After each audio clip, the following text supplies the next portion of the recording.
Brigands of the Moon. Raymond Cummings. Chapter 1. Our ship, the Space Flyer, Planet Aura, whose home port was Great New York, carried mail and passenger traffic to and from both Venus and Mars. Of astronomical necessity, our flights were irregular. The spring of 2070, with both planets close to the Earth, we were making 2 complete round trips. We had just arrived in Great New York, one May evening, from Greba, Venus Free State. With only 5 hours in port here, we were departing the same night at the 0 hour for Ferrok-Shan, capital of the Martian Union. We were no sooner at the landing stage than I found a code flashed summoning Dan Dean and me to Divisional Detective Headquarters. Dan Snapdean was one of my closest friends.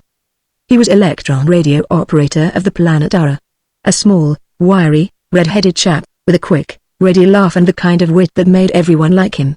The summons to Detective Colonel Halsey's office surprised us. Dean eyed me. "You haven't been opening any treasure vaults, have you, Greg? He wants you." "Also," I retorted. He laughed. "Well, he can roar at me like a traffic switchman and my private life will remain my own." We could not think why we should be wanted. It was the darkness of mid-evening when we left the Planet Aura for Halsey's office. It was not a long trip. We went on the upper monorail, descending into the subterranean city at Park Circle 30. We had never been to Halsey's office before. Now we found it to be a gloomy, vault-like place in one of the deepest corridors. The door lifted. Greg Haljan and Daniel Dean, the guard, stood aside. "Come in." I own that my heart was unduly thumping as we entered. The door dropped behind us. It was a small blue-lit apartment, a steel-lined room like a vault. Colonel Halsey sat at his desk. And the big, heavy-set, florid Captain Carter, our commander on the Planet Aura, was here. That surprised us. We had not seen him leave the ship. Halsey smiled at us gravely. Captain Carter spoke with an ominous calmness. "Sit down, lads." We took the seats. There was an alarming solemnity about this. If I had been guilty of anything that I could think of, it would have been frightening. But Halsey's words reassured me. "It's about the Grantline Moon expedition. In spite of our secrecy, the news has gotten out. We want to know how. Can you tell us?" Captain Carter's huge bulk, he was about as tall as I am, towered over us as we sat before Halsey's desk. "If you lads have told anyone, said anything, let slip the slightest hint about it." Snap smiled with relief. But he turned solemn at once. "I haven't. Not a word." "Nor have I," I declared. "The Grantline Moon expedition. We had not thought of that as a reason for this summons. Johnny Grantline was a close friend of ours. He had organized an exploring expedition to the moon.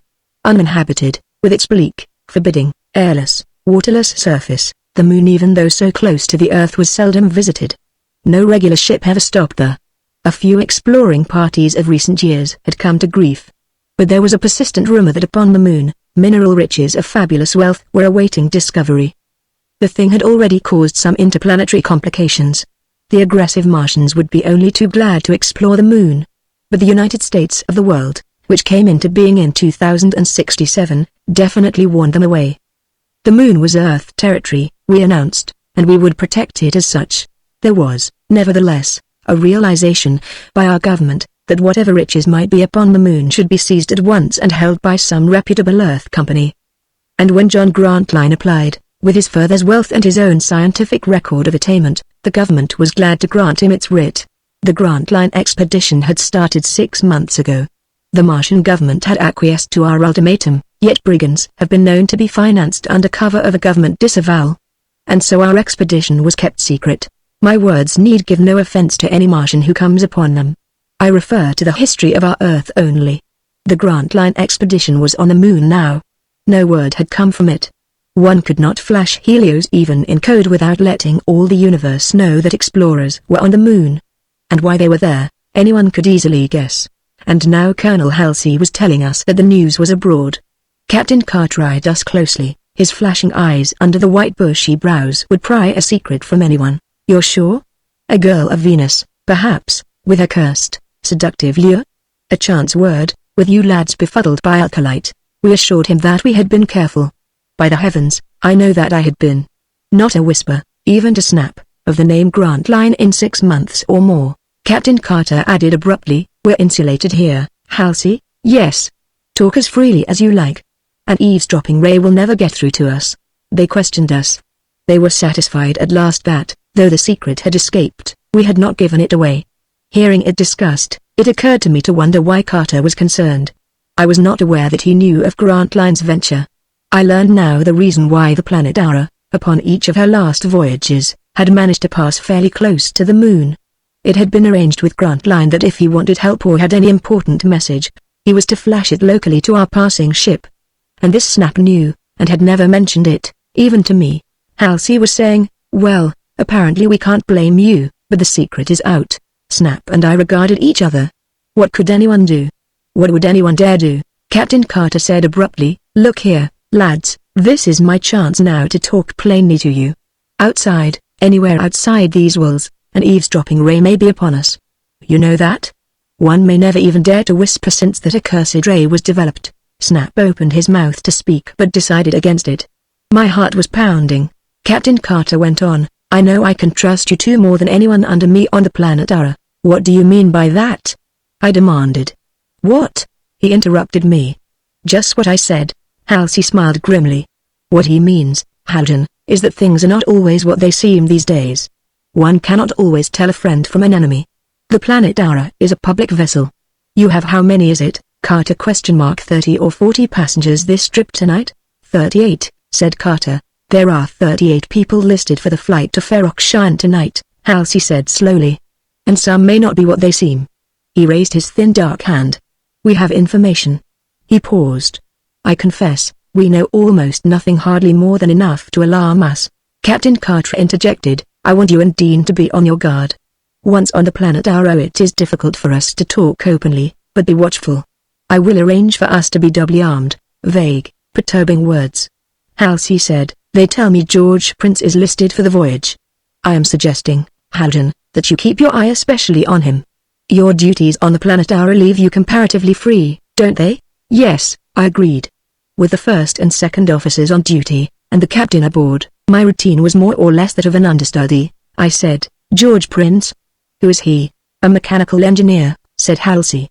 "An under-official of the Earth Federated Catalyst Corporation. But he associates with bad companions, particularly Martians." I had never heard of this George Prince, though I was familiar with the Federated Catalyst Corporation, of course. A semi-government trust, which controlled virtually the entire Earth supply of radiactum, the catalyst mineral which was revolutionizing industry. "He was in the automotive department," Carter put in. "You've heard of the Federated Radiactum motor?" We had, of course. It was a recent Earth discovery and invention. An engine of a new type, using radiactum as its fuel. Snap demanded, "What in the stars has this got to do with Johnny Grantline?" "Much," said Halsey quietly, "or perhaps nothing. But George Prince some years ago mixed in rather unethical transactions. We had him in custody once. He is known as unusually friendly with several Martians in Great New York of bad reputation." "Well, what you don't know," Halsey said, "is that Grantline expects to find radiactum on the moon." We gasped. "Exactly," said Halsey. "The ill-fated Balan expedition thought they had found it on the moon, shortly after its merit was discovered. A new type of ore load of it is there somewhere, without doubt." He added vehemently, "Do you understand now why we should be suspicious of this George Prince? He has a criminal record. He has a thorough technical knowledge of radium ores. He associates with Martians of bad reputation. A large Martian company has recently developed a radiactum engine to compete with our Earth motor. There is very little radiactum available on Mars, and our government will not allow our own supply to be exported. What do you suppose that company on Mars would pay for a few tons of richly radioactive radiactum such as Grantline may have found on the moon?" "But," I objected, "that is a reputable Martian company.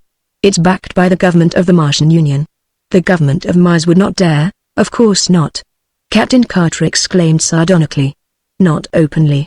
But if Martian brigands had a supply of radiactum, I don't imagine where it came from would make much difference. The Martian company would buy it, and you know that as well as I do." Halsey added, "And George Prince, my agents inform me, seems to know that Grantline is on the moon. Put it all together, lads. Little sparks show the hidden current. More than that, George Prince knows that we have arranged to have the planet Aura stop at the moon and bring back Grantline's ore. This is your last voyage this year. You'll hear from Grantline this time, we're convinced. He'll probably give you the signal as you pass the moon on your way out. Coming back, you'll stop at the moon and transport whatever radiactum or Grantline has ready. The Grantline flyer is too small for ore transportation. Halsey's voice turned grimly sarcastic. Doesn't it seem queer that George Prince and a few of his Martian friends happen to be listed as passengers for this voyage? In the silence that followed, Snap and I regarded each other. Halsey added abruptly. We had George Prince typed that time we arrested him 4 years ago. I'll show him to you.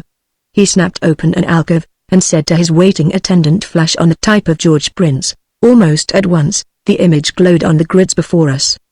He stood smiling sourly before us as he repeated the official formula. My name is George Prince.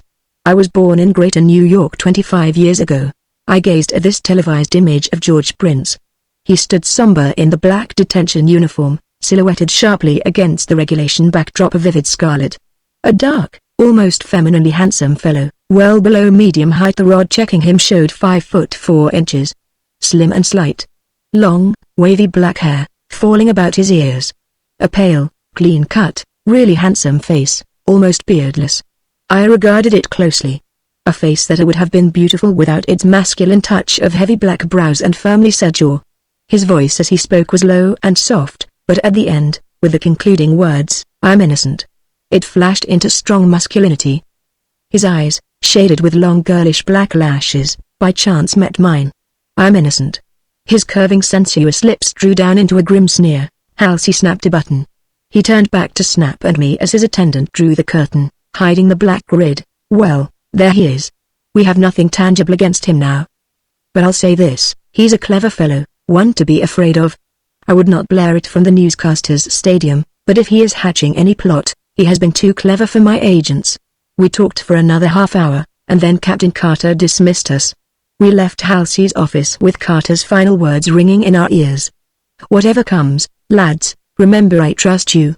Snap and I decided to walk part of the way back to the ship. It was barely more than a mile through the subterranean corridor to where we could get the vertical lift direct to the landing stage. We started off on the lower level. Once outside the insulation of Halsey's office we did not dare talk of this thing. Not only electrical ears, but every possible eavesdropping device might be upon us. The corridor was 200 feet or more below the ground level. At this hour of the night the business section was comparatively deserted. The stores and office arcades were all closed. Our footfall echoed on the metal grids as we hurried along. I felt depressed and oppressed, as though prying eyes were upon me. We walked for a time in silence, each of us busy with memory of what had transpired at Halsey's office. Suddenly Snap gripped me. What's that? Where? I whispered. We stopped at a corner. An entryway was here. Snap pulled me into it. I could feel him quivering with excitement. What is it? I demanded in a whisper. We're being followed. Did you hear anything? No. Yet I thought now that I could hear something. Vague footfalls. A rustling. And a microscopic whine, as though some device were within range of us. Snap was fumbling in his pocket. Wait. I've got a pair of low-scale detectors. He put the little grids against his ears. I could hear the sharp intake of his breath. Then he seized me, pulled me down to the metal floor of the entryway. Back, Greg. Get back. I could barely hear his whisper. We crouched as far back into the doorway as we could get. I was armed. My official permit for the carrying of the pencil heat tray allowed me always to have it with me. I drew it now. But there was nothing to shoot at. I felt Snap clamping the grids on my ears. And now I heard something. An intensification of the vague footsteps I had thought I heard before. There was something following us. Something out in the corridor now. The corridor was dim, but plainly visible, and as far as I could see it was empty. But there was something there. Something invisible. I could hear it moving. Creeping toward us. I pulled the grids off my ears. Snap murmured, "You've got a local phone?" "Yes. I'll get them to give us the street glare." I pressed the danger signal, giving our location to the operator. In a second we got the light. The street in all this neighborhood burst into a brilliant actinic glare. The thing menacing us was revealed. A figure in a black cloak, crouching 30 feet away across the corridor. Snap was unarmed but he flung his hands out menacingly. The figure, which may perhaps not have been aware of our city safeguard, was taken wholly by surprise. A human figure, 7 feet tall at the least, and therefore, I judged, a Martian man. The black cloak covered his head. He took a step toward us, hesitated, and then turned in confusion. Snap's shrill voice was bringing help. The whine of a street guard's alarm whistle nearby sounded. The figure was making off. My pencil ray was in my hand and I pressed its switch. The tiny heat ray stabbed through the air, but I missed. The figure stumbled but did not fall. I saw a bare grey arm come from the cloak, flung up to maintain its balance. Or perhaps my pencil ray had seared his arm.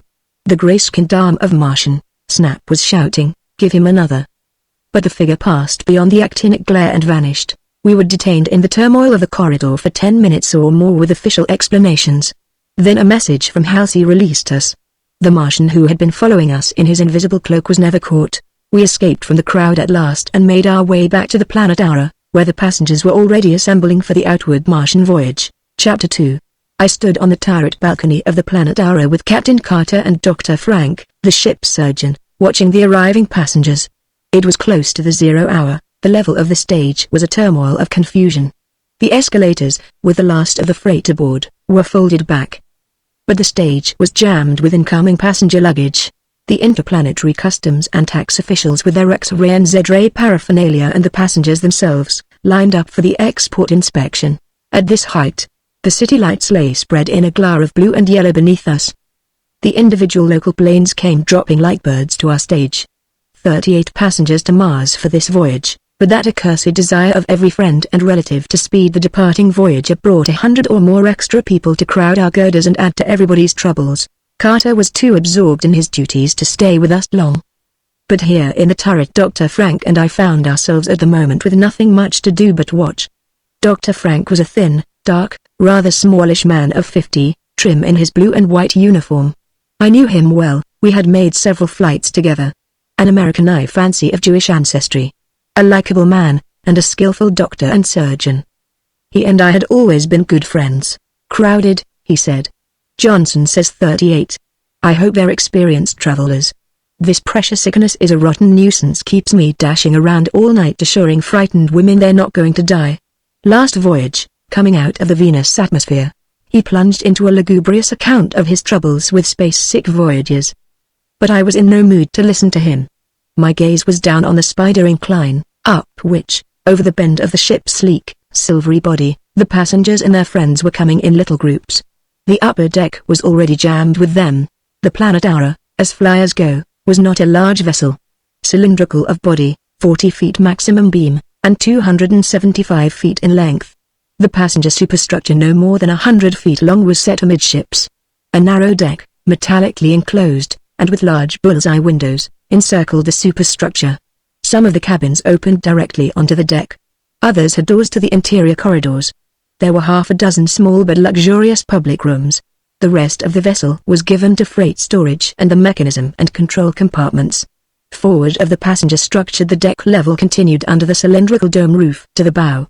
The forward watchtower observatory was here, officers' cabins, Captain Carter's navigating rooms and Dr. Frank's office. Similarly, under the stern dome, was the stern watchtower and series of power compartments. Above the superstructure a confusion of spider bridges, ladders and balconies were laced like a metal network. The turret in which Dr. Frank and I now stood was perched here. 50 feet away, like a bird's nest, Snap's instrument room stood clinging to the metal bridge. The dome roof, with the glassite windows rolled back now, rose in a mound peak to cover the highest middle portion of the vessel. Below, in the main hull, blue-lit metal corridors ran the entire length of the ship. Freight storage compartments, gravity control rooms, the air renewal system, heater and ventilators and pressure mechanisms all were located there. And the kitchens, stewards' compartments, and the living quarters of the crew. We carried a crew of 16, this voyage, exclusive of the navigating officers, the purser, Snap Dean, and Dr. Frank. The passengers coming aboard seemed a fair representation of what we usually had for the outward voyage to Ferokshan. Most were Earth people and returning Martians. Dr. Frank pointed out one. A huge Martian in a grey cloak. A 7-foot fellow, his name is Setmiko, Dr. Frank remarked. Ever heard of him? No, I said. Should I? Well, the doctor suddenly checked himself, as though he was sorry he had spoken. I never heard of him, I repeated slowly. An awkward silence fell between us. There were a few Venus passengers. I saw one of them presently coming up the incline, and recognized her. A girl traveling alone. We had brought her from Greba, last voyage but one. I remembered her. An alluring sort of girl, as most of them are. Her name was Venza. She spoke English well. a singer and dancer who had been imported to Great New York to fill some theatrical engagement. She'd made quite a hit on the Great White Way. She came up the incline with the carrier ahead of her. Gazing up, she saw Dr. Frank and me at the turret window, smiled and waved her white arm in greeting. Dr. Frank laughed. "By the gods of the airways, there's Alta Venza. You saw that look, Greg? That was for me, not you." "Reasonable enough," I retorted. "But I doubted the Venza is nothing if not impartial." I wondered what could be taking Venza now to Mars. I was glad to see her. She was diverting, educated, well-traveled, spoke English with a colloquial, theatrical manner more characteristic of Greater New York than of Venus. And for all her light banter, I would rather put my trust in her than any Venus girl I had ever met. The hum of the departing siren was sounding. Friends and relatives of the passengers were crowding the exit incline. The deck was clearing. I had not seen George Prince come aboard. And then I thought I saw him down on the landing stage, just arrived from a private tube car. A small, slight figure. The customs men were around him. I could only see his head and shoulders. Pale, girlishly handsome face, long, black hair to the base of his neck. He was bareheaded, with the hood of his traveling cloak pushed back. I stared, and I saw that Dr. Frank was also gazing down. But neither of us spoke. Then I said upon impulse, "Suppose we go down to the deck, Doctor?" He acquiesced. We descended to the lower room of the turret and clambered down the spider ladder to the upper deck level. The head of the arriving incline was near us. Preceded by two carriers who were littered with hand luggage, George Prince was coming up the incline. He was closer now. I recognized him from the type we had seen in Halsey's office. And then, with a shock, I saw it was not so. This was a girl coming aboard. An arc light over the incline showed her clearly when she was halfway up. A girl with her hood pushed back, her face framed in thick black hair. I saw now it was not a man's cut of hair, but long braids coiled up under the dangling hood. Dr. Frank must have remarked my amazed expression. "Little beauty, isn't she? Who is she?" We were standing back against the wall of the superstructure. A passenger was near us, the Martian whom Dr. Frank had called Maiko. He was loitering here, quite evidently watching this girl come aboard. But as I glanced at him, he looked away and casually sauntered off. The girl came up and reached the deck. "I am in A22, she told the carrier. "My brother came aboard a couple of hours ago." Dr. Frank answered my whisper. "That's Anita Prince. She was passing quite close to us on the deck, following the carrier, when she stumbled and very nearly fell.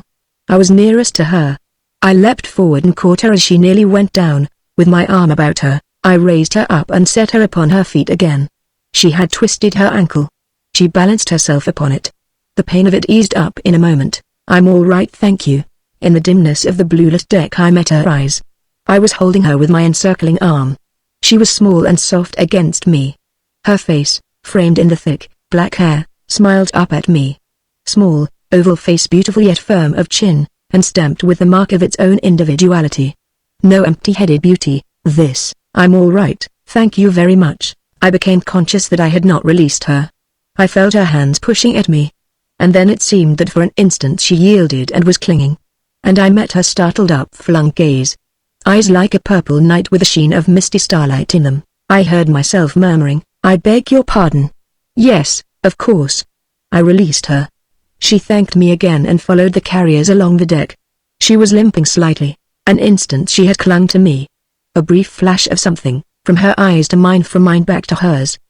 The poet's right that love can be born of such a glance. The first meeting, across all the barriers of which love springs unsought, unbidden, defiant, sometimes. And the troubadours of old would sing, a fleeting glance, a touch, two wildly beating hearts, and love was born. I think, with Anita and me, it must have been like that. I stood, gazing after her, unconscious of Dr. Frank, who was watching me with his quizzical smile. And presently, no more than a quarter beyond the 0 hour, the planet hour got away. With the dome windows battened tightly, we lifted from the landing stage and soared over the glowing city. The phosphorescence of the electronic tubes was like a comet's tail behind us as we slid upward. Chapter 3. At 6 a.m., Earth Eastern Time, which we were still carrying, Snapdean and I were alone in his instrument room, perched in the network over the planet hour's deck. The bulge of the dome enclosed us. It rounded like a great observatory window some 20 feet above the ceiling of this little metal cubbyhole. The planet hour was still in Earth's shadow. The firmament black, interstellar space with its blazing white, Red and yellow stars lay spread around us. The moon, with nearly all its disk illumined, hung, a great silver ball, over our bow quarter. Behind it, to one side, Mars floated like the red tip of a smoldering cigar in the blackness. The earth, behind our stern, was dimly, redly visible, a giant sphere, etched with the configurations of its oceans and continents. Upon one limb a touch of sunlight hung on the mountain tops with a crescent red-yellow sheen, and then we plunged from the cone shadow. The sun with a leaping corona, burst through the blackness behind us. The earth lighted into a huge, thin crescent with hooked cusps. To Snap and me, the glories of the heavens were too familiar to be remarked. And upon this voyage particularly we were in no mood to consider them. I had been in the radio room several hours. When the planet hour started, and my few routine duties were over, I could think of nothing save Halsey's and Carter's admonition, be on your guard. And particularly watch George Prince. I had not seen George Prince, but I had seen his sister, whom Carter and Halsey had not bothered to mention. My heart was still pounding with the memory. Dr. Frank evidently was having little trouble with pressure sick passengers. The Planet Hour's equalizers were fairly efficient. Prowling through the silent metal lounges and passages, I went to the door of 822. It was on the deck level, in a tiny transverse passage just off the main lounging room. Its name grid glowed with the letters, Anita Prince. I stood in my short white trousers and white silk shirt, like a cabin steward staring. Anita Prince. I had never heard the name until this night. But there was magic music in it now, as I murmured it. She was here, doubtless asleep, behind this small metal door. It seemed as though that little oval grid were the gateway to a fairyland of my dreams. I turned away. Thought of the Grantline Moon expedition stabbed at me. George Prince, Anita's brother, he whom I had been warned to watch. This renegade associate of dubious Martians, plotting God knows what. I saw, upon the adjoining door, A20, George Prince. I listened. In the humming stillness of the ship's interior there was no sound from these cabins. A20 was without windows, I knew. But Anita's room had a window and a door which gave upon the deck. I went through the lounge, out its arch and walked the deck length. The deck door and window of 822 were closed and dark. The deck was dim with white starlight from the side ports. Chairs were here but they were all empty. From the bow windows of the arching dome a flood of moonlight threw long, slanting shadows down the deck. At the corner where the superstructure ended, I thought I saw a figure lurking as though watching me. I went that way, but it vanished. I turned the corner, went the width of the ship to the other side. There was no one in sight save the observer on his spider bridge, high in the bow network, and the second officer, on duty on the turret balcony almost directly over me. As I stood and listened, I suddenly heard footsteps. From the direction of the bow a figure came. Purser Johnson, he greeted me. Cooling off, Greg? Yes, I said. He passed me and went into the smoking room door nearby. I stood a moment at one of the deck windows, gazing at the stars, and for no reason at all I realized I was tense.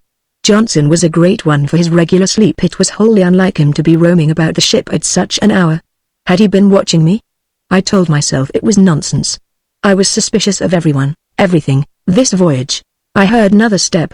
Captain Carter appeared from his chart room which stood in the center of the narrowing open deck space near the bow. I joined him at once. Who was that? He half whispered. Johnson. Oh, yes.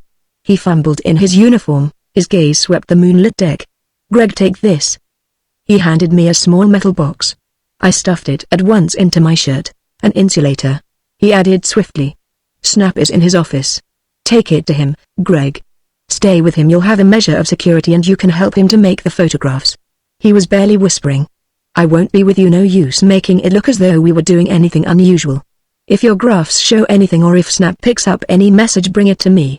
He added aloud, well, it will be cool enough presently, Greg. He sauntered away toward his chart room. By heavens, what a relief. Snap murmured as the current went on. We had wired his cubby with the insulator. Within its barrage we could at least talk with a degree of freedom. You've seen George Prince, Greg? No. He's a sign 820. But I saw his sister. Snap. No one ever mentioned. Snap had heard of her, but he hadn't known that she was listed for this voyage. A real beauty, so I've heard. A cursed shame for a decent girl to have a brother like that. I could agree with him there. It was now 6 a.m. Snap had been busy all night with routine Cosmos radios from the Earth, following our departure. He had a pile of them beside him. Nothing queer looking? I suggested. No. Not a thing. We were at this time no more than 65,000 miles from the moon's surface. The planet Aura presently would swing upon her direct course for Mars. There was nothing which could cause passenger comment in this close passing of the moon. Normally we used the satellite's attraction to give us additional starting speed. It was now or never that a message would come from Grantline. He was supposed to be upon the earthward side of the moon. While Snap had rushed through with his routine, I searched the moon's surface with our glass. But there was nothing. Copernicus and Kepler lay in full sunlight. The heights of the lunar mountains, the depths of the barren, empty seas were etched black and white, clear and clean. Grim, forbidding desolation, this unchanging moon. In romance, moonlight may shimmer and sparkle to light a lover's smile, but the reality of the moon is cold and bleak. There was nothing to show my prying eyes where the intrepid Grantline might be, nothing at all. Snap. And Snap's instruments, attuned for an hour now to pick up the faintest signal, were motionless. If he has concentrated any appreciable amount of awe, said Snap, we should get an impulse from its rays. But our receiving shield was dark, untouched. Our mirror grid gave the magnified images. The spectro, with its wavelength selection, pictured the mountain levels and slowly descended into the deepest seas. There was nothing, yet in those moon caverns, a million recesses amid the crags of that tumbled, barren surface, the pinpoint of movement which might have been Grantline's expedition could so easily be hiding. Could he have the ore insulated, fearing its rays would betray its presence to hostile watchers? Or might disaster have come to him? He might not be on this hemisphere of the moon at all. My imagination, sharpened by fancy of a lurking menace which seemed everywhere about the planet Aura this voyage, ran rife with fears for Johnny Grantline. He had promised to communicate this voyage. It was now, or perhaps never. 6:30 came and passed. We were well beyond the Earth's shadow now. The firmament blazed with its vivid glories. The sun behind us was a ball of yellow-red leaping flames. The Earth hung, a huge, dull red half-sphere. We were within 40,000 miles of the moon. A giant white ball, all of its disk visible to the naked eye. It poised over the bow, and presently, as the planet Aura swung upon its course for Mars, it shifted sidewise. The light of it glared white and dazzling in our windows. Snap, with his habitual red celluloid eye shade shoved high on his forehead, worked over our instruments. Greg. The receiving shield was glowing a trifle. Rays were bombarding it. It glowed, gleamed phosphorescent, and the audible recorder began sounding its tiny tinkling murmurs. Gamma rays. Snap sprang to the dials. The direction and strength were soon obvious. A richly radioactive ore body was concentrated upon this hemisphere of the moon. It was unmistakable. He's got it, Greg. The tiny grids began quivering. Snap exclaimed triumphantly, here he comes. By God, the message at last. Snap decoded it. Success. Stop for ore on your return voyage. We'll give you our location later. Success beyond wildest hopes, Snap murmured, that's all. He's got the ore. We were sitting in darkness, and abruptly I became aware that across our open window, where the insulation barrage was flung, the air was faintly hissing. An interference there. I saw a tiny swirl of purple sparks. Some hostile ray from the deck beneath us, or from the spider bridge that led to our little room. Someone out there was trying to pry in. Snap impulsively reached for the absorbers to let in the outside light. But I checked him. Wait. I cut off our barrage, opened our door and stepped to the narrow metal bridge. You stay there, Snap. I whispered. Then I added aloud, well, Snap, I'm going to bed. Glad you've cleaned up that batch of work. I banged the door upon him. The lacework of metal bridges seemed empty. I gazed up to the dome, and forward and aft. 20 feet beneath me was the metal roof of the cabin's superstructure. Below it, both sides of the deck showed. All patched with moonlight, no one visible down there. I descended the ladder. The deck was empty. But in the silence something was moving. Footsteps moving away from me down the deck. I followed, and suddenly I was running. Chasing something I could hear, but could not see. It turned into the smoking room. I burst in. And a real sound smothered the phantom. Johnson the purser was sitting here alone in the dimness. He was smoking. I noticed that his cigar held a long frail ash. It could not have been him I was chasing. He was sitting there quite calmly. A thick-necked, heavy fellow, easily out of breath. But he was breathing calmly now. He sat up in amazement at my wild-eyed appearance, and the ash jarred from his cigar. Greg. What in the devil? I tried to grin. I'm on my way to bed, worked all night helping Snap. I went past him, out the door into the main corridor. It was the only way the invisible prowler could have gone. But I was too late now. I could hear nothing. I dashed forward into the main lounge. It was empty, dim and silent, a silence broken presently by a faint click, a stateroom door hastily closing. I swung and found myself in a tiny transverse passage. The twin doors of 820 and 822 were before me. The invisible eavesdropper had gone into one of these rooms. I listened at each of the panels, but there was only silence within. The interior of the ship was suddenly singing with a steward's siren, the call to awaken the passengers. It startled me. I moved swiftly away. But as the siren shut off, in the silence I heard a soft, musical voice. "Wake up, Enita, I think that's the breakfast call." And her answer, "All right, George." Chapter 4. I did not appear at that morning meal. I was exhausted and drugged with lack of sleep. I had a moment with Snap to tell him what had occurred. Then I sought out Carter. He had his little chart room insulated. And we were cautious. I told him what Snap and I had learned, the rays from the moon, proving that Grantline had concentrated a considerable ore body. I also told him of Grantline's message. "We'll stop on the way back, as he directs, Greg." He bent closer to me. "At Ferroxshire I'm going to bring back a cordon of interplanetary police. The secret will be out, of course, when we stop at the moon. We have no right, even now, to be flying this vessel as unguarded as it is." He was very solemn. And he was grim when I told him of the invisible eavesdropper. "You think he overheard Grantline's message?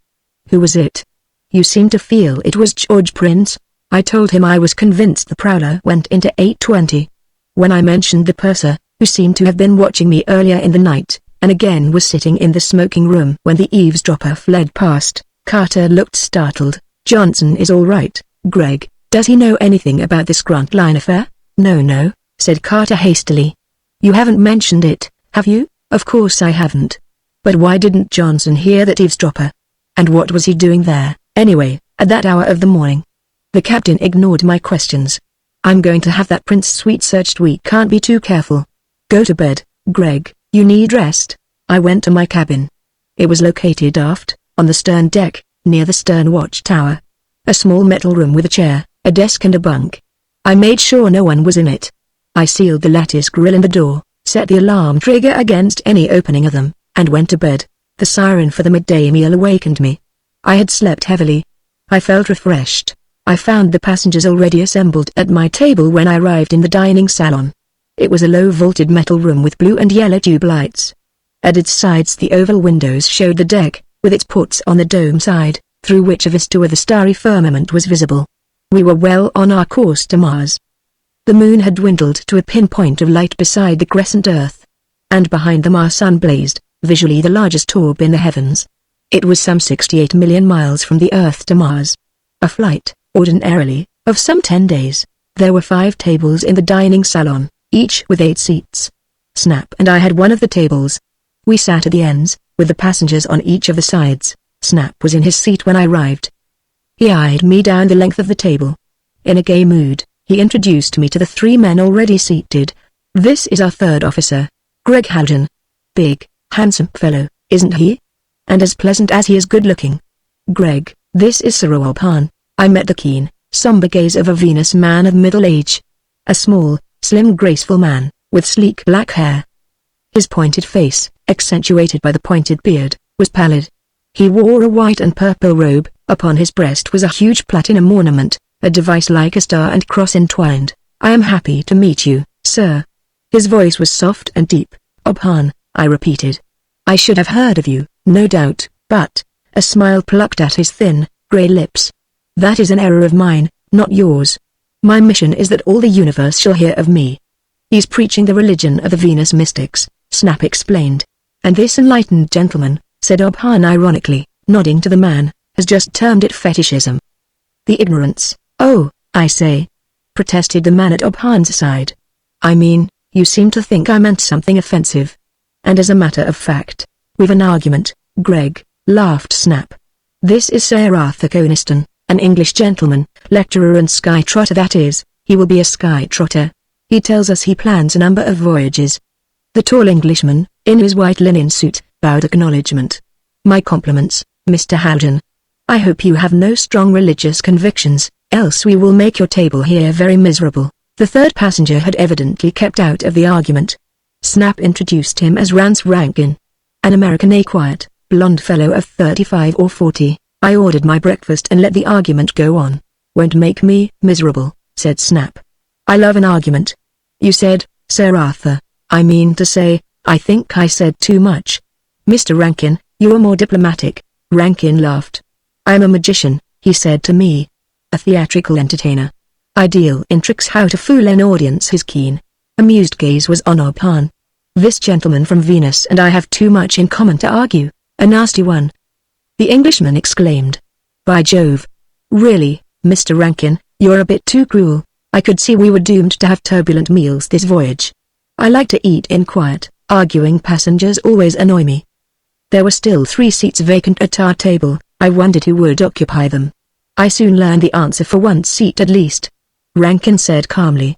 Where is the little Venus girl this meal? His glance went to the empty seat at my right hand. The Venza, isn't that her name? She and I are destined for the same theatre in Ferrok-Shan, so Venza was to sit beside me. It was good news. 10 days of a religious argument 3 times a day would be intolerable. But the cheerful Venza would help. She never eats the midday meal, said Snap. She's on the deck, having orange juice. I guess it's the old gag about diet, eh? My attention wandered about the salon. Most of the seats were occupied. At the captain's table I saw the objects of my search, George Prince and his sister, one on each side of the captain. I saw George Prince in the life now as a man who looked hardly 25. He was at this moment evidently in a gay mood. His clean-cut, handsome profile, with its poetic dark curls, was turned toward me. There seemed little of the villain about him, and I saw Anita Prince now as a dark-haired, black-eyed little beauty, in feature resembling her brother very strongly. She presently finished her meal. She rose, with him after her. She was dressed in earth-fashion white blouse and dark jacket, wide, knee-length trousers of grey, with a red sash her only touch of color. She went past me, flashed me a smile. My heart was pounding. I answered her greeting, and met George Prince's casual gaze. He, too, smiled, as though to signify that his sister had told him of the service I had done her. Or was his smile an ironical memory of how he had eluded me this morning when I chased him? I gazed after his small white-suited figure as he followed Anita from the salon. And thinking of her, I prayed that Carter and Halsey might be wrong. Whatever plotting against the Grantline expedition might be going on, I hoped that George Prince was innocent of it. Yet I knew in my heart it was a futile hope. Prince had been the eavesdropper outside the radio room. I could not doubt it. But that his sister must be ignorant of what he was doing, I was sure. My attention was brought suddenly back to the reality of our table. I heard Uphan's silky voice. We passed quite close to the moon last night, Mr. Dean. Yes, said Snap. We did. Didn't we? Always do. It's a technical problem of the exigencies of interstellar navigation. Explain it to them, Greg. You're an expert. I waved it away with a laugh. There was a brief silence. I could not help noticing Sir Arthur Coniston's queer look, and I have never seen so keen a glance as Rance Rankin shot at me. Were all 3 people aware of Grantline's treasure on the moon? It suddenly seemed so. I wished fervently at that instant that the 10 days of this voyage were over. Captain Carter was right. Coming back we should have a cordon of interplanetary police aboard. Sir Arthur broke the awkward silence. Magnificent sight, the moon, from so close, though I was too much afraid of pressure sickness to be up to see it. I had nearly finished my hasty meal when another incident shocked me. The 2 other passengers at our table came in and took their seats. A Martian girl and man. The girl had the seat at my left, with a man beside her. All Martians are tall. The girl was about my own height. That is, 6 feet, 2 inches. The man was 7 feet or more. Both wore the Martian outer robe. The girl flung hers back. Her limbs were encased in pseudo-mail. She looked, as all Martians like to look, a very warlike Amazon. But she was a pretty girl. She smiled at me with a keen-eyed, direct gaze. Mr. Dean said at breakfast that you were big and handsome. You are. They were brother and sister. These Martians. Snap introduced them as Set Myko and Setamo, the Martian equivalent of Mr. and Miss. This Myko was, from our Earth standards, a tremendous, brawny giant. Not spindly, like most Martians, this fellow, for all his 7 feet in height, was almost heavy-set. He wore a plaited leather jerkin beneath his robe and knee pants of leather out of which his lower legs showed as grey, hairy pillars of strength. He had come into the salon with a swagger, his sword ornament clanking. A pleasant voyage so far, he said to me as he started his meal. His voice had the heavy, throaty rasp characteristic of the Martian. He spoke perfect English. Both Martians and Venus people are by heritage extraordinary linguists. Myco and his sister Mo had a touch of Martian accent, worn almost away by living for some years in Greater New York. The shock to me came within a few minutes. Myco, absorbed in attacking his meal, inadvertently pushed back his robe to bare his forearm. An instant only, then it dropped to his wrist. But in that instant I had seen, upon the grey flesh, a thin sear turned red. A very recent burn, as though a pencil ray of heat had caught his arm. My mind flung back. Only last night in the city corridor, Snap and I had been followed by a Martian. I had shot at him with a heat ray. I thought I had hit him on the arm. Was this the mysterious Martian who had followed us from Halsey's office? Chapter 5. Shortly after that midday meal I encountered Venza sitting on the starlit deck. I had been in the Bow Observatory, taken my routine castings of our position and worked them out. I was, I think, of the Planet Hour's officers the most expert handler of the mathematical calculators. The locating of our position and charting the trajectory of our course was, under ordinary circumstances, about all I had to do. And it took only a few minutes every 12 hours. I had a moment with Carter in the isolation of his chart room. This voyage. Greg, I'm getting like you too fanciful. We've a normal group of passengers apparently, but I don't like the look of any of them. That Obhan, at your table, snaky-looking fellow, I commented. He and the Englishman are great on arguments. Did you have Prince's cabin searched? My breath hung on his answer. Yes. Nothing unusual among his things. We searched both his room and his sister's. I did not follow that up. Instead I told him about the burn on Myco's thick arm. He stared. I wish we were at Ferrok-Shan. Greg, tonight when the passengers are asleep, come here to me. Snap will be here, and Dr. Frank. We can trust him. He knows about the Grant Line treasure? Yes. And so do Balch and Blackstone. Balch and Blackstone were our first and second officers. We'll all meet here, Greg said about the 0 hour. We must take some precautions. Then he dismissed me. I found Venza seated alone in a starlit corner of the secluded deck. A porthole, with the black heavens and the blazing stars, was before her. There was an empty seat nearby. She greeted me with the Venus form of jocular, intimate greeting. Hello, Greg. Sit here with me. I have been wondering when you would come after me. I sat down beside her. Why are you going to Mars, Venza? I'm glad to see you. Many thanks. But I am glad to see you, Greg. So handsome a man. Do you know, from Venus to Earth, and I have no doubt on all of Mars, no man will please me more. Glib tongue, I laughed. Born to flatter the male every girl of your world. And I added seriously, you don't answer my question. What takes you to Mars? Contract. By the stars, what else? Of course, a chance to make a voyage with you. Don't be silly, Venza. I enjoyed her. I gazed at her small, slim figure reclining in the deck chair. Her long, grey robe parted by design, I have no doubt, to display her shapely, satin-sheathed legs. Her black hair was coiled in a heavy knot at the back of her neck, her carmine lips were parted with a mocking, alluring smile. The exotic perfume of her enveloped me. She glanced at me sidewise from beneath her sweeping black lashes. Be serious, I added. I am serious. Sober. Intoxicated by you, but sober, I said. What sort of a contract? A theater in Ferrok-Shan. Good money, Greg. I'll be there a year. She sat up to face me. There's a fellow here on the Planet Hour, Rance Rankin, he calls himself. At our table, a big, good-looking blonde American. He says he is a magician. Ever hear of him? That's what he told me. No, I never heard of him, nor did I. And I thought I had heard of everyone of importance. He is listed for the same theater I am. Nice sort of fellow. She paused, then added, if he's a professional entertainer, I'm a motor oiler. It startled me. Why do you say that? Instinctively my gaze swept the deck. An Earth woman and child and a small Venus man were in sight, but not within earshot. Why do you look so furtive? She retorted. Greg, there's something strange about this voyage. I'm no fool, nor you, so you must know it as well as I do. Rance Rankin, I prompted. She leaned closer toward me. He could fool you. But not me. I've known too many magicians. She grinned. I challenged him to trick me. You should have seen him evading. Do you know Obhan? I interrupted. She shook her head. Never heard of him. But he told me plenty at breakfast. By Satan, what a flow of words that devil driver can muster. He and the Englishman don't mesh very well, do they? She stared at me. I had not answered her grin, my mind was too busy with queer fancies. Halsey's words, "Things are not always what they seem." Were these passengers masqueraders? Were they put here by George Prince? And then I thought of Maiko the Martian, and the burn upon his arm. "Come back, Greg. Don't go wandering off like that." She dropped her voice to a whisper. "I'll be serious. I want to know what in hell is going on aboard this ship. I'm a woman and I'm curious." "You tell me, what do you mean?" I parried. "I mean a lot of things. What we've just been talking about. And what was the excitement you were in just before breakfast this morning?" "Excitement, Greg, you may trust me."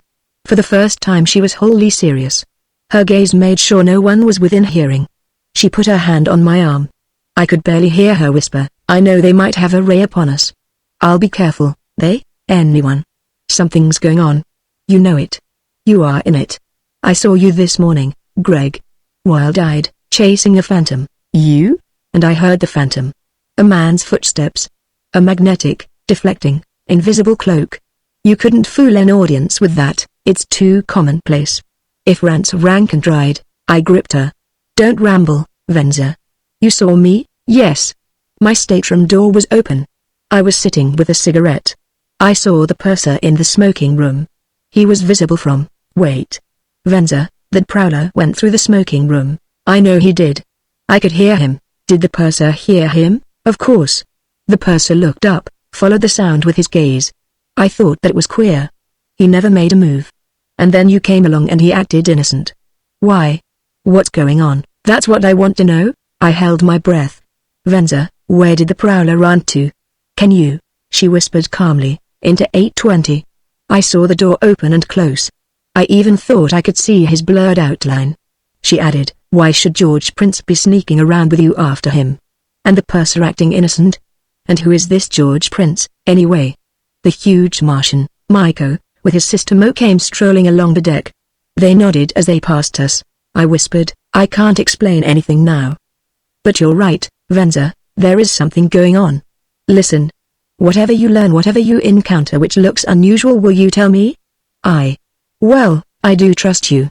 Really I do, but the whole thing isn't mine to tell. The somber pools of her eyes were shining. You are very lovable, Greg. I won't question you. She was trembling with excitement. Whatever it is, I want to be in on it. Here's something I can tell you now. We've 2 high-class gold leaf gamblers aboard. Do you know that? Who are they? Shaq and Dudley. Every detective in Greater New York knows them. They had a wonderful game with that Englishman, Sir Arthur, this morning. Stripped him of half a pound of 8-inch leaves in a neat little stack. A crooked game, of course. Those fellows are more nimble-fingered than Rance Rankin ever dared to be. I sat staring at her. She was a mine of information, this girl, and Greg. I tried my charms on Shaq and Dud. Nice men, but dumb. Whatever's going on, they're not in it. They wanted to know what kind of a ship this was. Why? Because Shaq has a cute little eavesdropping microphone of his own. He had it working last night. He overheard George Prince and that giant Maiko arguing about the moon. I gasped, Venza. Softer. Against all propriety of this public deck she pretended to drape herself upon me. Her hair smothered my face as her lips almost touched my ear. Something about treasure on the moon. Shaq couldn't understand what. And they mentioned you. Then the purser joined them. Her whispered words tumbled over one another. 100 pounds of gold leaf, that's the purser's price. He's with them whatever it is. He promised to do something or other for them. She stopped. Well? I prompted, that's all. Shaq's current was interrupted. Tell him to try it again, Venza. I'll talk with him. No. I'd better let him alone. Can you get him to keep his mouth shut? I think he might do anything I told him. He's a man. Find out what you can. She drew away from me abruptly. There's Anita and George Prince. They came to the corner of the deck, but turned back. Venza caught my look. And understood it. You do love Anita Prince, Greg? Venza was smiling. I wish some man handsome as you would gaze after me like that. She turned solemn. You may be interested to know, she loves you.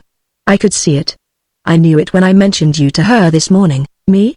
Why, we've hardly spoken. Is it necessary? I never heard that it was. I could not see Venza's face. She stood up suddenly. And when I rose beside her, she whispered. "We should not be seen talking so long." "I'll find out what I can." I stared after her slight robed figure as she turned into the lounge archway and vanished. Chapter 6. Captain Carter was grim. "So they bought him off, have they? Go bring him in here, Greg. We'll have it out with him now." Snap. Dr. Frank Balch, our first officer, and I were in the captain's chart room. It was 4 p.m. Earth time. We were 16 hours upon our voyage. I found Johnson in his office in the lounge. "Captain wants to see you." Close up. He closed his window upon an American woman passenger who was demanding the details of Martian currency, and followed me forward. "What is it, Greg?" "I don't know." Captain Carter banged the slide upon us. The chart room was insulated. The hum of the current was obvious.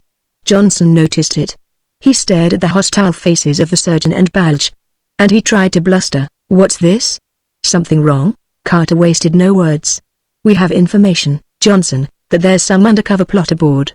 I want to know what it is." "Suppose you tell us." The purser looked blank. "What do you mean?" "We've gamblers aboard, if that's—" "To hell with that," growled Balch. "You had a secret interview with that Martian," said Myko, "and with George Prince." Johnson scowled from under his heavy brows, and then raised them in surprise. "Did I? You mean changing their money?" "I don't like your tone, Balch. I'm not your under-officer." "But you're under me," roared the captain. "By God, I'm master here." "Well, I'm not disputing that," said the purser mildly. "This fellow—" "We're in no mood for argument," Dr. Frank cut in. "Clouding the issue." "I won't let it be clouded," the captain exclaimed. I had never seen Carter so choleric. He added, "Johnson, you've been acting suspiciously. I don't give a damn whether I proof of it or not. Did you or did you not meet George Prince and that Martian, last night?" "No, I did not.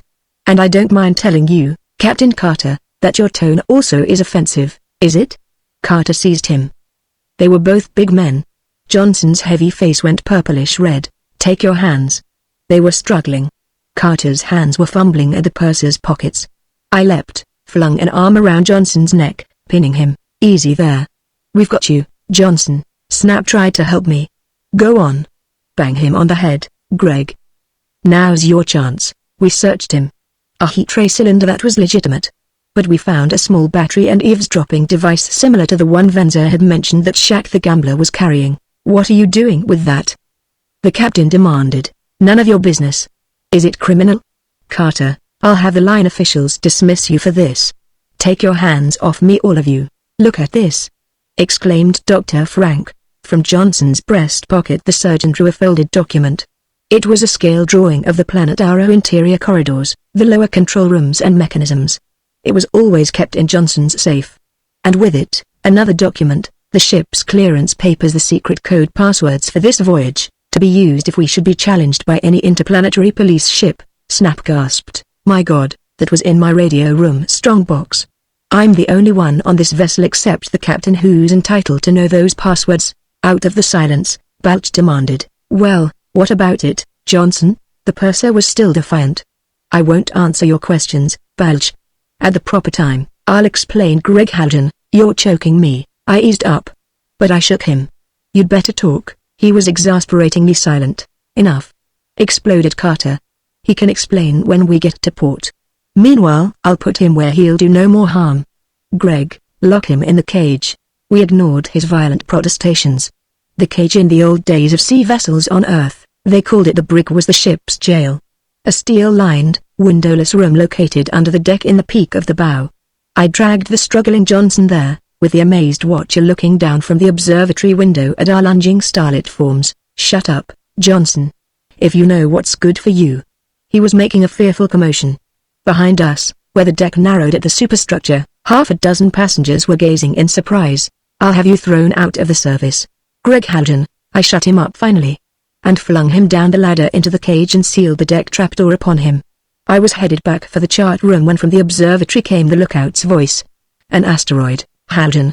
Officer Blackstone wants you." I hurried to the turret bridge. An asteroid was in sight. We had nearly attained our maximum speed now. An asteroid was approaching, so dangerously close that our trajectory would have to be altered.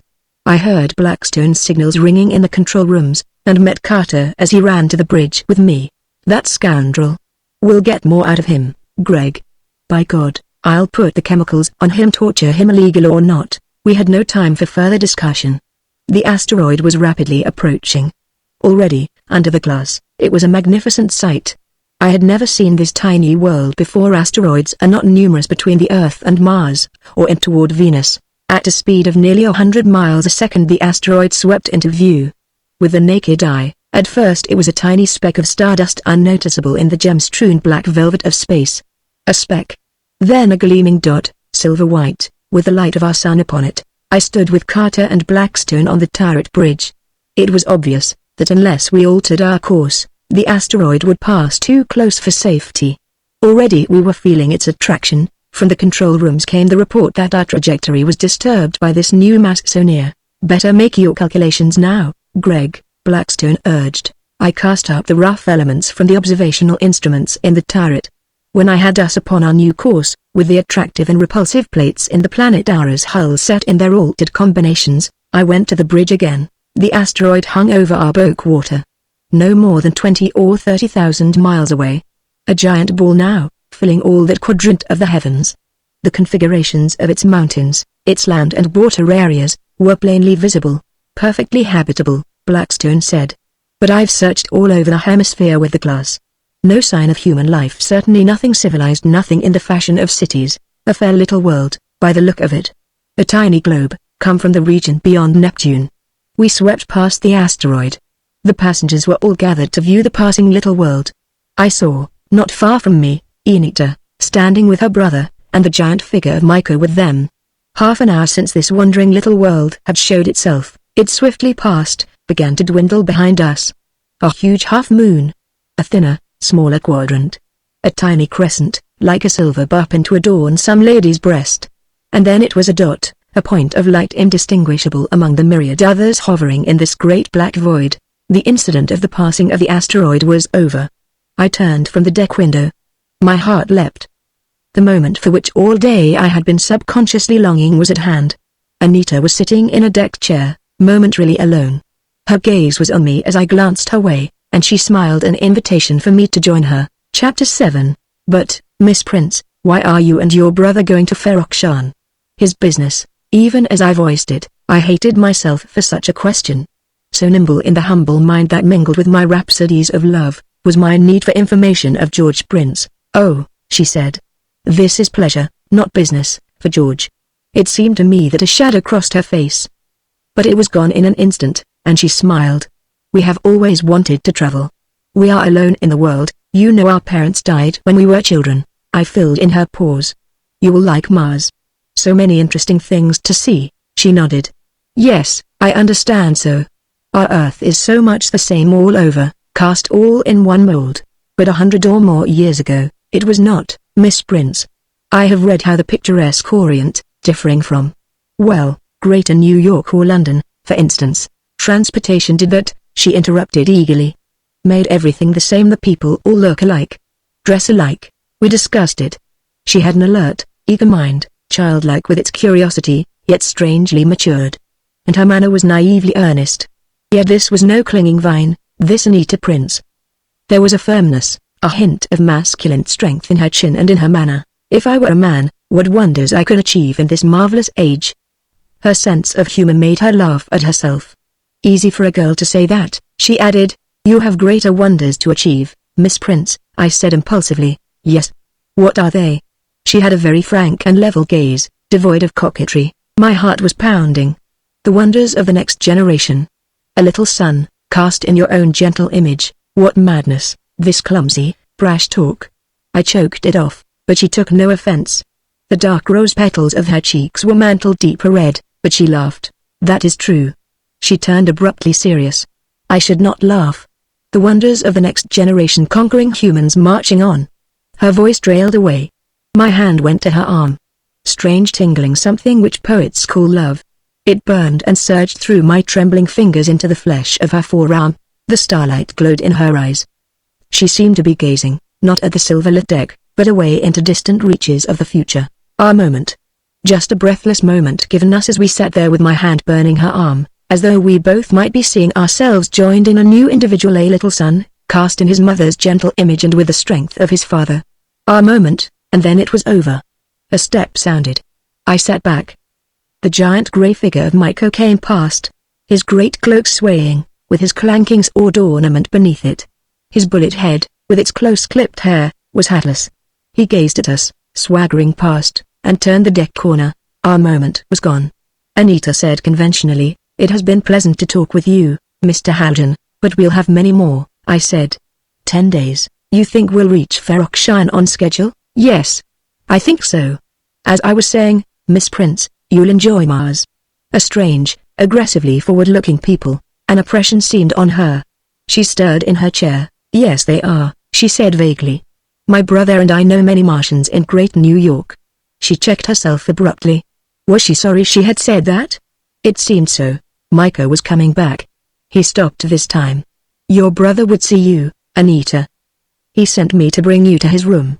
The glance he shot me had a touch of insolence. I stood up and he towered a head over me. Anita said, "Oh yes. I'll come." I bowed. "I will see you again, Miss Prince. I thank you for a pleasant half hour." The Martian led her away. Her little figure was like a child with a giant.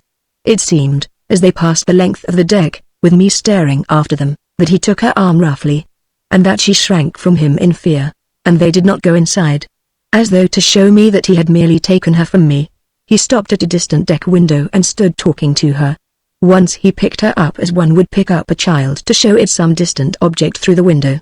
Was Anita afraid of this Martian's wooing? Yet was held to him by some power he might have over her brother? The vagrant thought struck me. Chapter 8. The rest of that afternoon and evening were a blank confusion to me.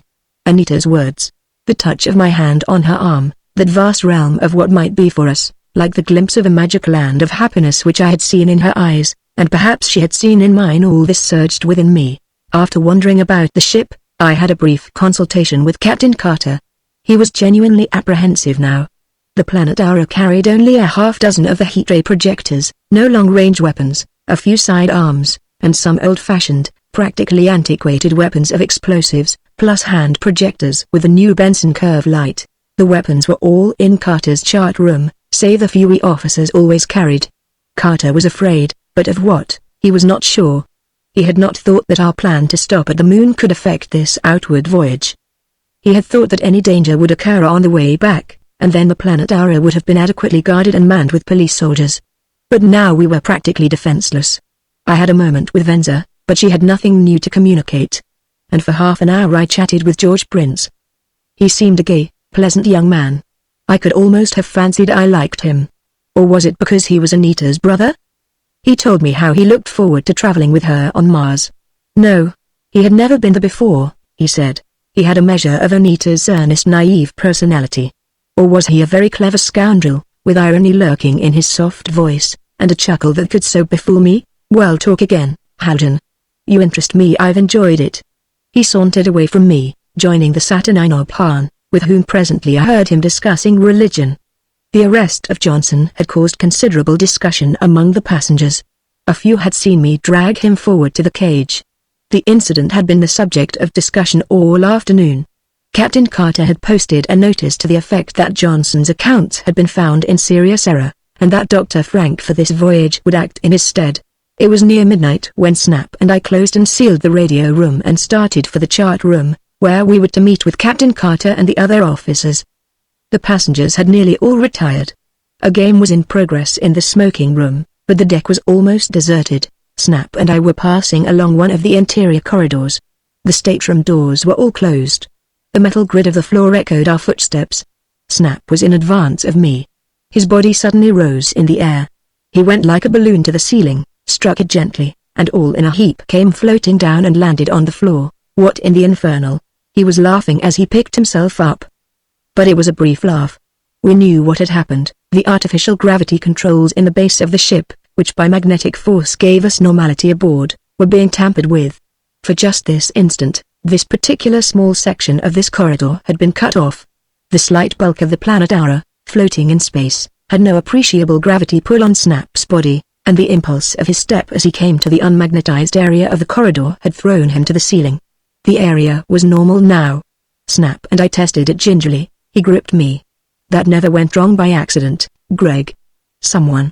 We rushed to the nearest descending ladder. In the deserted lower room the bank of dials stood neglected. A score of dials and switches were here, governing the magnetism of different areas of the ship. There should have been a night operator, but he was gone. Then we saw him lying nearby, sprawled, face down on the floor. In the silence and dim, lurid glow of the fluorescent tubes, we stood holding our breaths, peering and listening. No one here. The guard was not dead. He lay unconscious from a blow on the head. A brawny fellow. We had him revived in a few moments. A broadcast flash of the call buzz brought Dr. Frank from the chart room. "What's the matter?" "Someone was here," I said hastily, experimenting with the magnetic switches. Evidently unfamiliar with them, pulling one or another to test their workings and so see their reactions on the dials. We told him what had happened to Snap in the corridor. The guard here was no worse off for the episode, save a lump on the head by an invisible assailant. We left him nursing his head, sitting belligerent at his post, alert to any danger and armed now with my heat ray cylinder. "Strange doings this voyage," he told us. "All the crew knows it. I'll stick it out now, but when we get back home I'm done with this star traveling. I belong on the sea anyway." We hurried back to the upper level. We would indeed have to plan something at this chart room conference. This was the first tangible attack our adversaries had made. We were on the passenger deck headed for the chart room when all three of us stopped short, frozen with horror. Through the silent passenger quarters a scream rang out. A girl's shuddering, gasping scream. Terror in it. Horror. Or a scream of agony. In the silence of the dully vibrating ship it was utterly horrible. It lasted an instant, a single long scream, then was abruptly stilled, and with blood pounding my temples and rushing like ice through my veins, I recognized it. Anita, Chapter 9. Good God, what was that? Dr. Frank's face had gone white. Snap stood like a statue of horror. The deck here was patched as always, with silver radiance from the deck ports. The empty deck chairs stood about. The scream was stilled, but now we heard a commotion inside, the rasp of opening cabin doors, questions from frightened passengers. I found my voice. "Anita. Anita Prince, come on," shouted Snap. In her stateroom, 822. He was dashing for the lounge archway. Dr. Frank and I followed. I realized that we passed the deck door and window of 822. But they were dark, and evidently sealed on the inside. The dim lounge was in a turmoil, passengers standing at their cabin doors. I shouted, "Go back to your rooms. We want order here, keep back." We came to the twin doors of 822 and 820. Both were closed. Dr. Frank was in advance of Snap and me now. He paused at the sound of Captain Carter's voice behind us. Was it from in there? Wait a moment. Carter dashed up. He had a large heat ray projector in his hand. He shoved us aside. "Let me in first." "Is the door sealed?" "Greg, keep those passengers back." The door was not sealed. Carter burst into the room.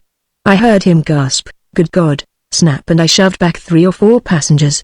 And in that instant Dr. Frank had been in the room and out again. "There's been an accident.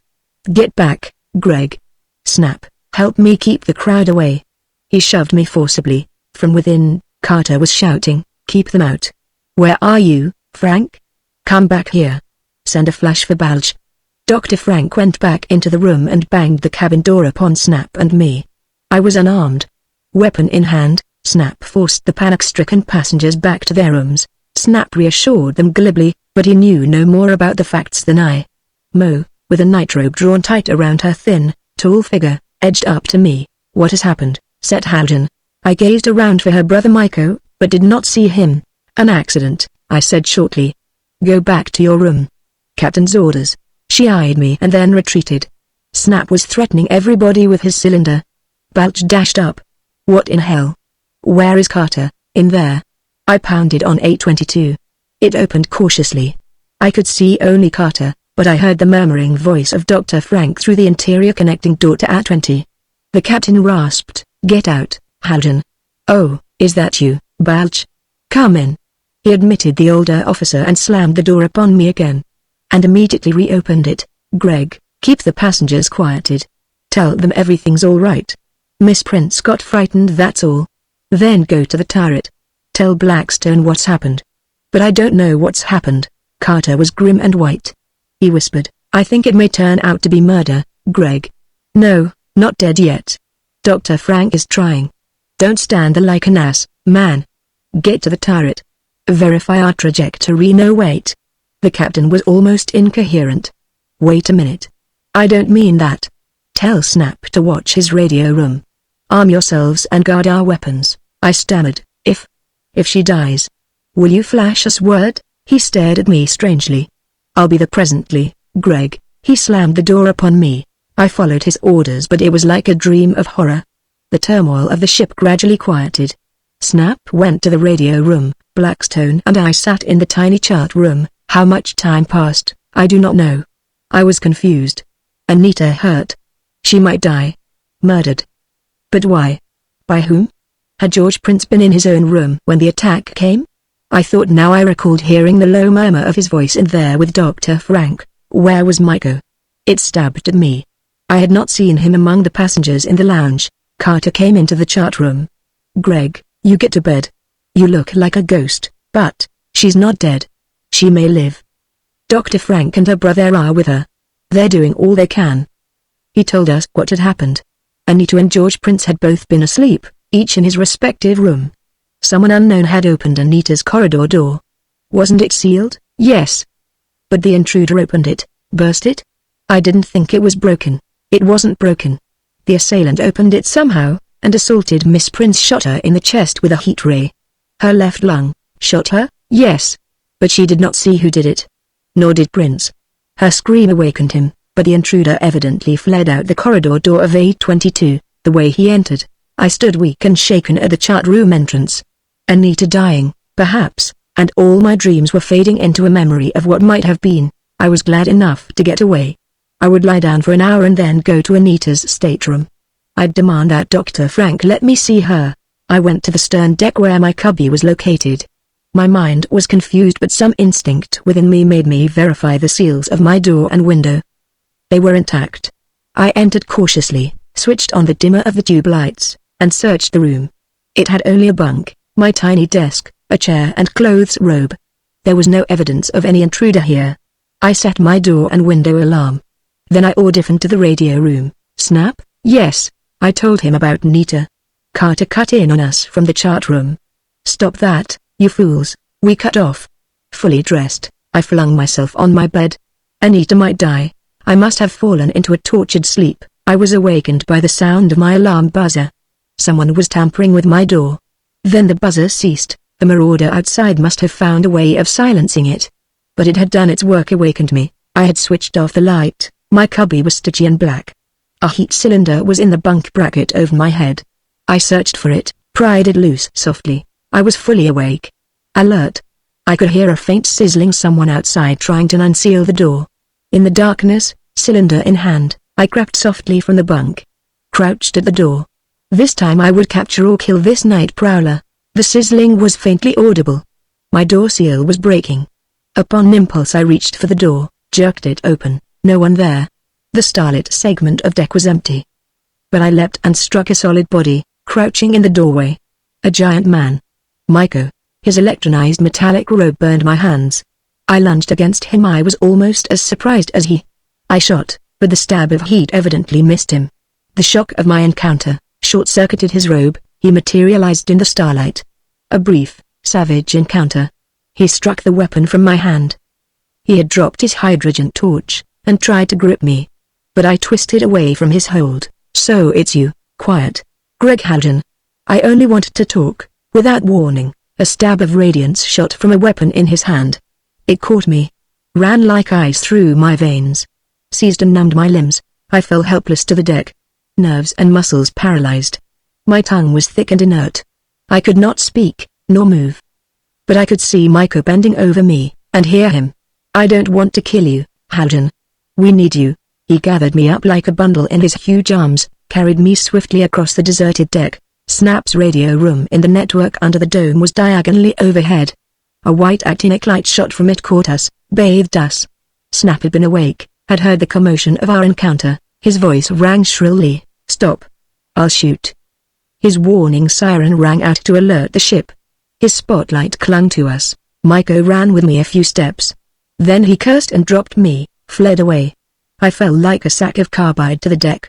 My senses faded into blackness. He's all right now. I was in the chart room with Captain Carter, Snap and Dr. Frank bending over me.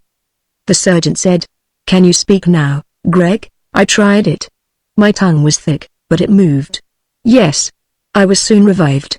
I sat up, with Dr. Frank vigorously rubbing me. I'm all right. I told them what had happened. Captain Carter said, yes, we know that. And it was Mike also who killed Anita Prince. She told us before she died. I leapt to my feet. She died. Yes, Greg. An hour ago. Miko got into her stateroom and tried to force his love upon her. She repulsed him. He killed her. It struck me blank. And then with a rush came the thought. He says Miko killed her. I heard myself stammering, why we must get him. I gathered my wits, a surge of hate swept me, a wild desire for vengeance. Why, by God, where is he? Why don't you go get him? I'll get him, I'll kill him, easy, Greg. Dr. Frank gripped me. The captain said gently. We know how you feel, Greg. She told us before she died, I'll bring him in here to you. But I'll kill him, I tell you. No you won't, lad. We don't want him killed, not attacked, even. Not yet. We'll explain later. They sat me down, calming me. Anita dead. The door of the shining garden was closed. A brief glimpse given to me and to her of what might have been. And now she was dead. Chapter 10. I had not been able at first to understand why Captain Carter wanted Miko left at liberty. Within me there was that cry of vengeance, as though to strike Miko down would somehow lessen my own grief. Whatever Carter's purpose, Snap had not known it. But Balch and Dr. Frank were in the captain's confidence, all three of them working on some plan of action. It was obvious that at least two of our passengers were plotting with Miko and George Prince, trying on this voyage to learn what they could about Grantline's activities on the moon, scheming doubtless to seize the treasure when the planet Aura stopped at the moon on the return voyage. I thought I could name those masquerading passengers. Obhan, supposedly a Venus mystic. And Rance Rankin, who called himself an American magician. Those two, Snap and I agreed, seemed most suspicious. And there was the purser. I sat for a time on the deck outside the chart room with Snap. Then Carter summoned us back, and we sat listening while he, Balch and Dr. Frank went on with their conference. Listening to them, I could not but agree that our best plan was to secure evidence which would incriminate all who were concerned in the plot. Miko, we were convinced, had been the Martian who followed Snap and me from Halsey's office in Great New York. George Prince had doubtless been the invisible eavesdropper outside the radio room. He knew, and had told the others that Grantline had found that priceless metal on the moon and that the planet Aura would stop there on the way home. But we could not incarcerate George Prince for being an eavesdropper. Nor had we the faintest possible evidence against Obhan or Rankin. And even the purser would probably be released by the Interplanetary Court of Ferrokshan when it heard our evidence. There was only Miko. We could arrest him for the murder of Anita. But if we did that now, the others would be put on their guard. It was Carter's idea to let Miko remain at liberty for a time and see if we could identify and incriminate his fellows. The murder of Anita obviously had nothing to do with any plot against Grantline moon treasure. Why, exclaimed Balch, there might be probably our huge Martian interests concerned in this thing. These men aboard are only emissaries, making this voyage to learn what they can. When they get to Ferrokshan, they'll make their report, and then we'll have a real danger on our hands. Why, an outlaw ship could be launched from Ferrokshan that would beat us back to the moon, and Grantline is entirely without warning of any danger. It seemed obvious. Unscrupulous criminals in Ferrokshan would be dangerous indeed, once these details of Grantline were given them. So now it was decided that in the remaining 9 days of our outward voyage, we would attempt to secure enough evidence to arrest all these plotters. I'll have them all in the cage when we land, declared Carter grimly. They'll make no report to their principals. The futile plans of men. Yet, at the time, we thought it practical. We were all doubly armed now. Bullet projectors and heat ray cylinders. And we had several eavesdropping microphones which we planned to use whenever occasion offered. Only 28 hours of this eventful voyage had passed. The planet Aura was some 6 million miles from the Earth. It blazed behind us, a tremendous giant. The body of Anita was being made ready for burial. George Prince was still in his stateroom. Glutz, effeminate little hairdresser, who waxed rich acting as beauty doctor for the women passengers, and who, in his youth, had been an undertaker, had gone with Dr. Frank to prepare the body. Gruesome details. I tried not to think of them. I sat, numbed, in the chart room. An astronomical burial, there was little precedent for it. I dragged myself to the stern deck where, at 5 a.m., the ceremony took place. We were a solemn little group, gathered there in the checkered starlight with the great vault of the heavens around us. A dismantled electronic projector necessary when a long-range gun was mounted had been rigged up in one of the deck ports. They brought out the body. I stood apart, gazing reluctantly at the small bundle, wrapped like a mummy in a dark metallic screen cloth. A patch of black silk rested over her face. 4 cabin stewards carried her, and beside her walked George Prince. A long black robe covered him, but his head was bare. And suddenly he reminded me of the ancient play character of Hamlet. His black, wavy hair, his finely chiseled, pallid face, set now in a stern patrician cast. And staring, I realized that however much of the villain this man might be, at this instant, walking beside the body of his dead sister, he was stricken with grief. He loved that sister with whom he had lived since childhood, and to see him now no one could doubt it. The little procession stopped in a patch of starlight by the port. They rested the body on a bank of chairs. The black-robed chaplain, roused from his bed and still trembling from excitement of this sudden, inexplicable death on board, said a brief, solemn little prayer. An appeal, that the almighty ruler of all these blazing worlds might guard the soul of this gentle girl whose mortal remains were now to be returned to him. Ah, if ever God seemed hovering close, it was now at this instant, on this starlit deck floating in the black void of space. Then Carter for just a moment removed the black shroud from her face. I saw her brother gaze silently, saw him stoop and implant a kiss and turn away. I did not want to look, but I found myself moving slowly forward. She lay, so beautiful. Her face, white and calm and peaceful in death. My sight blurred. Easy Greg, Snap was whispering to me. He had his arm around me. Come on away. They tied the shroud over her face. I did not see them as they put the body in the tube, sent it through the exhaust chamber and dropped it, but a moment later I saw it, a small black, oblong bundle hovering beside us. It was perhaps 100 feet away, circling us. Held by the planet Ares bulk, it had momentarily become our satellite. It swung around us like a moon. Gruesome satellite, by nature's laws forever to follow us. Then from another tube at the bow, Blackstone operated a small Z-Co ray projector. Its dull light caught the floating bundle, neutralizing its metallic wrappings. It swung off at a tangent. Speeding. Falling free in the dome of the heavens. A rotating black oblong. But in a moment distance dwindled it to a speck. A dull silver dot with the sunlight on it. A speck of human earth dust, falling free, it vanished. Anita gone. Chapter 11. I turned from the deck. Micah was near me. So he had dared show himself here among us.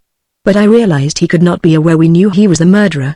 George Prince had been asleep, had not seen Micah with Anita. Micah, with impulsive rage had shot the girl and escaped. No doubt now he was cursing himself for having done it. And he could very well assume that Anita had died without regaining consciousness to tell who had killed her. He gazed at me now. I thought for an instant he was coming over to talk with me. Though he probably considered he was not suspected of the murder of Anita, he realized, of course, that his attack on me was known. He must have wondered what action would be taken, but he did not approach me. He moved away and went inside. Mo had been near him, and as though by pre-arrangement with him she now accosted me. I want to speak to you, said Halden. Go ahead. I felt an instinctive aversion to this Martian girl. Yet she was not unattractive. Over 6 feet tall, straight and slim. Sleek blonde hair. Rather a handsome face, not grey, like the burly Micah, but pink and white, stern-lipped, but feminine, too. She was smiling gravely now. Her blue eyes regarded me keenly. She said gently, a sad occurrence, Greg Halden. And mysterious. I would not question you. Is that all you have to say? I demanded. No. You are a handsome man, Greg, attractive to women, to any Martian woman. She said it impulsively. Admiration for me was on her face, in her eyes. A man cannot miss it. Thank you. I mean, I would be your friend. My brother Micah is so sorry about what happened between you and him this morning. He only wanted to talk to you, and he came to your cubby door. With a torch to break its seal, I interjected. She waved that away. He was afraid you would not admit him. He told you he would not harm you, and so he struck me with one of your Martian paralyzing rays. He is sorry. She seemed gauging me, trying, no doubt, to find out what reprisal would be taken against her brother. I felt sure that Mo was as active as a man in any plan that was underway to capture the Grantline treasure. Micah, with his ungovernable temper, was doing things that put their plans in jeopardy. I demanded, what did your brother want to talk to me about? Me, she said surprisingly. I sent him. A Martian girl goes after what she wants. Did you know that? She swung on her heel and left me. I puzzled over it. Was that why Maiko struck me down and was carrying me off? I did not think so. I could not believe that all these incidents were so unrelated to what I knew was the main undercurrent. They wanted me, had tried to capture me for something else. Dr. Frank found me mooning alone. Go to bed, Greg. You look awful. I don't want to go to bed. Where's Snap? I don't know. He was here a little while ago. I had not seen him since the burial of Anita. The captain wants him, he said. Within an hour the morning siren would arouse the passengers. I was seated in a secluded corner of the deck, when George Prince came along. He went past me, a slight, somber, dark-robed figure. He had on high, thick boots. A hood was over his head, but as he saw me he pushed it back and dropped down beside me. For a moment he did not speak. His face showed pallid in the dim starlight. She said you loved her. His soft voice was throaty with emotion. Yes. I said it almost against my will. There seemed a bond springing between this bereaved brother and me. He added, so softly I could barely hear him, that makes you, I think, almost my friend. And you thought you were my enemy. I held my answer. An incautious tongue running under emotion is a dangerous thing. And I was sure of nothing, he went on, almost my friend. Because we both loved her, and she loved us both. He was hardly more than whispering. And there is a bored one whom we both hate, Maiko. It burst from me, yes. But do not say it. Another silence fell between us. He brushed back the black curls from his forehead. Have you an eavesdropping microphone, Haljan? I hesitated. Yes, I was thinking. He leaned closer. If, in half an hour, you could use it upon Maiko's cabin I would rather tell you than anyone else. The cabin will be insulated, but I shall find a way of cutting off that insulation so that you can hear. So George Prince had turned with us.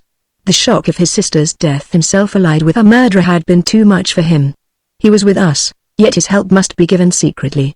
Maiko would kill him instantly if it became known. He had been watchful of the deck. He stood up now. I think that is all. As he turned away, I murmured, but I do thank you. The name set Maiko glowed upon the door. It was in a transverse corridor similar to A22. The corridor was forward of the lounge. It opened off the small circular library. The library was unoccupied and unlighted, dim with only the reflected lights from the nearby passages. I crouched behind a cylinder case. The door of Maiko's room was in sight. I waited perhaps 5 minutes. No one entered. Then I realized that doubtless the conspirators were already there. I set my tiny eavesdropper on the library floor beside me, connected its little battery, focused its projector. Was Maiko's room insulated? I could not tell. There was a small ventilating grid above the door. Across its opening, if the room was insulated, a blue sheen of radiance would be showing. And there would be a faint hum.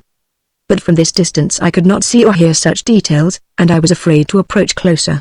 Once in the transverse corridor, I would have no place to hide, no way of escape. If anyone approached Maiko's door, I would be trapped. I threw the current into my apparatus. I prayed, if it met interference, that the slight sound would pass unnoticed. George Prince had said that he would make opportunity to disconnect the room's insulation. He had evidently done so. I picked up the interior sounds at once, my headphone vibrated with them. And with trembling fingers on the little dial between my knees as I crouched in the darkness behind the cylinder case, I synchronized. Johnson is a fool. It was Maiko's voice. We must have the passwords. He got them from the radio room. A man's voice. I puzzled over it at first, then recognized it. Rance Rankin, Maiko said. He is a fool. Walking around this ship as though with letters blazoned on his forehead. Watch me. I need watching. Ha. No wonder they apprehended him, Rankin's voice said. He would have turned the papers over to us. I would not blame him too much. What harm? Oh, I'll release him, Maiko declared. What harm? That praying ass did us plenty of harm. He has lost the passwords. Better he had left them in the radio room. Mo was in the room. Her voice said, we've got to have them. The planet Aura, upon such an important voyage as this, might be watched. No doubt it is, Rankin said quietly. We ought to have the passwords. When we're in control of this ship, it sent a shiver through me. Were they planning to try and seize the planet Aura? Now? It seemed so. Johnson undoubtedly memorized them, Mo was saying. When we get him out, Han is to do that, at the signal. Maiko added, George could do it better, perhaps. And then I heard George Prince for the first time. I'll try. No need, Maiko said unexpectedly. I could not see what had happened. A look, perhaps, which Prince could not avoid giving this man he had come to hate. Maiko doubtless saw it, and the Martian's hot anger leapt. Rankin said hurriedly, "Stop that, and Mo, let him alone, you fool. Sit down." I could hear the sound of a scuffle. A blow-a cry, half suppressed, from George Prince. "Then Maiko, I will not hurt him. Craven coward. Look at him. Hating me frightened." I could fancy George Prince sitting there with murder in his heart, and Maiko taunting him. "Hates me now? Because I shot his sister." "Mo, hush, I will not. Why should I not say it? I will tell you something else, George Prince. It was not Anita I shot at, but you. I meant nothing for her but love. If you had not interfered, this was different from what we had figured." George Prince had come in from his own room, had tried to rescue his sister, and in the scuffle, Anita had taken the shot instead of George. "I did not even know I had hit her," Maiko was saying. "Not until I heard she was dead." He added sardonically, "I hoped it was you I had hit, George. And I will tell you this, you hate me no more than I hate you. If it were not for your knowledge of Oz, is this to be a personal wrangle?" Rankin interrupted. "I thought we were here to plan." "It is planned," Maiko said shortly. "I give orders, I do not plan. I am waiting now for the moment." He checked himself. Mo said, "Does Rankin understand that no harm is to come to Greg Haljan?" "Yes," Rankin said. "And Dean. We need them, of course. But you cannot make Dean send messages if he refuses, nor make Haljan navigate." "I know enough to check on them," Maiko said grimly. "They will not fool me. And they will obey me, have no fear." A little touch of sulfuric. His laugh was gruesome. "It makes the most stubborn, very willing." "I wish," said Mo, "we had Haljan safely hidden. If he is hurt killed, so that was why Maiko had tried to capture me? To keep me safe so that I might navigate the ship. It occurred to me that I should get Carter at once. A plot to seize the planet Aura. But when? I froze with startled horror. The diaphragms at my ears rang with Maiko's words. "I have set the time for now 2 minutes." It seemed to startle Rankin and George Prince as much as it did me. Both exclaimed, "No, no? Why not? Everyone is at his post." Prince repeated, "No," and Rankin, "But can we trust them? The stewards, the crew? 8 of them are our own men." "You didn't know that, Rankin? They've been aboard the planet Aura for several voyages." "Oh, this is no quickly planned affair, even though we let you in on it so recently. You and Johnson." By God, there was a commotion in the stateroom. I crouched, tense. Maiko had discovered that his insulation had been cut off. He had evidently leapt to his feet. I heard a chair overturn. And the Martian's roar, "It's off." "Did you do that, Prince?" By God, if I thought. My apparatus went suddenly dead as Maiko flung on his insulation. I lost my wits in the confusion. I should have instantly taken off my vibrations. There was interference. It showed in the dark space of the ventilator grid over Maiko's doorway, a snapping in the air, there a swirl of sparks. I heard with my unaided ears Maiko's roar over his insulation. By God, they're listening. The scream of hand sirens sounded from his stateroom. It rang over the ship. His signal. I heard it answered from some distant point. And then a shot, a commotion in the lower corridors. The attack upon the planet Aura had begun. I was on my feet. The shouts of startled passengers sounded, a turmoil beginning everywhere. I stood momentarily transfixed. The door of Maiko's stateroom burst open. He stood there, with Rankin, Mo and George Prince crowding him. He saw me. "You, Greg Haljan," he came leaping at me. Chapter 12. I was taken wholly by surprise. There was an instant when I stood numbed, fumbling for a weapon at my belt, undecided whether to run or stand my ground. Maiko was no more than 20 feet from me. He checked his forward rush. The light from an overhead tube was on him. I saw in his hand the cylinder projector of his paralyzing ray. I plucked my heat cylinder from my belt, and fired without taking aim. My tiny heat beam flashed. I must have grazed Maiko's hand. His roar of anger and pain rang out over the turmoil. He dropped his weapon, then stooped to pick it up. But Mo forestalled him. She leapt and seized it. "Careful. Fool, you promised not to harm him." A confusion of swift action. Rankin had turned and darted away. I saw George Prince stumbling half in front of the struggling Maiko and Mo. And I heard footsteps beside me. A hand gripped me, jerked at me. Over the turmoil, Prince's voice sounded. "Greg Haljan." I recall that I had the impression that Prince was frightened. He had half fallen in front of Maiko. And there was Maiko's voice, "Let go of me." It was Balch gripping me. "Greg. This way, run. Get out of here." "He'll kill you with that ray." Maiko's ray flashed, but George Prince had knocked his arm. I did not dare fire again. Prince was in the way. Balch, who was unarmed, shoved me violently back. "Greg." The chart room. I turned and ran, with Balch after me. Prince had fallen or been felled by Maiko. A flash followed me from Maiko's weapon, but again it missed. He did not pursue me. Instead he ran the other way, through the port-side door of the library. Balch and I found ourselves in the library. Shouting, frightened passengers were everywhere. The place was in wild confusion, the whole ship ringing now with shouts. "To the chart room, Greg," I called to the passengers, "go back to your rooms." I followed Balch. We ran through the archway to the deck. In the starlight I saw figures scurrying aft, but none were near us. The deck forward was dim with heavy shadows. The oval windows and door of the chart room were blue-yellow from the tube lights inside. No one seemed on the deck there. And then as we approached, I saw further forward in the bow, the trapdoor to the cage standing open. Johnson had been released. From one of the chart room windows a heat ray sizzled. It barely missed us. Balch shouted, "Carter doomed." The captain called, "Oh you, Balch and Haldon." He came out on the deck as we rushed up. His left arm was dangling limp. He got no further. From the turret overhead a tiny search beam came down and disclosed us. Blackstone was supposed to be on duty up there, with a course master at the controls. But, glancing up, I saw, illumined by the turret lights, the figure of Obhan in his purple-white robe, and Johnson, the purser. And on the turret balcony, two fallen men, Blackstone and the course master.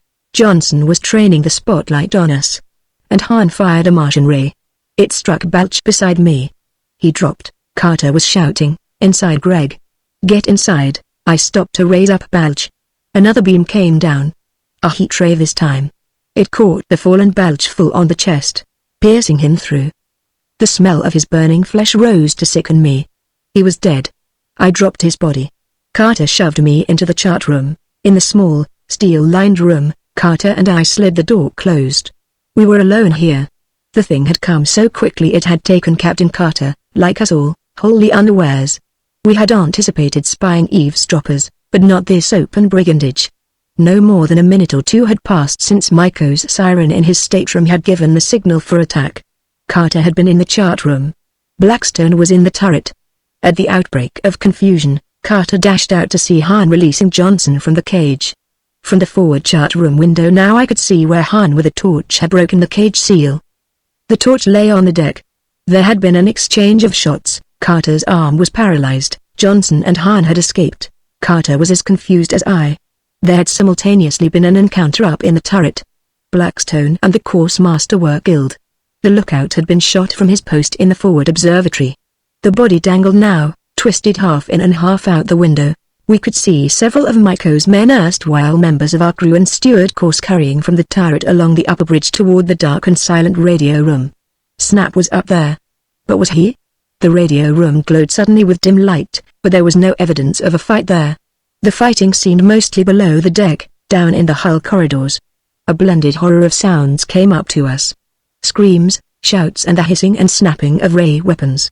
Our crew, such of them as were loyal, were making a stand below. But it was brief. Within a minute it died away. The passengers, amidships in the superstructure, were still shouting. Then above them Maiko's roar sounded, "Be quiet. Go in your rooms, you will not be harmed." The brigands in these few minutes were in control of the ship. All but this little chart room, where, with most of the ship's weapons, Carter and I were entrenched. God, Greg, that this should come upon us. Carter was fumbling with the chart room weapons. "Here, Greg. Help me." "What have you got?" "Heat ray." That's all I had ready. It struck me then as I helped him make the connections that Carter in this crisis was at best an inefficient commander. His red face had gone splotchy purple, his hands were trembling. Skilled as captain of a peaceful liner, he was at a loss now. But I could not blame him. It is easy to say we might have taken warning, done this or that, and come triumphant through the attack. But only the fool looks backward and says, "I would have done better." I tried to summon my wits. The ship was lost to us unless Carter and I could do something. Our futile weapons. They were all here, 4 or 5 heat ray hand projectors that could send a pencil ray 100 feet or so. I shot one diagonally up at the turret where Johnson was leering down at our rear window, but he saw my gesture and dropped back out of sight. The heat beam flashed harmlessly up and struck the turret room. Then across the turret window came a sheen of radiance and electro-barrage. And behind it, Han's suave, evil face appeared. He shouted down. "We have orders to spare you, Greg Haljan, or you would have been killed long ago." My answering shot hit his barrage with a shower of sparks, behind which he stood unmoved. Carter handed me another weapon. "Greg, try this." I leveled the old explosive projector. Carter crouched beside me.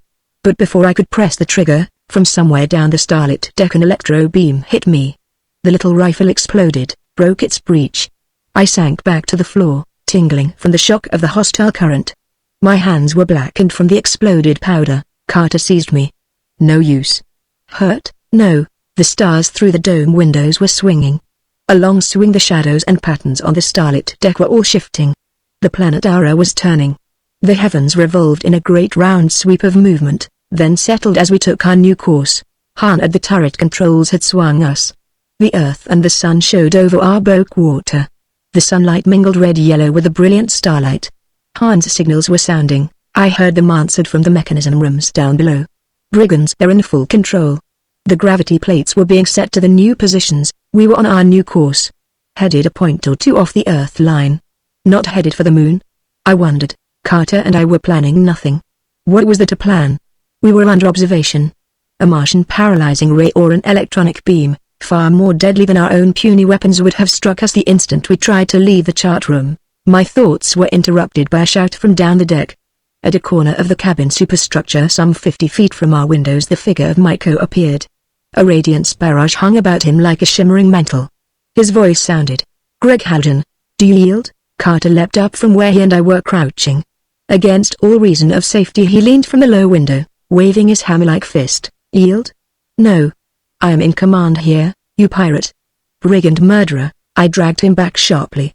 "For God's sake." He was spluttering, and over it Myko's sardonic laugh sounded. "Shall we argue about it?" I stood up. "What do you want to say, Myko?" Behind him the tall, thin figure of his sister showed. She was plucking at him. He turned violently. "I won't harm him." "Greg Haljan, is this a truce? You will not shoot?" He was shielding Mo. "No," I called. For a moment, "No. A truce. What is it you want to say?" I could hear the babble of passengers who were herded in the cabin with brigands guarding them. George Prince, bareheaded, but shrouded in his cloak, showed in a patch of light behind Mo. He looked my way and then retreated. Myko called, "You must yield." "We want you, Haljan." "No doubt," I jeered. "Alive. It is easy to kill you." I could not doubt that. Carter and I were little more than rats in a trap. But Myko wanted to take me alive. That was not so simple. He added persuasively, "We want you to navigate us." "Will you?" "No." "Will you help us, Captain Carter?" "Tell your cub, this Haljan, to yield," Carter roared. "Get back from there. There is no truce." I shoved aside his leveled projector. "Wait a minute, Myko. Navigate where? That is our business. When you come out here, I will give you the course." I realized that all this parley was a ruse of Myko's to take me alive. He had made a gesture. Han, watching him from the turret window, doubtless flashed a signal down to the hull corridors. The magnetizer control under the chart room was altered, our artificial gravity cut off. I felt the sudden lightness. I gripped the window casement and clung. Carter was startled into incautious movement. It flung him out into the room, his arms and legs flailing, and across the chart room, in the opposite windows, I felt rather than saw the shape of something. A figure, almost invisible but not quite, was trying to climb in. I flung the empty rifle I was holding. It hit something solid in the window. In a flare of sparks a black hooded figure materialized. A man climbing in. His weapon spat. There was a tiny electronic flash, deadly silent. The intruder had shot at Carter, struck him. Carter gave one queer scream. He had floated to the floor. His convulsive movement when he was hit hurled him to the ceiling. His body struck, twitched, bounced back and sank inert on the floor grid almost at my feet. I clung to the casement. Across the room of the weightless room the hooded intruder was also clinging. His hood fell back. It was Johnson, killed him, the bully. "Now for you, Mr. Third Officer Haljan," but he did not dare fire at me. Myko had forbidden it. I saw him reach under his robe, doubtless for a low-powered paralyzing ray. But he never got it out. I had no weapon within reach. I leaned into the room, still holding the casement, and doubled my legs under me. I kicked out from the window. The force catapulted me across the room like a volplane. I struck the purser. We gripped. Our locked, struggling bodies bounced out into the room. We struck the floor, surged up like balloons to the ceiling, struck it with a flailing arm or leg and floated back. Grotesque, abnormal combat. Like fighting in weightless water. Johnson clutched his weapon, but I twisted his wrist, held his arm outstretched so that he could not aim it. I was aware of Maiko's voice shouting on the deck outside. Johnson's left hand was gouging at my face, his fingers digging at my eyes. We lunged down. I twisted his wrists. He dropped the weapon and it sank away. I tried to reach it but could not. Then I had him by the throat. I was stronger than he, and more agile. I tried choking him. I had his thick bull neck within my fingers. He kicked, scrambled, tore and gouged at me. Tried to shout, but it ended in a gurgle. And then, as he felt his breath stopped, his hands came up in an effort to tear mine loose. We sank again to the floor. We were momentarily upright. I felt my feet touch. I bent my knees. We sank further. And then I kicked violently upward. Our locked bodies shot to the ceiling. Johnson's head was above me. It struck the steel roof of the chart room. A violent blow. I felt him go suddenly limp. I cast him off and, doubling my body, I kicked at the ceiling. It sent me diagonally downward to the window, where I clung, and I saw Maiko standing on the deck with a weapon leveled at me. Chapter 13, Haljan. Yield or I'll fire. Mo, give me the smaller one. He had in his hand too large a projector. Its ray would kill me. If he wanted to take me alive, he would not fire. I chanced it, no. I tried to draw myself beneath the window. An automatic projector was on the floor where Carter had dropped it. I pulled myself down. Maiko did not fire. I reached the weapon. The bodies of the captain and Johnson had drifted together on the floor in the center of the room. I hitched myself back to the window. With upraised weapon I gazed cautiously out. Maiko had disappeared. The deck within my line of vision was empty. But was it? Something told me to beware. I clung to the casement, ready upon the instant to shove myself down. There was a movement in a shadow along the deck. Then a figure rose up. Don't fire, Haljan. The sharp command, half appeal, stopped the pressure of my finger. It was the tall, lanky Englishman. Sir Arthur Coniston. He is called himself. So he too, was one of Maiko's band. The light through a dome window fell full on him. If you fire, Haljan, and kill me, Maiko will kill you then, surely. From where he had been crouching he could not command my window. But now, upon the heels of his placating words, he abruptly shot. The low-powered ray, had it struck, would have felled me without killing me. But it went over my head as I dropped. Its aura made my senses reel. Coniston shouted, Haljan. I did not answer. I wonder if he would dare approach to see if I had been hit. A minute passed. Then another. I thought I heard Maiko's voice on the deck outside. But it was an aerial, microscopic whisper close beside me. We see you, Haljan. You must yield. Their eavesdropping vibrations, with audible projection, were upon me. I retorted loudly, come and get me. You cannot take me alive. I do protest if this action of mine in the chart room may seem bravado. I had no wish to die. There was within me a very healthy desire for life. But I felt, by holding out, that some chance might come wherewith I might turn events against these brigands. Yet reason told me it was hopeless. Our loyal members of the crew were killed, no doubt. Captain Carter and Balch were dead. The lookouts and course masters, also. And Blackstone. There remained only Dr. Frank and Snap. Their fate I did not yet know. And there was George Prince. He, perhaps, would help me if he could. But, at best, he was a dubious ally. You are very foolish, Haljan, murmured Maiko's voice. And then I heard Coniston. See here, why would not 100 pounds of gold leaf tempt you? The code words which were taken from Johnson, I mean to say, why not tell us where they are? So that was one of the brigands' new difficulties. Snap had taken the code word sheet that time we sealed the purser in the cage. I said, you'll never find them. And when a police ship sights us, what will you do then? The chances of a police ship were slight indeed, but the brigands evidently did not know that. I wondered again what had become of Snap. Was he captured or still holding them off? I was watching my windows, for at any moment, under the cover of talk, I might be assailed. Gravity came suddenly to the room. Maiko's voice said, we mean well by you, Haljan. There is your normality. Join us. We need you to chart our course. And 100 pounds of gold leaf, urged Coniston. Or more. Why, this treasure, I could hear an oath from Myco. And then his ironic voice. We will not bother you, Haljan. There is no hurry. You will be hungry in good time. And sleepy. Then we will come and get you. And a little acid will help you to think differently about us. His vibrations died away. The pull of gravity in the room was normal. I was alone in the dim silence, with the bodies of Carter and Johnson huddled on the grid. I bent to examine them.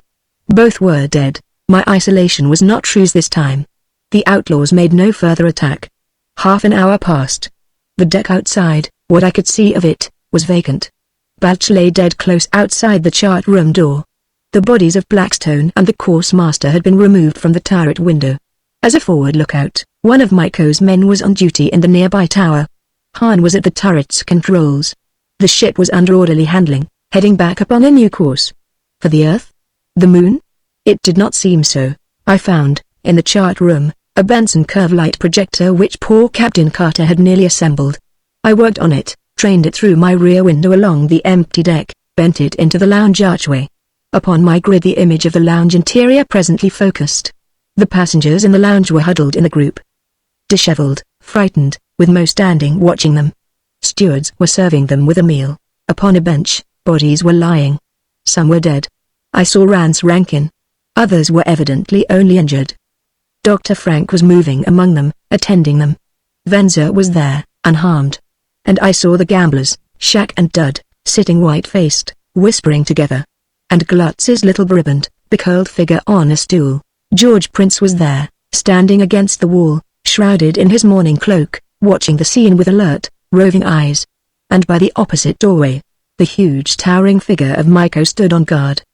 But Snap was missing. A brief glimpse. Myco saw my Benson light. I could have equipped a heat ray and fired along the curved Benson light into that lounge. But Myco gave me no time. He slid the lounge door closed, and Mo leapt to close the one on my side. My grid showed only the blank deck and door. Another interval. I had made plans. Futile plans. I could get into the turret perhaps, and kill Han. I had the invisible cloak which Johnson was wearing. I took it from his body. Its mechanism could be repaired. Why, with it I could creep about the ship, kill these brigands one by one, perhaps. George Prince would be with me. The brigands who had been posing as the stewards and crew members were unable to navigate. They would obey my orders. There were only Myco, Coniston and Han to kill. From my window I could gaze up to the radio room. And now, abruptly, I heard Snap's voice, "No. I tell you no." And Myco, "Very well, then. We'll try this." So Snap was captured but not killed. Relief swept me. He was in the radio room and Myco was with him. But my relief was short-lived. After a brief interval, there came a moan from Snap. It floated down the silence overhead and made me shudder. My Benson beam shot into the radio room. It showed me Snap lying there on the floor. He was bound with wire. His torso had been stripped. His livid face was ghastly plain in my light. Myco was bending over him. Myco with a heat cylinder no longer than a finger. Its needle beam played upon Snap's naked chest. I could see the gruesome little trail of smoke rising, and as Snap twisted and jerked, there on his flesh was the red and blistered trail of the violet ray. "Now will you tell?" "No," Myco laughed. "No? Then I shall write my name a little deeper." A black sear now 8 ray etched in the quivering flesh. "Oh." Snap's face went white as chalk as he pressed his lips together. "Or a little lust. This fire writing does not really hurt? Tell me what you did with those code words." No. In his absorption Myco did not notice my light. Nor did I have the wit to try and fire along it. I was trembling. Snap under torture. As the beam went deeper, Snap suddenly screamed. But he ended, "No. I will send no message for you." It had been only a moment. In the chart room window beside me again a figure appeared. No image. A solid, living person, undisguised by any cloak of invisibility. George Prince had chanced my fire and crept upon me. "Haljan. Don't attack me." I dropped my light connections. As impulsively I stood up, I saw through the window the figure of Coniston on the deck watching the result of Prince's venture. "Haljan, yield." Prince no more than whispered it. He stood outside on the deck, the low window casement touched his waist. He leaned over it. "He's torturing Snap. Call out that you will yield." The thought had already been in my mind. Another scream from Snap filled me with horror. I shouted, "Myco. Stop." I rushed to the window and Prince gripped me. Louder, I called louder, Maiko. Stop. My upflung voice mingled with Snap's agony of protest. Then Maiko heard me. His head and shoulders showed up there at the radio room oval. You Haljan? Prince shouted. I have made him yield. He will obey you if you stop that torture. I think that poor Snap must have fainted. He was silent. I called, stop. I will do what you command. Maiko jeered, that is good. A bargain, if you and Dean obey me. Disarm him, Prince, and bring him out. Maiko moved back into the radio room. On the deck, Coniston was advancing, but cautiously mistrustful of me. Greg, George. Prince flung a leg over the casement and leapt lightly into the dim chart room. His small slender figure stood beside me, clung to me. A moment, while we stood there together. No ray was upon us. Coniston could not see us, nor could he hear our whispers. Greg, a different voice, its throaty, husky quality gone. A soft pleading. Greg, don't you know me? Greg, dear, why, what was this? Not George Prince? A masquerader, yet so like George Prince. Greg, don't you know me? Clinging to me.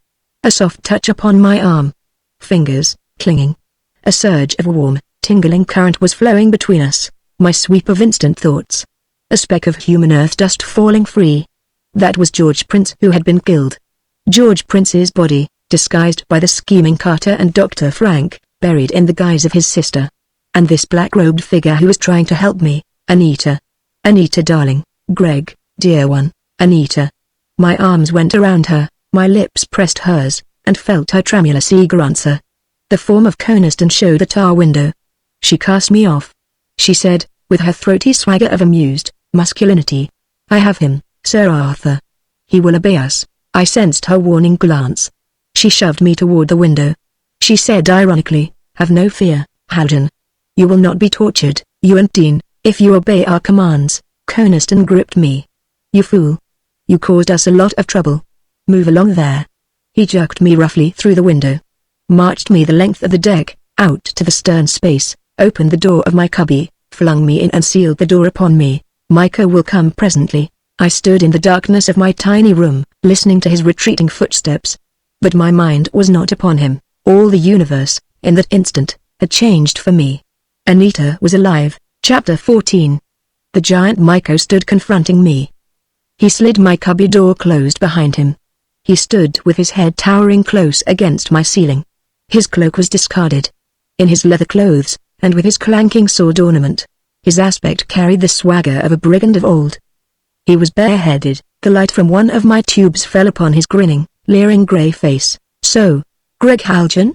You have come to your senses at last. You do not wish me to write my name on your chest? I would not have done that to Dean. He forced me. Sit back. I had been on my bunk. I sank back at the gesture of his huge hairy arm. His forearm was bare now, the sear of a burn on it was plain to be seen. He remarked my gaze. True. You did that, Haljan, in Great New York. But I bear you no malice. I want to talk to you now. He cast about for a seat, and took the little stool which stood by my desk. His hand held a small cylinder of the Martian paralyzing ray. He rested it beside him on the desk. Now we can talk. I remained silent. Alert. Yet my thoughts were whirling. Anita was alive. Masquerading as her brother. And, with the joy of it, came a shudder. Above everything, Maiko must not know. A great adventure we are upon, Haljan. My thoughts came back. Maiko was talking with an assumption of friendly comradeship. All is well and we need you, as I have said before. I am no fool. I have been aware of everything that went on aboard this ship. You, of all the officers, are most clever at the routine mathematics. Is that so? Perhaps, you are modest. He fumbled at a pocket of his jacket, produced a scroll sheaf. I recognized it. Blackstone's figures.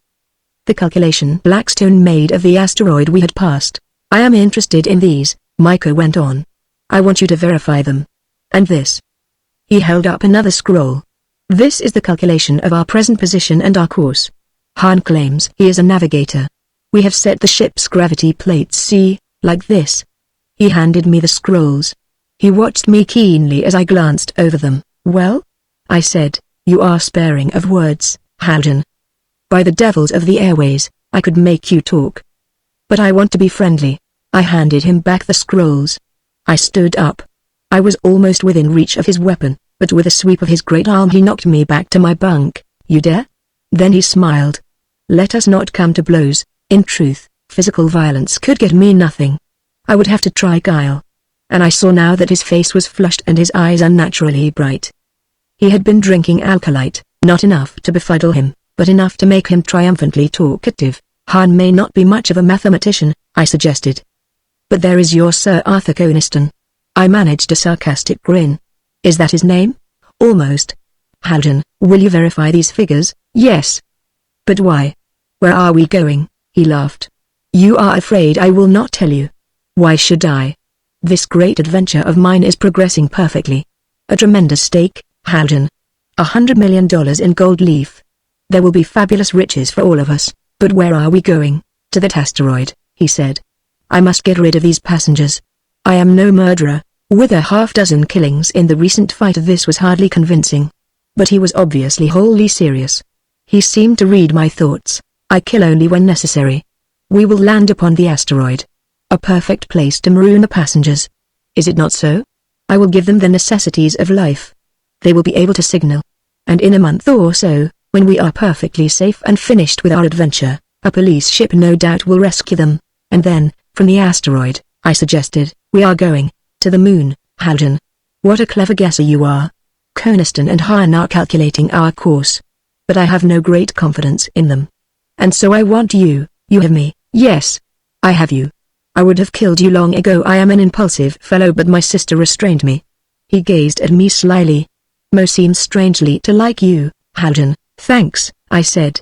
I'm flattered. She still hopes I may really win you to join us, he went on. Gold leaf is a wonderful thing. There would be plenty for you in this affair. And to be rich, and have the love of a woman like Mo. He paused. I was trying cautiously to gauge him, to get from him all the information I could. I said, with another smile, that is premature, to talk of Mo. I will help you chart your course. But this venture, as you call it, is dangerous. A police ship. There are not many, he declared. The chances of our encountering one are very slim. He grinned at me. You know that as well as I do. And we now have those code passwords. I forced Dean to tell me where he had hidden them. If we should be challenged, our password answer will relieve suspicion. The planet Aura, I objected, being overdue at Ferokshan, will cause alarm. You'll have a covey of patrol ships after you. That will be 2 weeks from now, he smiled. I have a ship of my own in Ferokshan. It lies there waiting now, manned and armed. I am hoping that, with Dean's help, we may be able to flash them a signal. It will join us on the moon. Fear not for the danger, Haljan. I have great interests allied with me in this thing. Plenty of money. We have planned carefully.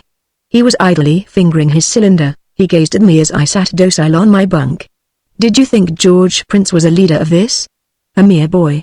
I engaged him a year ago. His knowledge of science is valuable to us. My heart was pounding, but I strove not to show it. He went on calmly. I told you I am impulsive. 6 times I have nearly killed George Prince, and he knows it. He frowned.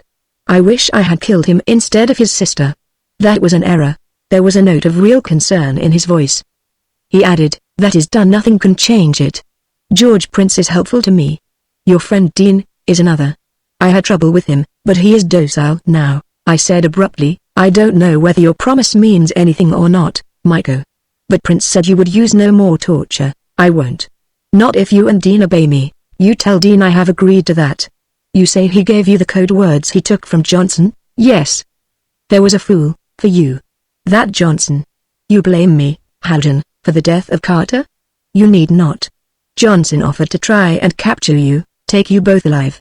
He killed Carter because he was angry with him. A stupid, vengeful fool. He is dead and I'm glad of it. My mind was on Maiko's plans. I ventured, this treasure on the moon. Did you say it was on the moon? Don't play the fool, he retorted. I know as much about Grant Line as you do. That's very little, perhaps. Perhaps you know more, Maiko. The moon is a big place. Where, for instance, is Grant Line located? I held my breath. Would he tell me that? A score of questions, vague plans were in my mind. How skilled at mathematics were these brigands? Maiko, Coniston, Han, could I fool them? If I could learn Grant Line's location on the moon, and keep the planet Aura away from it. A pretended error of charting. Time lost and perhaps Snap could find an opportunity to signal Earth, "Get help." Maiko answered my question as bluntly as I asked it. "I don't know where Grantline is located. But we will find out. He will not suspect the planet Aura, so when we get close to the moon, we will signal and ask him. We can trick him into telling us." "You think I do not know what is on your mind, Haljan?" "There is a secret code of signals arranged between Dean and Grantline. I have forced Dean to confess it. Without torture. Prince helped me in that. He persuaded Dean not to defy me. A very persuasive fellow, George Prince. More diplomatic than I am. I give him credit for that." I strove to hold my voice calm. "If I should join you, Michael, my word, if I ever gave it, you would find dependable. I would say George Prince is very valuable to us. You should rein your temper. He is half your size. You might sometime, without intention, do him injury." He laughed. "Mo says so. But have no fear, I was thinking," I persisted. "I'd like to have a talk with George Prince." Ah, my pounding, tumultuous heart. But I was smiling calmly. And I tried to put into my voice a shrewd note of cupidity. "I really know very little about this treasure, Maiko. If there were $1 million or $2 of gold leaf in it for me, perhaps there would be. Suppose you let me have a talk with Prince? I have some scientific knowledge myself about the powers of this catalyst. Prince's knowledge and mine, we might be able to come to a calculation on the value of Grantline's treasure." "You don't know. You are only assuming." I paused after this glib outburst.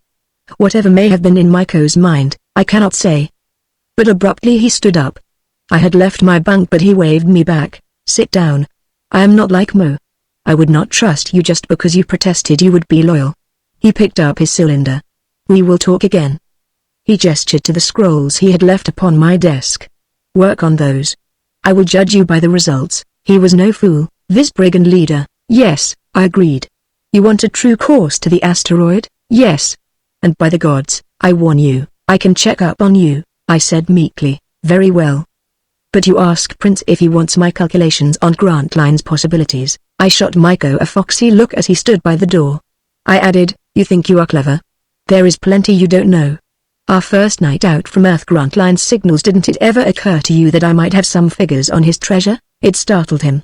"Where are they?" I tapped my forehead. "You don't suppose I was foolish enough to record them? You ask Prince if he wants to talk to me. 100 million, or 200 million, it would make a big difference, Maiko. I will think about it." He backed out and sealed the door upon me, but Anita did not come. I verified Han's figures, which were very nearly correct. I charted a course for the asteroid. It was almost the one which had been set. Coniston came for my results. "I say, we are not so bad as navigators, are we? I think we're jolly good, considering our inexperience."